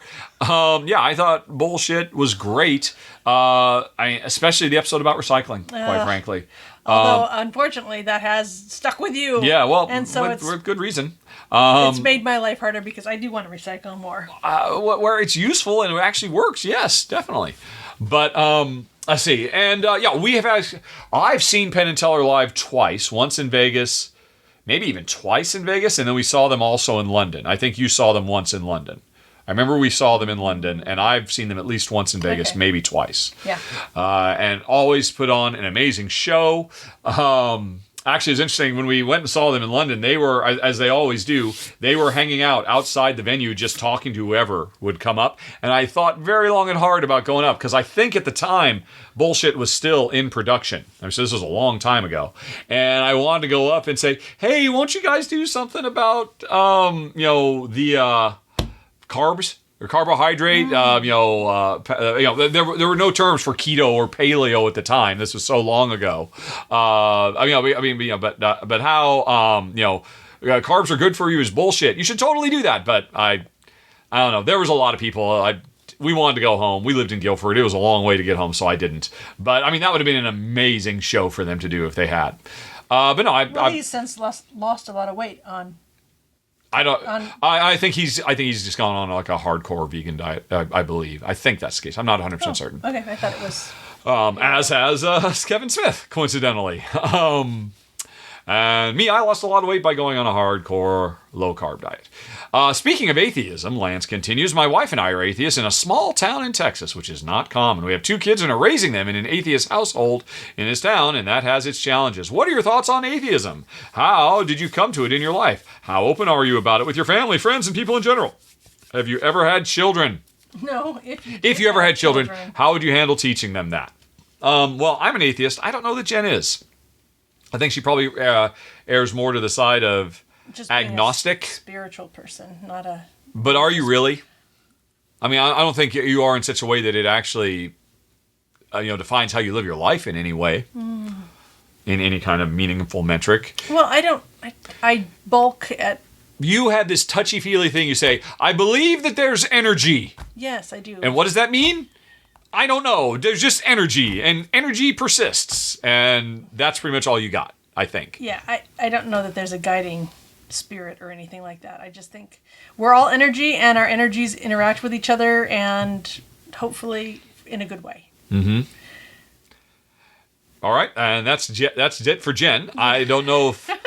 I don't know what you would classify her as, but me, I'm a hardcore, there's energy as long as there's biochemical processes doing it, and when those stop, your energy stops. Boom, end of story, you're done. Your energy has to go somewhere. Yes, I mean, it goes into the earth or whatever, and it makes new things. Well, yeah. Like plants or whatever grow out of your corpse. Sure, okay, yeah. Yes. All right. If that's what you mean by energy, that has absolutely nothing to do with spirituality. If you're just talking about biomechanical processes... Well, that's what you were just saying. Yes, that's what I'm saying. But what you imply, or I should say more to the point, what I infer from what you said is there is something eternal, that there is, this concept of yours and my energy interact and intermingle, and energy never goes away. That is... Okay. Basically, one step removed from, even when we die, we persist in some manner, that our energy goes on. Now, if you're just saying that, yes, the biochemical processes in our body convert into, breaking down into base carbon components and heat, then I agree with that level of definition of there's energy, but you mean something else. I do mean something else. All right, what do you mean? I mean that we, just in the very basest of ways, come from a huge mass of energy. Mm-hmm. And we are all part of the same thing. I am a little strand of it. You are a little strand of it. And we all come from like this huge cloud of whatever you want to call that, and I call it energy. Mm-hmm. There isn't anybody out there making rules. There isn't anybody out there judging us. We are all just part of the same stuff, and so we're interconnected that way. Right. Okay. So that's more of a, what's his name? Neil deGrasse Tyson. We are made of star stuff. There we go. Type thing. Sure. And I think that actually came from Carl Sagan, and then Neil deGrasse Tyson adopted it. So there's nothing spiritual at all. You are talking about you're just saying, hey, look, we all share some kind of deep level connection because we all come from the same place. That's the beginning and end of it.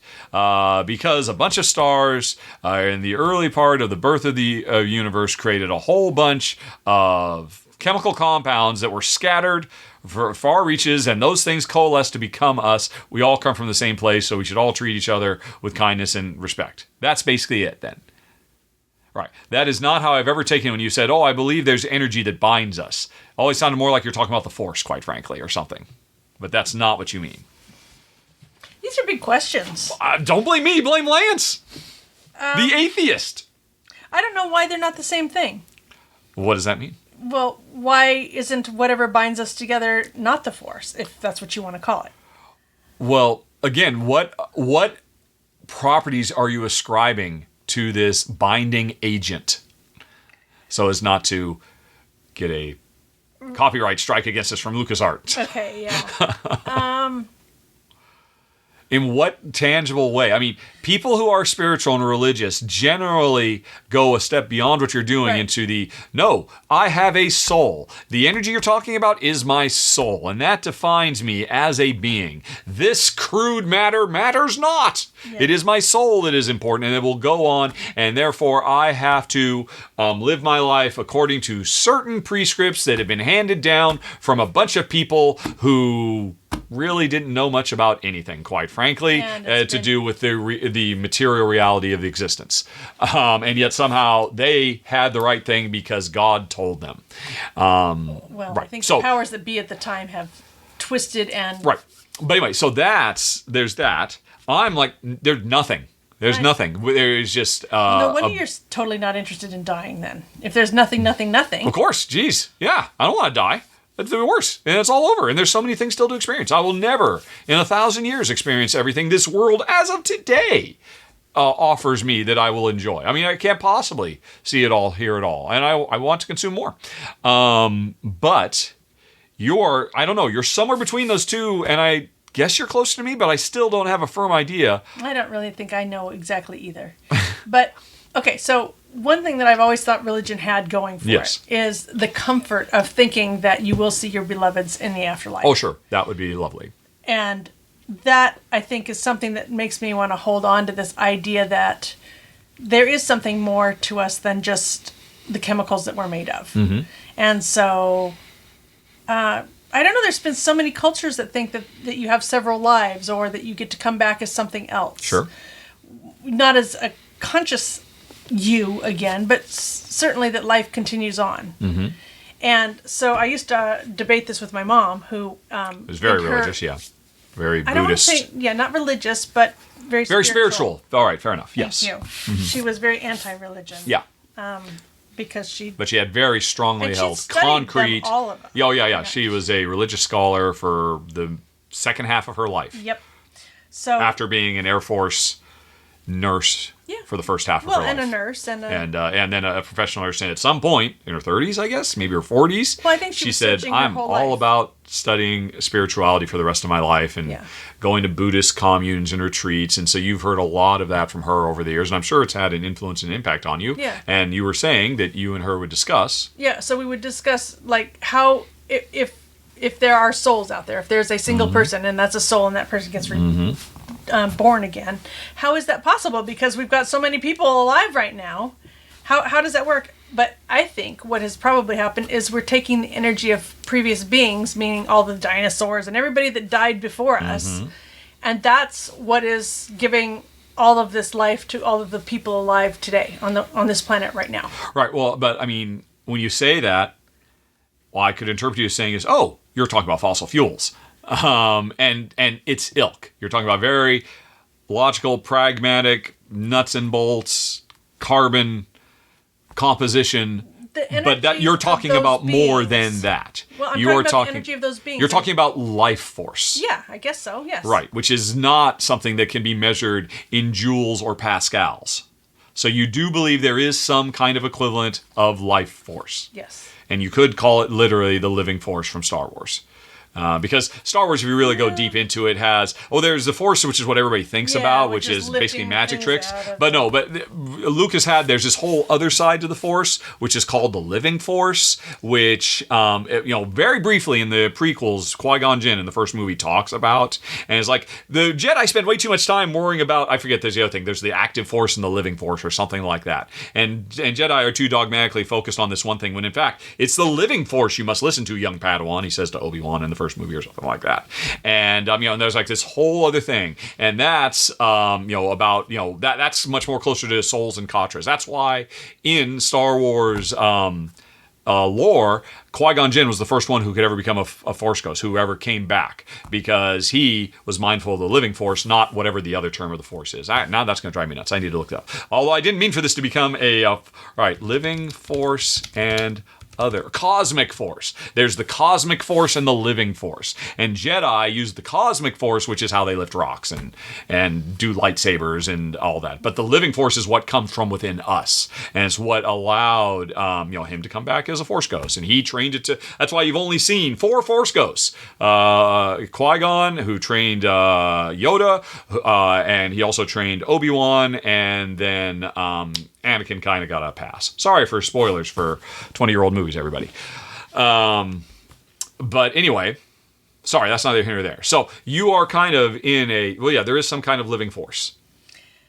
Well, I know any of this anyway, but that's just my feeling. It makes sense to me, and it seems right. Okay. This is more than Jen and I have ever talked about it in the 50-plus years we've known each other. 30, yes.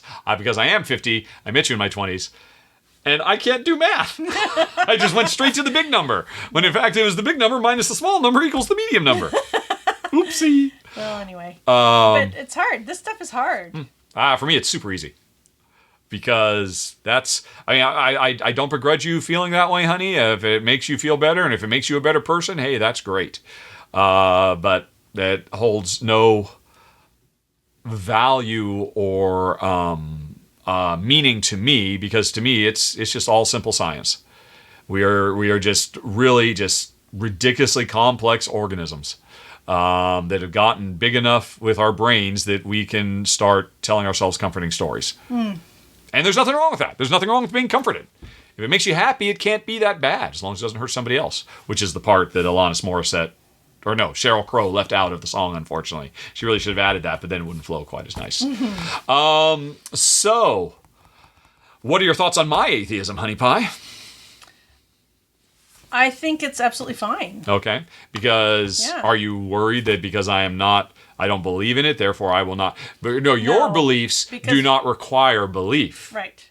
Unlike the standard dogmatic religious practices, which trade on the fact that, okay, you will be punished eternally if you do not do what we tell you to do as a form of control, societal control. Yes.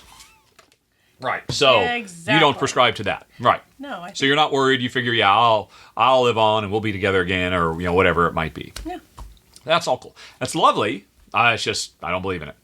Let's see. And if you don't believe in it, that's fine. Yeah. Because it may or may Because not I'll still happen. benefit anyway. Yeah. Exactly. Best case scenario. I just read something. About, it was in. I think it was in the Tower of London. How Jen just got back from a 2-week trip to England. Yeah. So essentially, there was something where when the Protestant and the Catholics crap was going on in England. Sure. It's kind of on some level never stopped. But anyway, go on. Okay, I know. I know. It's just boggles my mind. Yeah. But anyway, essentially, at some point in that history, the one or the other of them was able to sign a piece of paper that said, I declare I am a Catholic, or I declare I'm a Protestant, and since I've signed my name to that, I now have entry to God and heaven and all that stuff, regardless of if I get tortured later on and have to renounce it because of the torture and all that. Really? Because I've signed this piece of paper, I'm still good. I got the magic ticket. Wow. And I thought, oh my gosh. So it's kind of the same thing, honey. Hey. Don't worry, you got the magic ticket. All right. Either way, if you believe, you don't believe, it's okay. Whatever's going to happen is going to happen. Church of Jen says it's all good in the hood. Yep. It's all good, man. Yep. Is Jen's approach. That's cool. I'm totally fine with that. Let's see. It's absolutely incredible to me to have learned some of what went on. Oh, it was Shakespeare too. Shakespeare was a closet one or the other of them. Yes. Which was the wrong one for that time. The one that was out of favor, sure. Yeah, and how he had to live his life hiding who he was. Whatever this teeny tiny difference was between the Catholics and the Protestants. Yeah. And it made everybody's life such a living hell. Mm-hmm. Yeah. Well, that kind of stuff goes on. I mean, with the Sunni and Shia divide, yes. Which I'm sure is very important to people who are really engaged with that. But to the rest of us say, well, this is so inconsequential. Whether it was the cousin or the student, or at some point or other, I've looked into them. I've seen the particulars, but it is there are certainly parallels there that lead to so much strife and suffering for no good reason, because we are hardwired into our brain looking for any opportunity to find a difference between ourselves so that we can take comfort and safety from the fact that, I'm in this group here, but this group can't exist unless it's in opposition to that group over there, because that's... But it doesn't have to be that way. I know. We don't need that anymore. No, we can all just be humans. Tribalism was hugely important for us in our formative years. Literally hundreds of thousands of years ago. And it's unfortunately something we have held on to that we should really let go of now, because now it only holds us back. We've gotten everything we can get out of tribalism. It's time to let it go. And that circles right all the way back around to the beginning of this episode when I was talking about that is fundamentally Andrew Yang's message. That is fundamentally... what was it? Jason Pargin I was talking about. Fundamentally his message too. Or one of his many messages. So anyway, let's see. Continuing with the questions. How did atheism come into my life? I remember, unlike Jen. Well, Jen, you grew up in a relatively religion free. Your dad is an atheist, right? Yes, and my mom was raised in whatever the God-fearing religion it was that she was raised in. I don't even know. And she just took it. She just didn't. She didn't. Right. Oh, okay, all right. So she rebelled against that. Yeah, she rejected that until she eventually found her own form of spiritualism later in life. Yeah. And then your dad, they ultimately split. Your dad married, I assume, another atheist. I'm assuming your dad and Nancy are both atheists. Yes. So Jen really grew up in a secular household, as did I. I'm sure my dad died an atheist. My mom, it was never spoken of when I was growing up either, but later in life, my mom also coincidentally went on a very, very hardcore religion kick. And, not more far out like what your mom did, but more traditional, no one particular church, I don't think, but just Christianity in general. But trying to plumb all the goodness out of it, because there's a lot of greatness, and there's a lot of goodness. wonderfulness. Yeah, I don't mean to disparage. It's just unfortunate because you don't need to have a book to tell you to be good, when in fact it's kind of hardwired into all of us to be good. We don't need that crutch.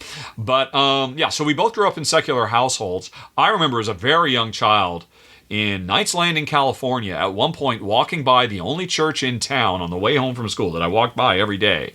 And I don't know why, nobody was there. And I remember thinking to myself, well, you know what? If God existed, prove it, God. Give me a lollipop or give me some bubble gum. Just make it appear. That's all I need. That's one thing I need. Oh, you didn't? Okay, then screw you.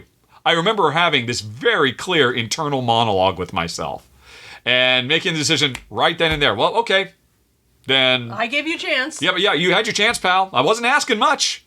And a bubble gum. Yeah, I didn't want a sign. I wanted a very specific, Hubba Bubba, or maybe some Big League Chew, or whatever it was that I was chewing in the 70s. And I remember that really stuck with me. And obviously, it is literally, by definition, childish, but it was me making a very, very early decision that I made for myself, because my parents never said one thing about it or another, and I didn't know until probably 15 years after I'd left home to go off to college that I'd found out, oh, Mom's gotten religious in her old age. I didn't know that.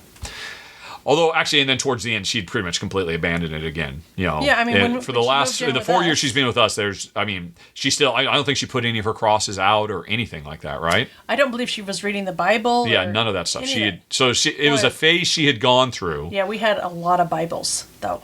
I mean, there must have been at least 7 or 8 Bibles. Oh yeah, that when we were going through her stuff. Yeah.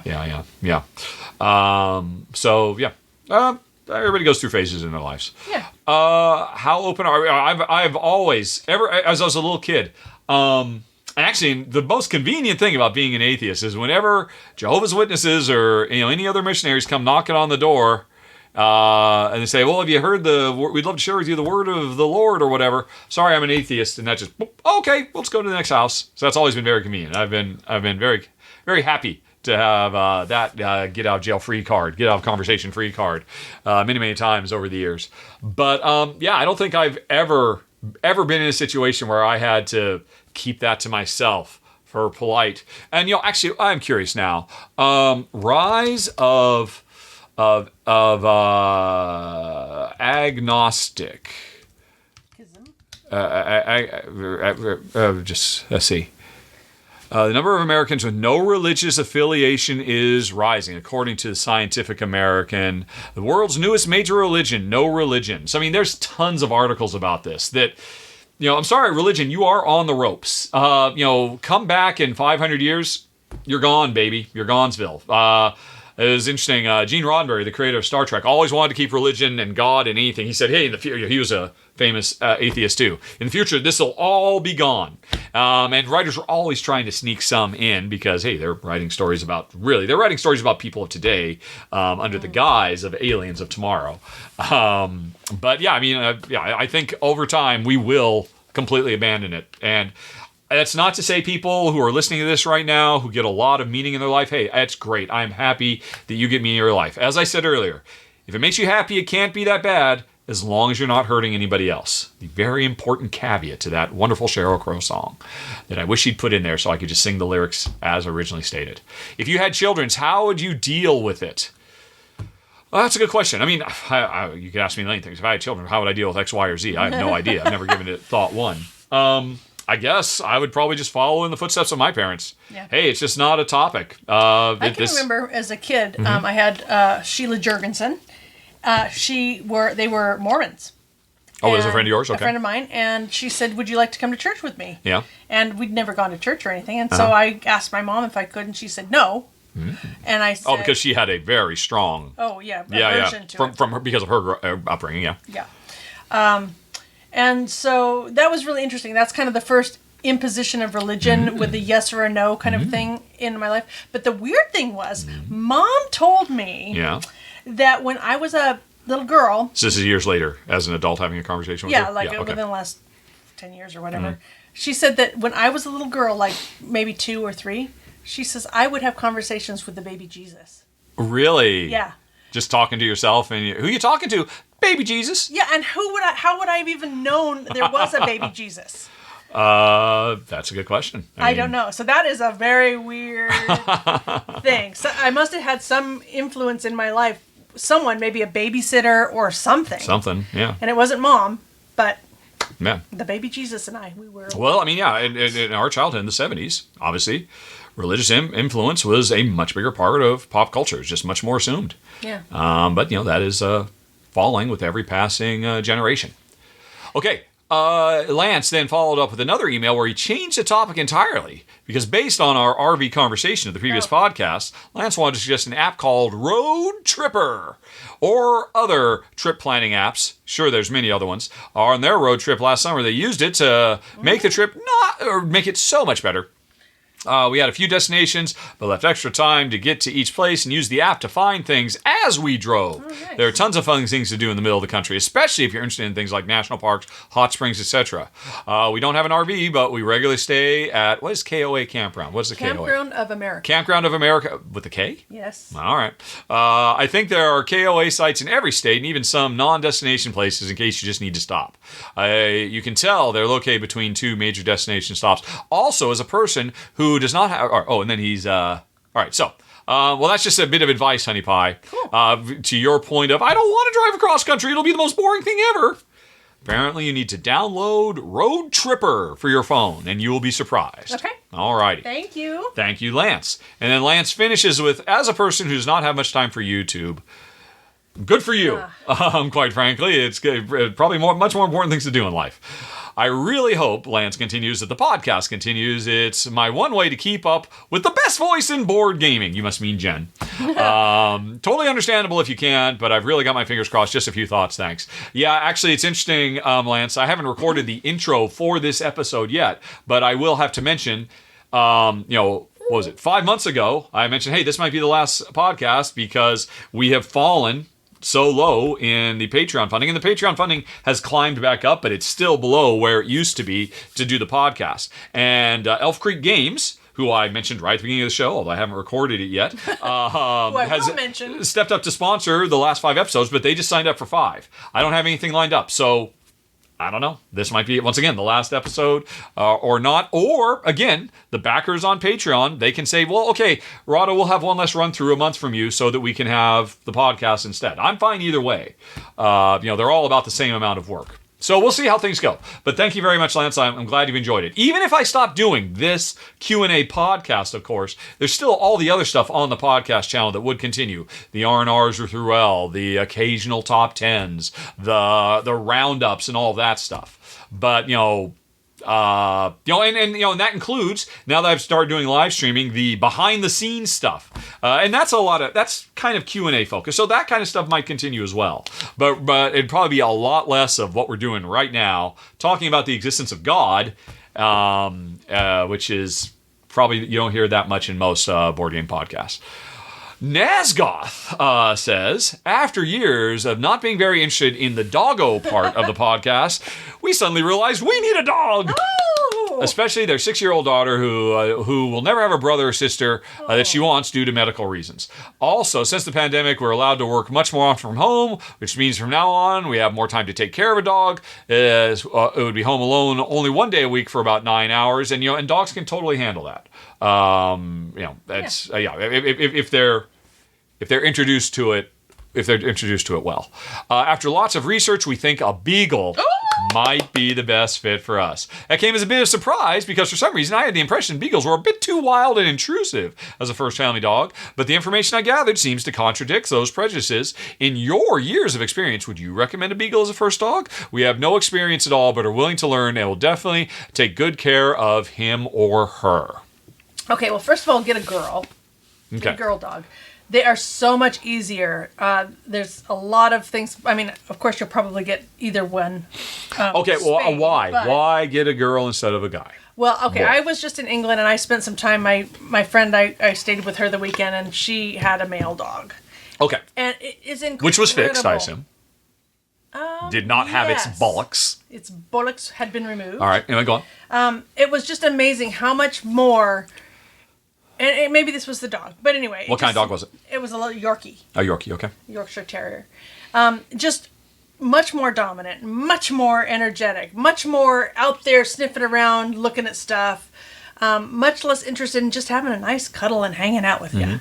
So, and again, it could have been that. That's one data point. It's not definitive. Could be anecdotal, but but that's your understanding in general. About Nancy's dog. Okay, yes. Zach, same thing. I think there's just a different male or female energy, and I prefer the female energy. And it seems that since you haven't requested a male, that you also prefer the female energy of the dog.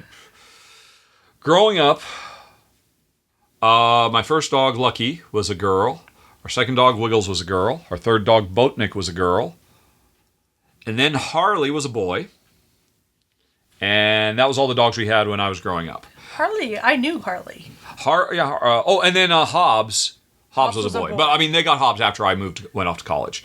And Harley was a stray. I was just waiting for Mom to pick me up at high school one day because I had stayed late for practice for the play I was in. And she had to pick me up because I did have a driver's license, but for some reason I wasn't driving at that moment, or the car was, I don't know, who knows what.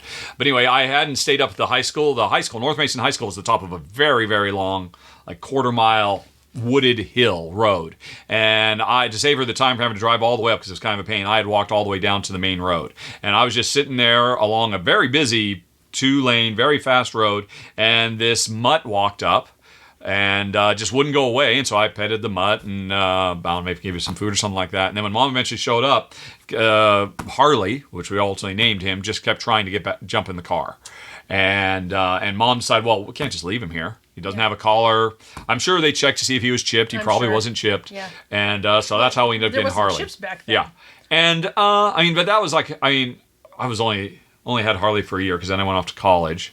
But I don't know. I'm trying to remember. That's my one real experience, other than, like you said, Zach and Frankie, right? Their new dog is a boy also. Yep. I would say you're probably right. For a couple, like a month or something in Austin when they went on a holiday. I would say you're probably right. There is, I mean, I think probably they are probably predisposed to be a little bit more dominant, which more high energy, more high strung. I don't know, but yeah, I can certainly say for most of my life I've had great luck with female dogs. So yeah. Yes, and also they pee on everything. Oh my God, there's leg licking. That is much more work to house train a male dog than a female dog. Yes, and they just go into your house and they will pee on things as well. I've seen. Yes, I have. Yep. So anyway, I think just get a girl dog. It's going to be a lot easier from the get-go no matter what you get. Plus, there's the thingy on the tummy that you don't have to avoid. You can do... No lipstick issues. Lipstick? When a dog gets an erection, their penis comes out of the sheath and it looks like a red stick of lipstick.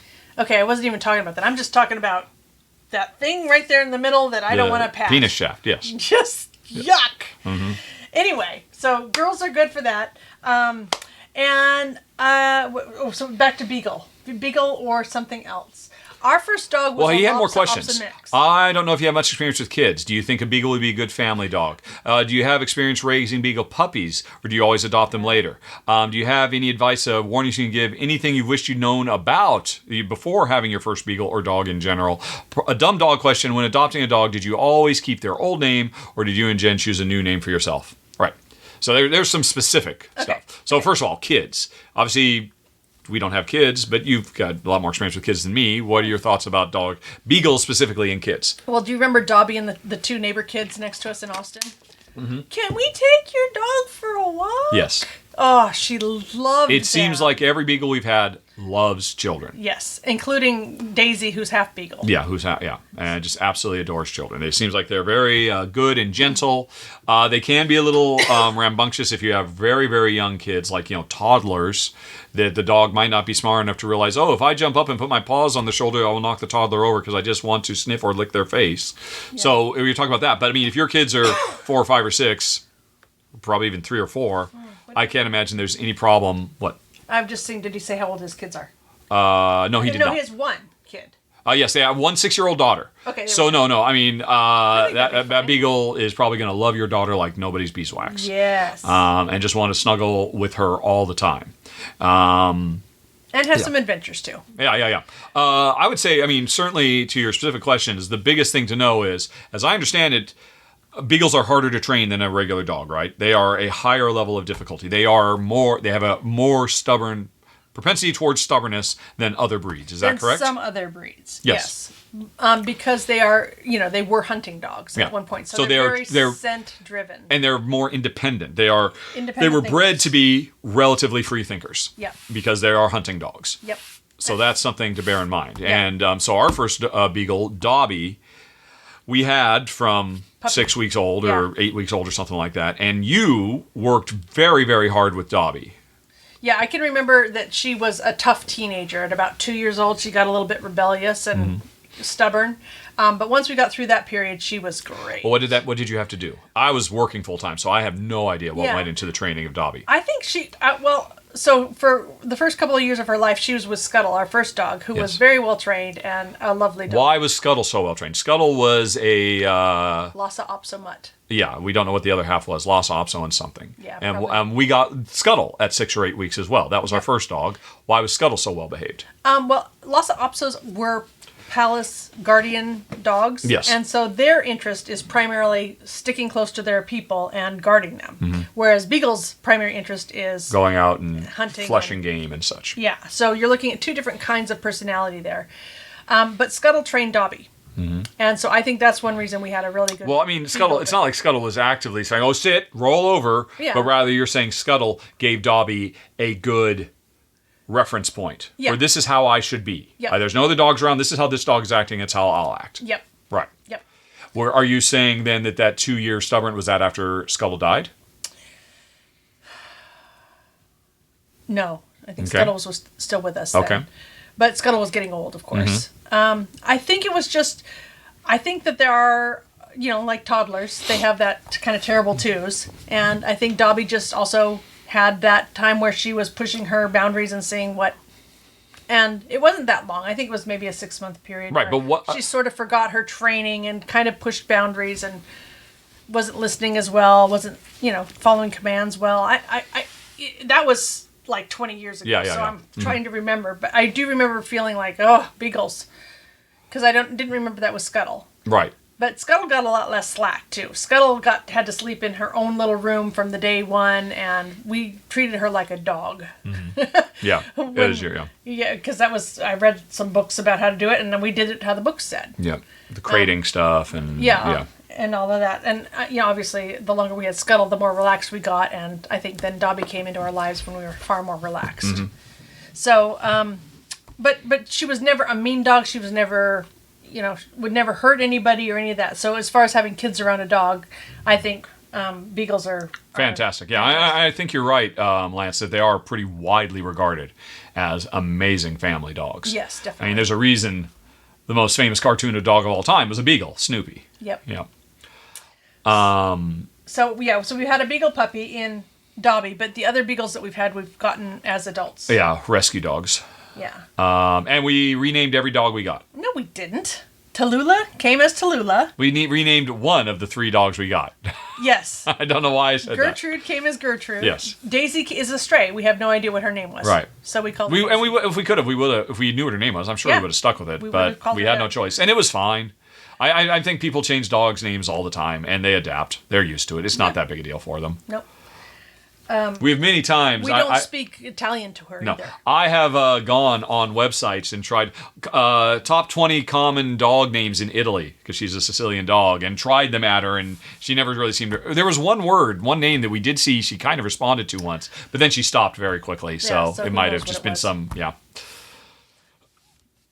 I don't think changing name is a big deal at all. I mean, gosh, what's going on with that gigantic, that huge rescue of Beagles? Oh. Is that still happening, or is that already gone? I think it's going on. It's 4,000 Beagles, but the problem is they have no socializing at all. So it's going to be a bit of work to get those dogs. But, oh my gosh, they will be such great dogs because they have led such a miserable life. Yeah, they'll just be so love happy. You so much. Yeah. Yeah, so if you could get one of those, what's the lab called? I don't know. I mean, if you do a search for 4,000 Beagles, it's a major news story. Honestly, when we first heard about it, I thought for sure Jen was going to say, okay, well, we have to get 5. I would love that. Well, why didn't we? Because I don't know what our future holds. Yeah, 4,000 Beagles, the Humane Society of America. I mean, it was around 4,000 Beagles were from a mass breeding facility. Which was a research firm. Moms and Beagle puppies. Yeah. So adults. So if you're seriously thinking about it, this is literally a crisis, because they will have to start putting down hundreds, if not thousands, of dogs, because they've rescued them from this lab breeding facility thing. The conditions were awful. Yeah. And so they are looking for people everywhere. They're looking for people all around the country, all around the world, to try to rehome this amazing drop. So it's certainly something you might want to look at. And if you just do a Google search for 4,000 Beagles, you'll find lots of stories about it. And I'm sure if you contact them, they'll have all... You could say, look, this is our situation. We have a 6-year-old daughter who will never have a sibling. We think Beagles are great. We want to help. And they'd probably be able to give you all kinds of advice, much more than us, because we are rank amateurs, quite frankly. Well, and also, just so that you have some comfort about this, these Beagles are being taken into shelters, and my understanding is, people are working with them, they're socializing them, they're training them, they're giving them, a grounding. And then they'll also be able to tell you about those particular, if they've got 5 Beagles or 10 Beagles, they'll be able to say, oh, well, Julie Beagle over here. Sure, yeah. She'd be the better one for your particular situation as opposed to Nelson Beagle over here. Yeah. So you can make a big difference there. Yes, that would be awesome. Yeah. Let's see, what else? So Gertrude, which is our second beagle. No, Tula was our second beagle. Our third beagle. Gertrude and Tula are twins because they are literally cousins. So I conflate the two of them together. Tula, our third beagle, Vice versa. Gertrude, our third beagle. That's living with us right now. We don't know the particulars, but she had been raised to be a show dog, a Crufts level dog. And she had been adopted for that. And as we understand it, it turns out she did not have the temperament for it. And so the people who adopted her apparently lived in an apartment and kept her in a crate like 20 hours a day or something like that. When we got her, she was very maladjusted. And I mean, dogs never do this, but Gertrude wouldn't think twice about peeing in her own crate. She would prefer to pee in her crate. Yeah, the place she would prefer to pee where she slept. Yes. Because that's just what she had done her whole life. And we got her and she was, 2 years old or something like that. Yeah. And so what was that like, having to train her out of that? As a concrete example of difficulties you would find as a dog who came from a partially traumatic background. Yeah. I mean, it really made me sad. Mm-hmm. Because, she's a lovely also, dog.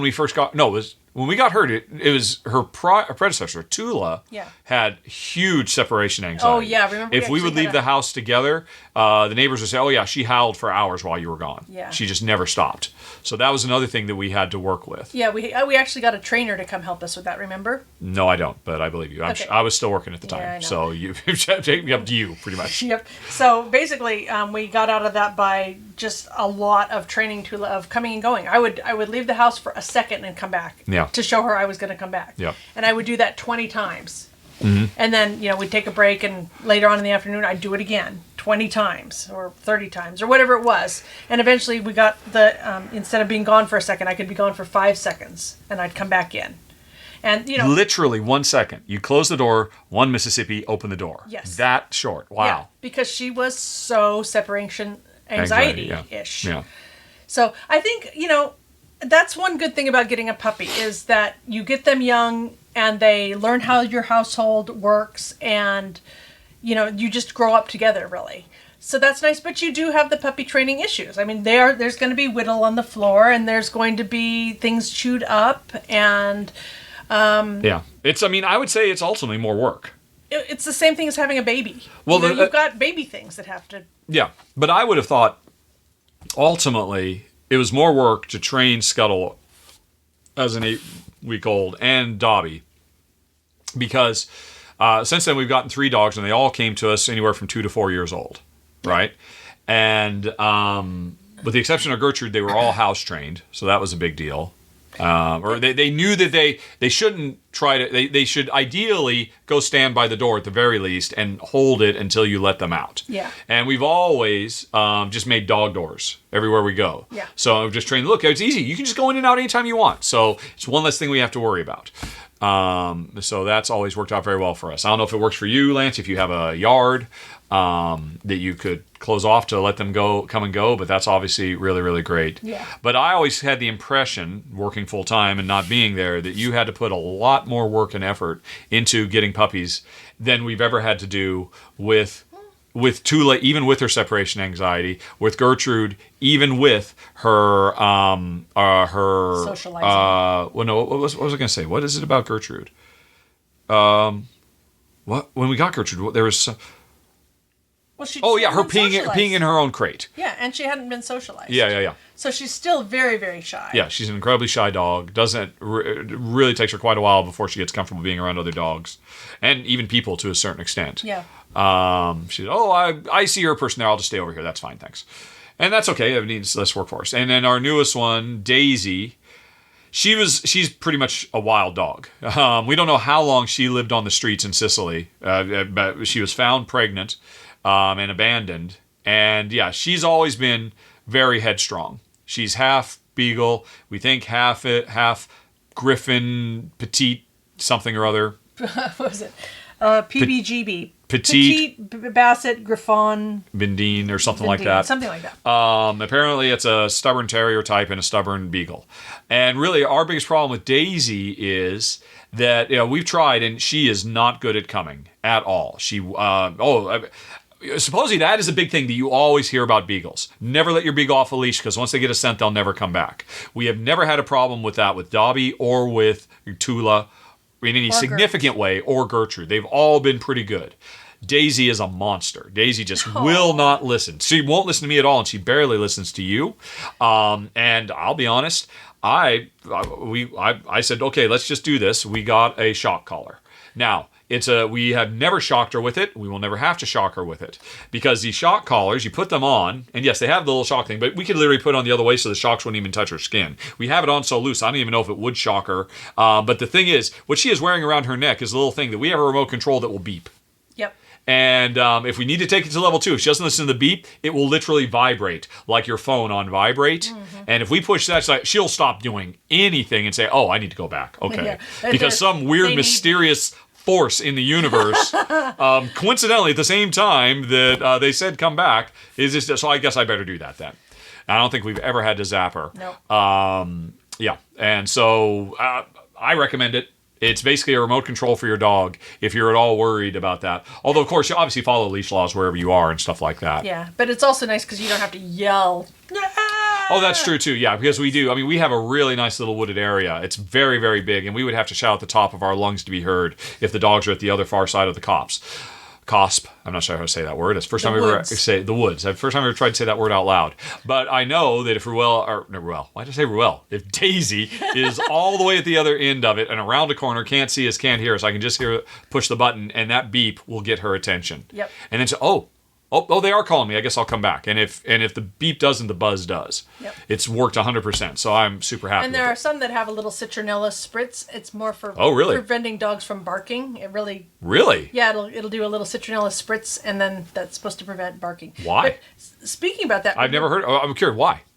Do you know why? What is the mechanism of that? Because they're so scent oriented, and it just distracts them. All right. Anyway, you're about to say something. Do I know something? Oh, I was just thinking. Also, Scuttle. Remember, she used to submissive pee all the time. That's true. Yes, she did. She was very quick to do that. And when we would take her to another person's house, and the other dog came up, Scuttle, I submit to you by urinating on the floor in front of you. Yep. That was a real problem. Yeah. So that was just a submissive behavior. But also, she used to bark at the door. Mm-hmm. And remember, we did get a collar at some point for her for that. I don't remember that at all. That again must have been. Yeah, that was in Bend. Okay, that was in Bend. Oh my gosh! Wow. Yeah, of course it was. Yeah. So, again, I was working 80 hours a week for years at a time, so I don't remember any of this. So anyway, there are things that you can do that are not violent or hurtful. But that just distract the dog. Yeah, it snaps them out of the mental state they get themselves in. Yeah. Exactly. Because they can be very single-minded. So anyway, we recommend Beagles hugely. And there is a huge need for help right now. Yeah. It is literally a crisis that you could help out with, Lance. So I think, not that I believe in this, but Jen does, the universe, the energy of the universe might be speaking to you right now, Lance. Yep. Okay. Moving on. Nelson says, do you have any tips for staying... have you get a Beagle? Let us know. Yes. Even if we're not doing the podcast. We do like pictures of dogs. Yeah. Well, we still want to know. Yep. All right. Let us know about your Beagle. Nelson says, do you have any tips on staying positive? How does Jen stay positive? How do you guys help each other stay positive when things are not going your way? Oh my gosh. The number one thing that helps me stay positive is to look at all the crap that isn't going wrong. You can just think, whatever this one thing is really disappointing me and making me unhappy. And then I think about all of the other things that are wonderful in my life. I've got a roof over my head. I am well fed, maybe too well fed. I have somebody I can share my life with who I love and respect. Mm-hmm. There is so much to be grateful for. Yep, that is the trick. And it's not just in your personal life, but if you're upset about the state of the world, you have to think about that on a macro level too. Yes, and that the arc of the arc of history bends towards justice, and it is true even in our darkest times. As close as we are to civil war now, we were closer in the 60s, in the era of civil rights. And we were certainly closer in the late 1800s when we likely did go to civil war over the darkest chapter of human history. So, as bad as things are now, they are not as bad as they used to be. We literally carry miracle machines around in our pockets and don't even think about it. Yep. Yeah, and as bad as, I've railed against social media and what a problem it is because our brains have not adapted to this new form of communication yet. This will take many, many generations. But you know what? The printing press did the same thing, and humanity survived the printing press. The printing press was used for great good, and it was used for great, great, great evil. The Nazis rose to power in large part off of the invention of the microphone and the bullhorn. And yet somehow we survived as a species. So we will survive social media as well. We will survive polarization in politics. We always are getting better. And all you have to do is look at any metric of humanity. You want to name education, baseline poverty, child mortality. Everything is up. Even when things occasionally spike. Everybody says, oh, the murder rate is up. The murder rate is up. Look at the murder rate in the 50s and 60s. Where we are now. It was a mountain, and we're the tiniest molehill. Things are so much better now than they were. Even the school shootings and stuff? Yes. That's not, I do not mean to dismiss the fact that we do not have problems. I know. I'm just mentioning that because there are these mass killings.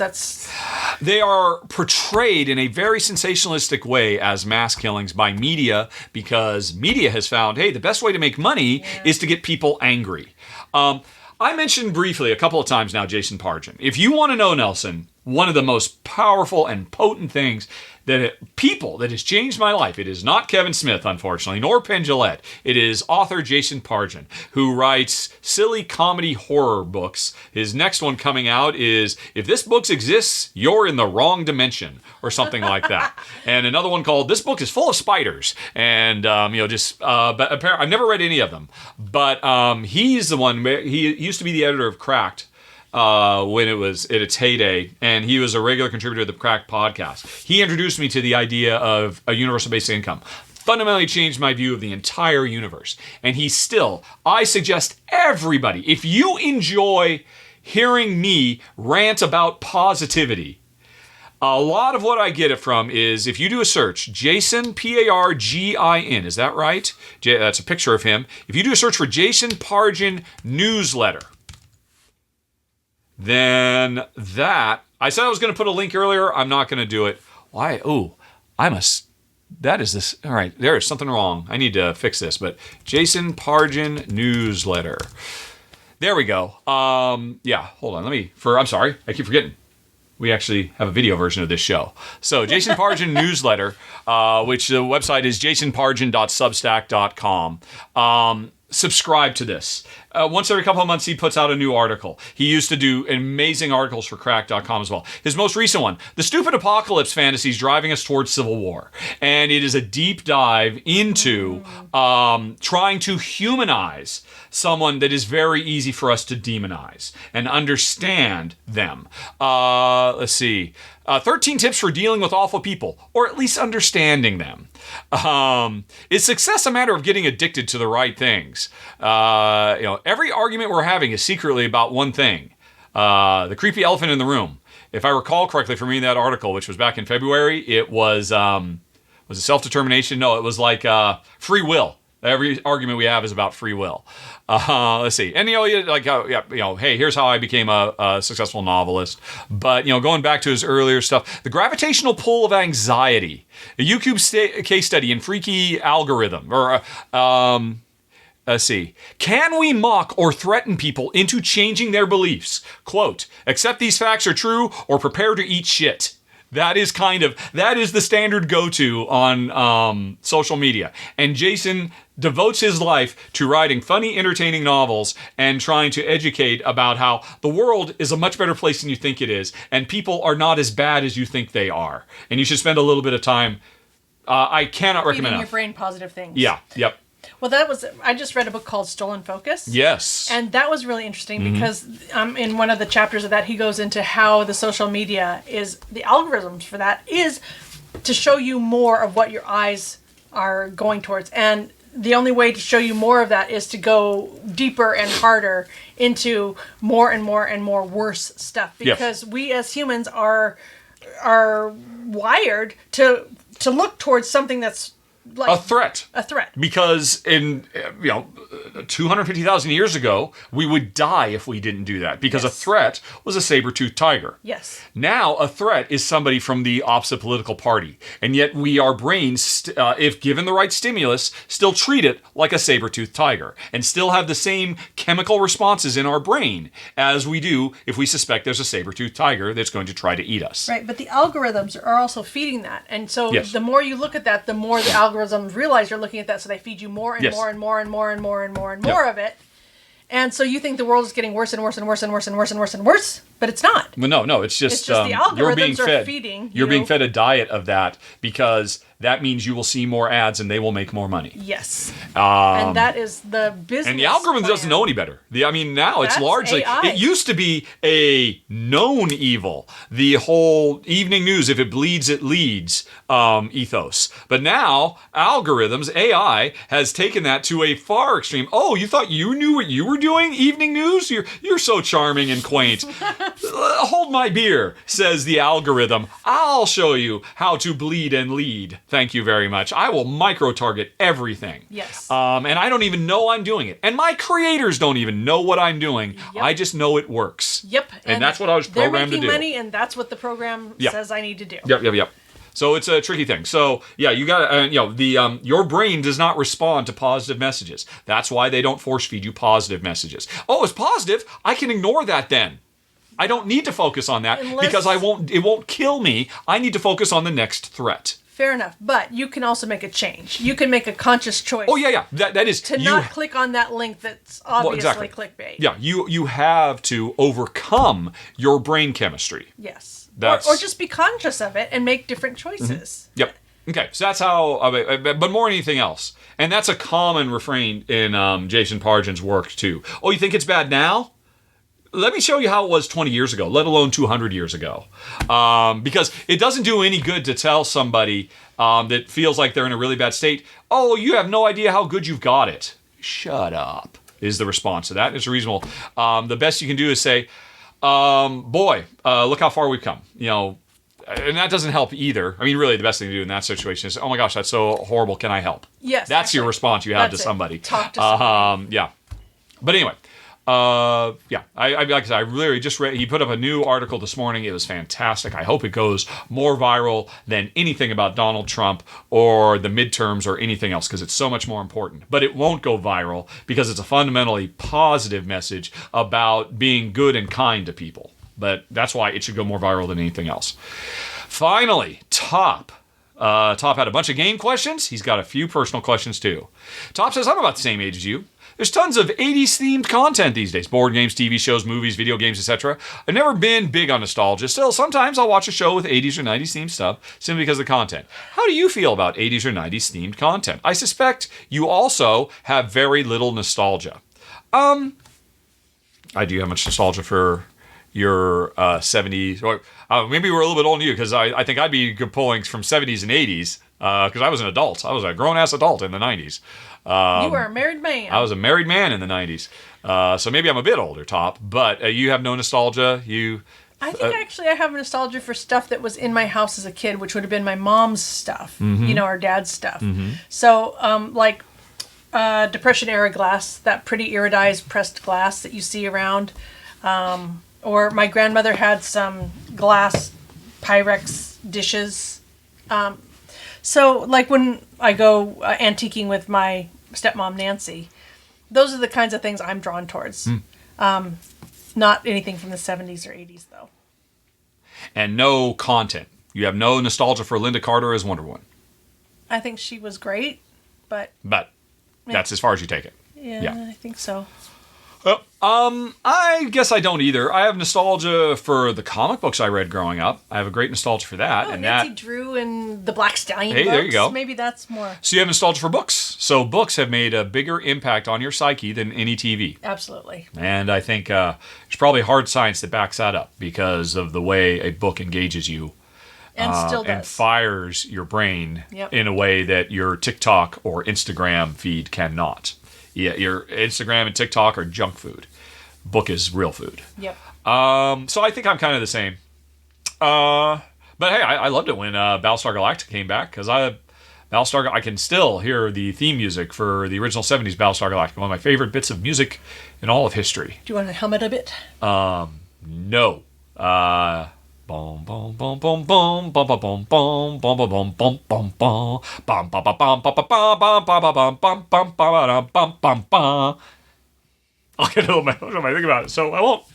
But yeah, generally not. I mean, I really love the A-Team theme song too. Yeah, that's good music.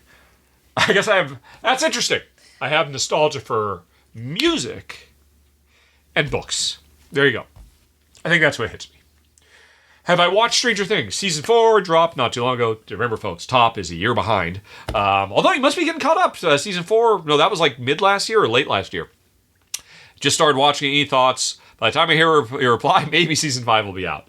I don't have to spoil anything, Top. I've enjoyed Stranger Things. It's had its ups and downs. I think I really enjoyed this fourth season. The way they said, to heck with it, we're not network TV. We can have 90-minute long episodes if we want. Let's do it. And I really enjoyed that. That just playing with the format and trying to do different stuff has been a lot of great stuff. Okay, and that was the last question. Except we now have some Jed's Words of Wisdom, we have some doggos, and then we have some spoilers. Because we put off... What did we put off? It's Brave New Worlds. Brave New World. Oh, hey, you know what? While we were on that 15 minutes call that I was falling asleep in, I realized I skipped a question from Daniel. Because I jumped right into the thing about, Daniel asked, hey, talking about media bias, where do you get your info? And I thought that was a very good question. So I'm going to take that, and I'm going to put it all the way down here at the bottom. Follow-up question from Daniel that I meant to ask. Oh, we skipped Words of Wisdom. Daniel, where do you get your info? Good question, Daniel. We subscribe to the New York Times. It's the Uru. Or where do you? Yeah, we subscribe to the New York Times for the daily newsletter. I read that most every day. I think Jen does too. Yep. That's whatever it is, $4 a month or something like that. I don't know. Something. And the New York Times, if you were to look at its media check, is slightly left leaning in that they are generally fact-filled articles, but they'll do a little bit of left-leaning clickbait in the titles or whatnot, as opposed to the next level of bias, which is, oh no, we will just focus on things from a left perspective. New York Times is generally regarded as something that runs down the middle in terms of their reporting, but kind of sensationalizes a little bit on the left. That's kind of what I tend towards. But let's see, on YouTube I subscribe to Reuters. So I get a lot of news clips from Reuters, which is a right-down-the-middle organization. I also oddly subscribe to Breitbart, just to see what the extreme right is talking about, and just to get a glimpse of the world from that perspective. So I subscribe to I think there's a couple of more. TLDR, which is a British-based. Do you know TLDR? I too long didn't read. Yeah, but do you know the YouTube channel? Oh, okay. That is a very successful YouTube channel that started up a couple years ago that started out focusing on UK politics, but then spread to Europe and then worldwide and US politics. And now they've spread out to like pretty much a full-on media organization. I'm very impressed by them also. And for podcasts, I get a lot of deep dive stuff from Ezra Klein. I used to listen to some other stuff. I still listen to Andrew Yang's podcast as well, where, as always, usually what he's preaching is, hey, the other side isn't evil. Let's talk to them now, which I respond to very positively. And again, not that there aren't evil people on both sides. Hey, there's good people and bad people on both sides. But the important thing is, whether you think they're evil or not, you still have to work with them to get stuff done. Let's see here. So that's where I get my. Do you have any, or pretty much? I think all you do is just the New York Times daily newsfeed. Turned back just to that. Yep. Okay. Cool. Thank you for that question, Daniel. It was a good one. Sorry I skipped it earlier. Now, to Jen's Words of Wisdom. Honey Pie. There it is, right there on screen. The big bitmap that you found on americasbestpics.com. Although, that's not where you found it. I assume you just showed up in your Instagram feed or something. Oh, no, it's a Matt Haig quote. It's not attributed to him in this, but okay. I know, it didn't. But who's Matt Haig? Matt Haig is the author of that book that I really liked. Oh, the where Attention? No, it was, click Matt Haig for me. Matt Haig. Yeah. Author. Yep. It's the blue book. Nope, none of those. It's light blue, kind of a turquoise color.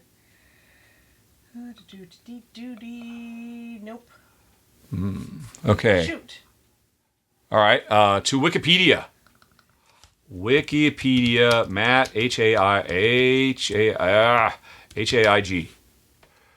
All right, we're back on pictures though. All right. Matt Haig is an English author and journalist. He's written fiction and nonfiction. His works, nonfiction. Yeah. Let's see. Nonfiction. How you don't have an E-strategy, brand failures, brand loyalty, brand success, reasons to stay alive, notes on a nervous planet. The comfort book, I'm sure. The Comfort Book. All right. Yeah, that's a recent one. Anyway, I pulled a whole bunch of quotes from him and just put it in my email so that I could remember them. But anyway, so I just did it. Anyway, Matt Haig. Right. Matt Haig says, self-forgiveness makes the world better. You don't become a good person by believing you are a bad one. that's good. Yes. That's a good one. I like that. Yeah. Okay, cool. So those are the words of wisdom. Now we move on to dogs for people who are watching instead of listening. Although, bad news, everybody. No dogs. No one sent a single dog picture this month, Honey Pie. Oh, where's my phone? I have some dog pictures. All right, maybe next time. All right. Well, folks, we need those dog pictures along with questions. And now, finally, that's it. We've got 2 spoiler topics. One came up while we were earlier. What was it? It was spoilers about Bright something. New Worlds. About Star Trek Brave New Worlds. So Jen will have some thoughts about Brave New Worlds. And then second spoiler is about the Pandemic Legacy series of games. Because people have heard me talk about it at great length, but I've never really talked about it spoiler time. So we'll see if we can jog Jen's memory of the experiences at all and talk a little bit spoiler, all spoilers all the time for Pandemic Legacy and Star Trek Brave New World. And if you don't want any of that stuff spoiled, folks, get out now and come back next month, if there is a next month, because I got to figure that out. Because I think by now sponsorship has run out for the show. But just in case we are coming back next month, please send more questions at questions@rahdo.com. And thank you very much for watching. Have a very nice day. Talk to you later. So long. Bye-bye. And if you're still here, Honey Pie, what are your thoughts about Star Trek Brave New Worlds? Well, the main thing I wanted to talk about was that Christopher Pike knows his end date. He knows his death date. He knows how he's going to die and everything. And yet he has had to make this courageous decision to keep living. And how he goes about that every day, I don't think every episode addresses that, but quite a few of them do. Yeah, it comes up a lot. And yeah. I love that. I love the mortality of him and his decision making of how he's going to proceed with all that. Sorry, I just bumped things. I'm sorry. Keep on going. That's sorry. it. That's what I wanted to say. I think that's great. I think that is really an interesting human question because none of us know how many days or minutes we have in still to live, but he does know what he's got, and I just love the courage that he brings to that. That's very cool. So that's my favorite part of Brave New Worlds. Okay, so you watch it just for that, just on the off chance that he tells somebody else, oh, I know the exact day I'm going to die. He doesn't say that. He never says that. But I just think that's really cool and how he's living his life. Okay. Knowing what's coming. And the decisions he's making. Yes. Yeah. To not run away from that. Yeah. That's cool. Yeah. I think it's a great show, too. Very much enjoy it. I cannot seem to slow down this trailer that is... There we go. Great high science fiction. What was the first season? 10 episodes that have finished now. I wasn't crazy about the one with the... Didn't they have the Shakespeare opera? one? Yeah. Or the Midsummer Night's Dream one. Although, I appreciate that it is obviously very, very much in keeping with classic Trek, like, Shore Leave and stuff like that. But it just didn't work for me. But yeah, I think the way it handles big topics, the way it gets back to the spirit of Trek, that it has amazing production values, and that it has speed and velocity, which is something that I feel Next Generation pretty much removed from Star Trek, as became slower and more ponderous, and Star Trek was always philosophical, always dealing with big, heavy topics, but they always did it with speed and urgency and drama. And I don't know that Next Gen, which of course defines Star Trek for an entire generation, and probably now 2 generations of Star Trek fans. I mean, to me, Strange New World gets back to Star Trek how it was defined for me as a child growing up, and therefore what I do have some nostalgia for. So yeah, I think it's great. I think Jen's point is certainly 100% on point as well. And yeah, that Pike is a central character with the weight that he carries through the magic of science fiction that you can really dig deep onto. Predestiny and those kinds of decisions. I thought that was all very cool. It's not perfect. Sometimes you're like, boy, if you two would just talk about this, you could probably come to a conclusion. Like the doctor's kid. The doctor's kid. I mean, okay, that's a cool idea, but I just didn't really dig how it was handled as a whole, and then how it was resolved as well. Was kind of done in a kind of clumsy way, but no, on the whole, I think it's fantastic. And look forward to season 2. It is. Contrary to most people, I really dug the first season of Discovery. I thought the first season of Discovery was fantastic from start to finish, with only a few steps. So I still think, and of course, I still think Star Trek. Now I can think of as Brave New Worlds, but Star Trek Lower Decks is the best Star Trek in all of Star Trek history, for reasons I've talked about at great length. But of New Trek, I would put Lower Decks, first season of Discovery, and then all of Strange New Worlds. And if Strange New Worlds keeps it up, it might ultimately eclipse everything as the greatest Star Trek of all time. So I think that's it for that. And then the other question, of course, would be pandemic. Or let's see, let's go back to it. Right, coming back over here, pushing that button. Top says, I can't scroll down anymore. Oh, because it's at the bottom of there we go. My favorite game is Pandemic, especially Legacy.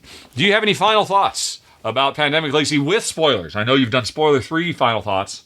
I'm not sure if you've had a full discussion of your thoughts in video, podcast, or written for folks who've already played the games. Thoughts about seasons 1, 2, 0, and overall. Well, let's put something Pandemic on the screen.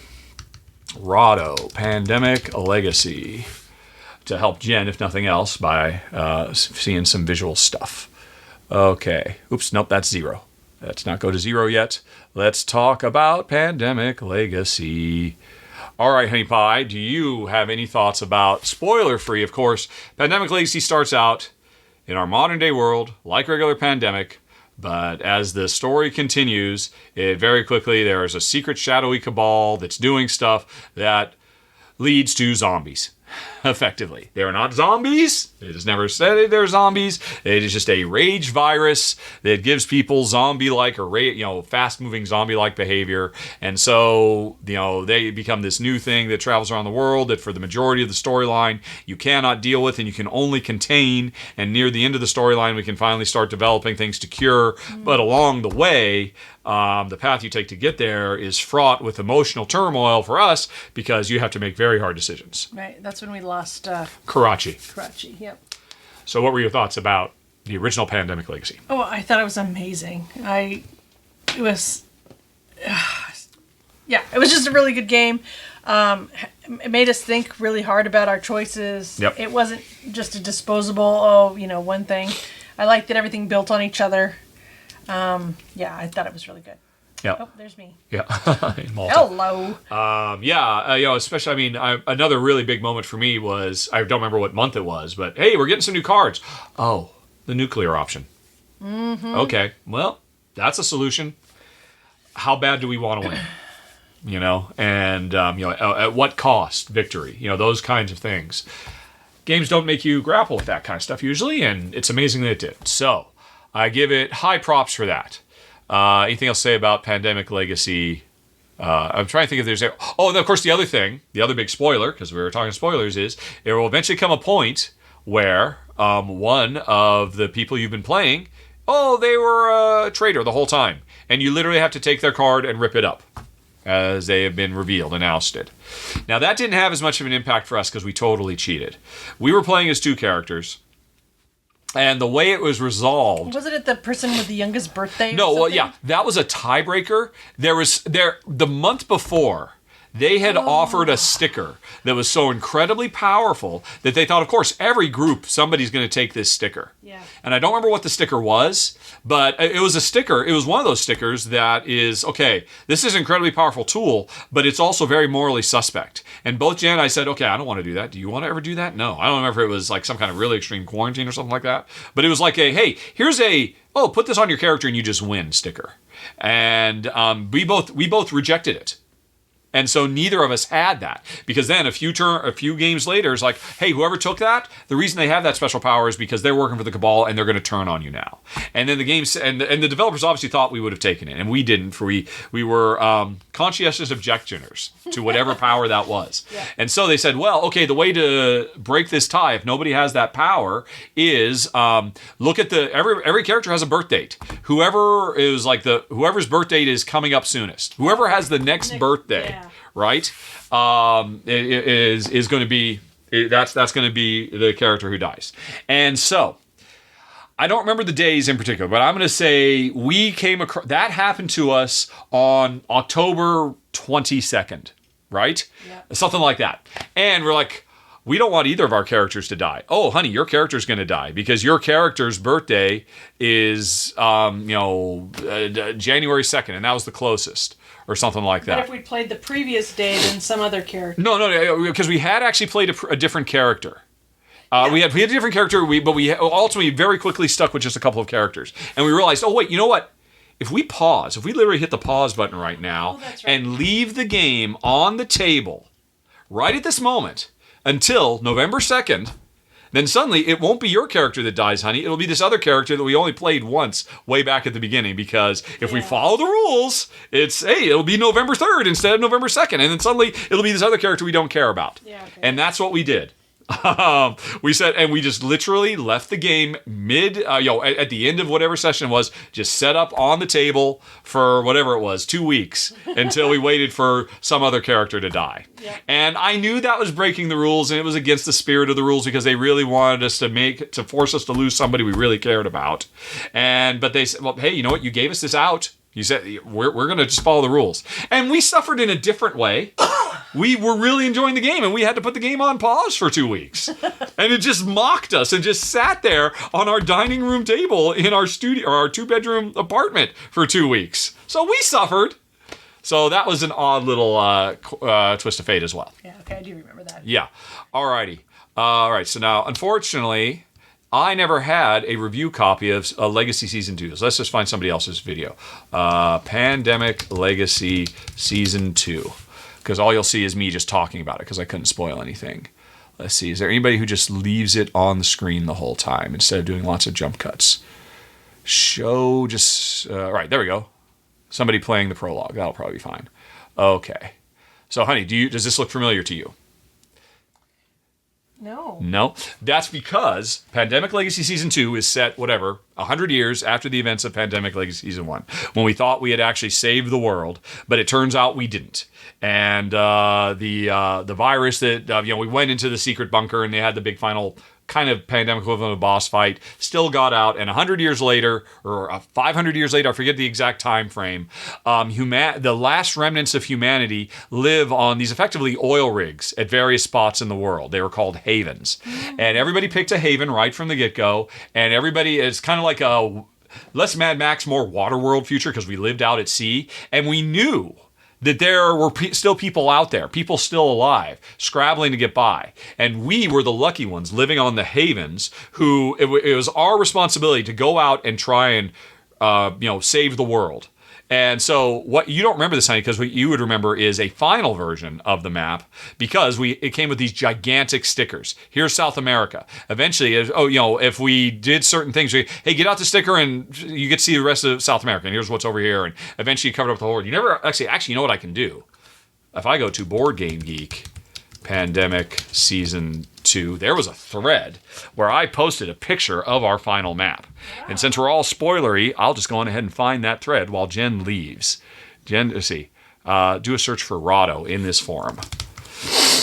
Let's see here. Scratchy card, spending production units, easy, hard, after you discuss. Not my name, Rahdo, but the fact that I posted. I have somewhere in I posted. Download spoilers. I had questions about spoilers. Share your game board. There we go. So, honey, at the end of the game, where's Rahdo? Rahdo. There we go. This was our final board. Okay, that looks more like Does that look more familiar to you now? Okay, so we start, and I started out. No, we didn't even finish it all. Apparently. Well, no, you couldn't. I mean, you can't get everywhere.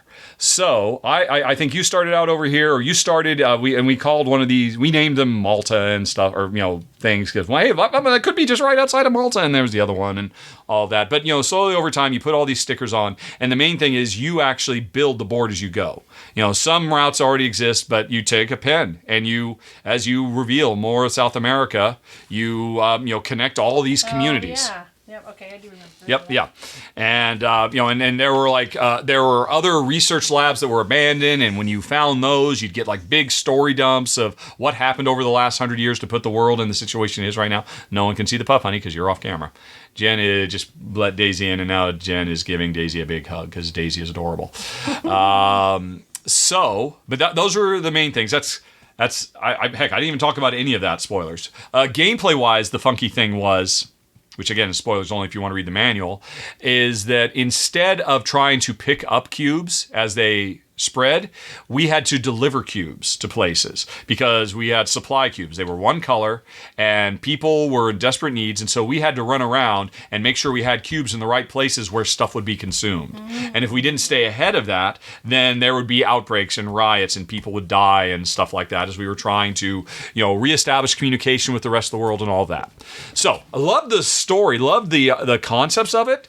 I think for both of us, it was our least favorite of them because it was, at the end of the day, it was a very glorified pick up and deliver game because we were constantly, got to go back to our base and pick up more of these cubes and then take them out where they need to go while trying to deal with whatever we need to deal with. Yep, that's Tula. Yep, that's Tula in my avatar. I think it used to say, click this dog for game run-throughs or something like that when you hovered over it. I guess that hovering thing doesn't work anymore. Anyway, so it was an interesting twist on Pandemic gameplay, but ultimately it wasn't as good as regular Pandemic. So the story twist was we find out, well, it's weird. A lot of people consider this to be the hardest of the Pandemics. We found it incredibly easy. We only ever lost once. We kind of cakewalked through the whole thing because Pandemic's always easier with fewer players. But this game got so incredibly easy if you made certain combinations of powers, which we did. And also, it could be easier or harder depending on the order that you uncovered things. Because some players make it through the entire game and never actually went to South America. Like, oh my God, you didn't go to South America in the third thing? Wow, that must have been impossible for you. We did it, and it was incredibly easy. That kind of. So there's weird stuff that could happen to people. But the big twist is it turns out that the people on the land aren't the ones with the virus that we were hiding from. We were multiple generations living on these havens because we were the spreaders. Oh, we were the danger, and we were in danger of ruining the world once more. But while we were in the process of trying to save it, and I thought that was very cool. That was a really nice Twilight Zone-y type twist that I'm sure some people saw coming a mile away, but it was certainly a surprise for me, and I really enjoyed it. I don't know if you remember it at all. I don't. Yeah. Sorry. But anyway, so that was all very cool, and it's just, and there were really neat moments, and it was really satisfying to build the map up and come up with your own version of the map, how you wanted to connect terrain and all the rest of it. That was very, very cool. But another problem with it was, Jen and I will always remember Karachi because it got so overrun with people who were suffering from a sickness who we couldn't help. And so what did we do? We left them to die. And we quarantined them off and cut them off from the rest of the world. And we left an entire city to die. And that was so powerful and meaningful. Here, similar stuff can happen, but it has no impact because the existence of all these little settlements out in the world, they are just, it's a level 1, 2, 3, or 4 settlement. And oh dear, it went from a level 4 to a level 3, and it meant nothing. Yeah. It was very antiseptic. And now in theory, that's because everybody hated us. Everybody wanted to keep us at arm's length. That's why we never really got to know what the world was. And and ultimately that's revealed that, they don't want you here because they think you are literally a plague bringer. But it had the unfortunate impact of just making the changing world was very abstract and intellectual, and it was never very emotionally engaging. And it was mostly a chore, trying to just haul all these cubes all over the place. Oh, hey, I'll drop them off here, and then you can pick them up and carry them the rest of the way and all of that. And we don't like pick up and deliver. And so it had a lot of really cool ideas. I know for a lot of people it's their favorite, and it was certainly the boldest and the biggest. But yeah, it just didn't work for us. And then we can go to, I did do a video because I did get a review copy for Pandemic Season 0. Rahdo Pandemic 0. There we go. Actually, that's not true. They didn't send us a review copy of it. I think we bought 2 copies. No, we didn't. We only had 1 copy. But our first game of it ever, we streamed live. We got it out, and this is the beginning of this video is me saying, hey everybody, this literally showed up in the mail this morning. And I figured, unlike Pandemic Season 2, where Jen and I finished the story and then we realized, I can't show you anything. Well, I figured, hey, you're going to get to watch us play our very first game of it. And so we played our first game. And then, looked at whatever. Or I think maybe we played one standalone game without, and then we played on camera. I don't remember exactly how that worked. But this game was a prequel. It was set in the 60s. It was spies. We were fresh out of medical school. So we were not meant to be spies, but we were recruited by the CIA because the Russians were spreading a virus around the world. And we were hired not for our expertise as spies, but as medical people, and it was our job to go and help catalog and keep track of what was going on. And it played much more like regular Pandemic in that, the spies would show up and, we'd have to get rid of them. And a lot of people said, oh, you're running around murdering people, but no, you never were. If you paid attention to the lore of the game, that's not the case at all. This game really pushed personalities. I mean, in the other 2 games, there were some named characters you took orders from, but it was all very abstract. It was just about us. This game, our trainer in Quantico was, we got mission directions from him, and then eventually it turns out he was a Russian spy and he went on the run. But was he really? Nobody really knows for sure. Now we've got a new boss who's a real jerk, and is she the Russian spy, or who? We don't know who to trust anymore. And the first envelope we opened was a note from him saying, trust no one. And so they were trying to, get that whole X-Files vibe going on. And that was all very, very nice. Very, very cool stuff. And what was the big reveal as we played through all the storyline? I mean, this was definitely, the biggest problem was for us, this was the easiest. We never lost once. We played 12 games, we won 12 times. Yeah. It was just such a cakewalk, so easy, and it just pissed me off that they just couldn't be bothered to, if they had included a couple of extra, the equivalent of epidemic cards in the box so that people who are having too easy a time can say, we just throw a couple of epidemic cards, it increases difficulty, we would have actually been challenged. But we were never challenged. We just cakewalked through the whole thing. It was still fun. We enjoyed it. Remember, you have passports. You have a passport, and that represents kind of like your one character is 3 characters. You have aliases. So if you switch to, this is me as a Russian, and this is me as a European, and we put like berets on, and we gave ourselves glasses and stuff like that. Let me see if there's a picture of the... Right, yeah, because that's what all the sticker. There were tons of stickers that we got to put in our passports and whatnot. There's a passport, and they really look like passports. Actually, I could just get the game out. It's right there. We could pull our passports out and see all kinds of skies. So that was all fun. It was weird too. It starts out almost kind of like almost a silly Get Smart spy versus spy vibe, but it very quickly gets pretty dark and pretty heavy. And what's ultimately revealed is. The surprise, the spoiler is, we, through the steps we took throughout the course of the game, end up being responsible we are the ones who create the zombie virus that takes over the world in 2020.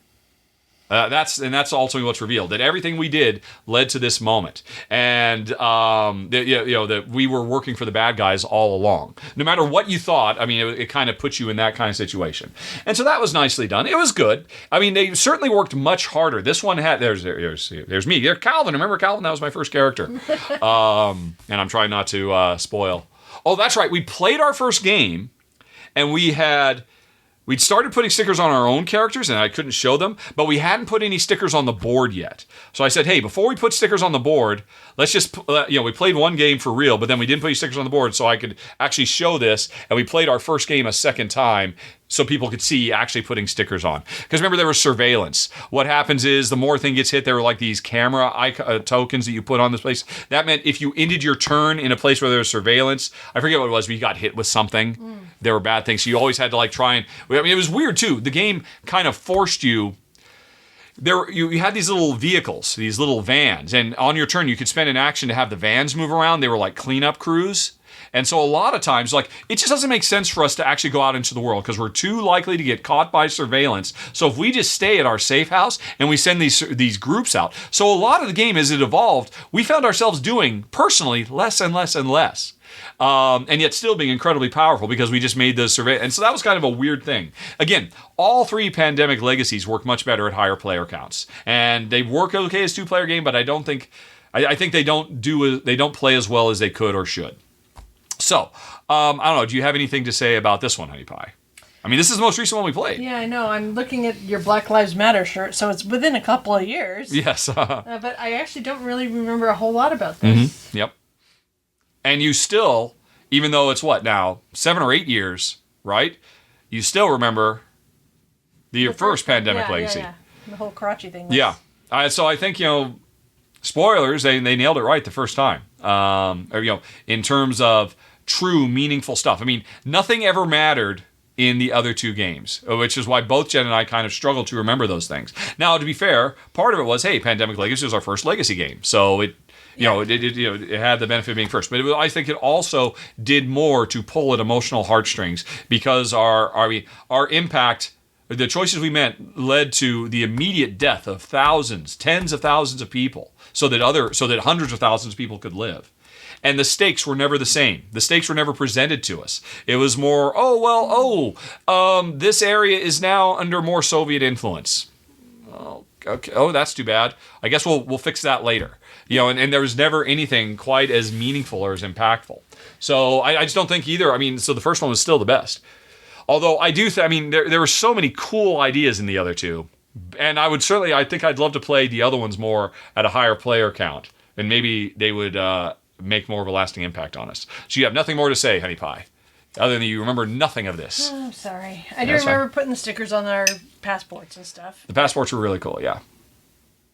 Although it also, you can see it, like the game came with like a big book of story snippets. It was the first time they'd done that, whereas the other 2, they just had, you finish the thing, read a couple of cards. Whereas like, no, go to page 2, make a choice, choose your own adventure type things. So they really went overboard, but in the end, it just wasn't quite as impactful because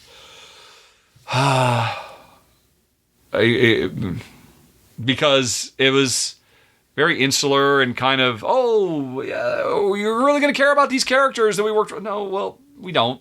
It's interesting. We're intellectually engaged, but we never got emotionally engaged, I think. Yeah, that's probably a good way to put it. All right, folks, that's it. Spoiler section is over of what, once again, might be the final episode of Rahdo Talks Through. I will have to put a post up to the Patreon audience and see if they want me to switch things around and do one less run through a month so I can do one more of this, etc. Because Elf Creek has been a great partner, and I've been very excited to talk about games. That is provided I'm talking about a game, because the game I was going to talk about in this episode hasn't shown up yet. So maybe this episode wasn't sponsored at all. I don't know. Again, we're doing things out of order. You already know the answer, folks. We don't. We're stuck in a time loop. But whatever it was that I said right up front, I stand by it, and hope you enjoyed the podcast. Thanks, Honey Pie, for taking all afternoon to do it. And now I got to get to editing after I figure out what I'm going to do and record the intro. So, as always, folks, thanks for watching. Thanks for listening. Thanks for submitting your questions to questions@rahdo.com. Keep them coming, for now anyway. And we'll talk to you later. So long. Bye-bye. Bye-bye. Bye.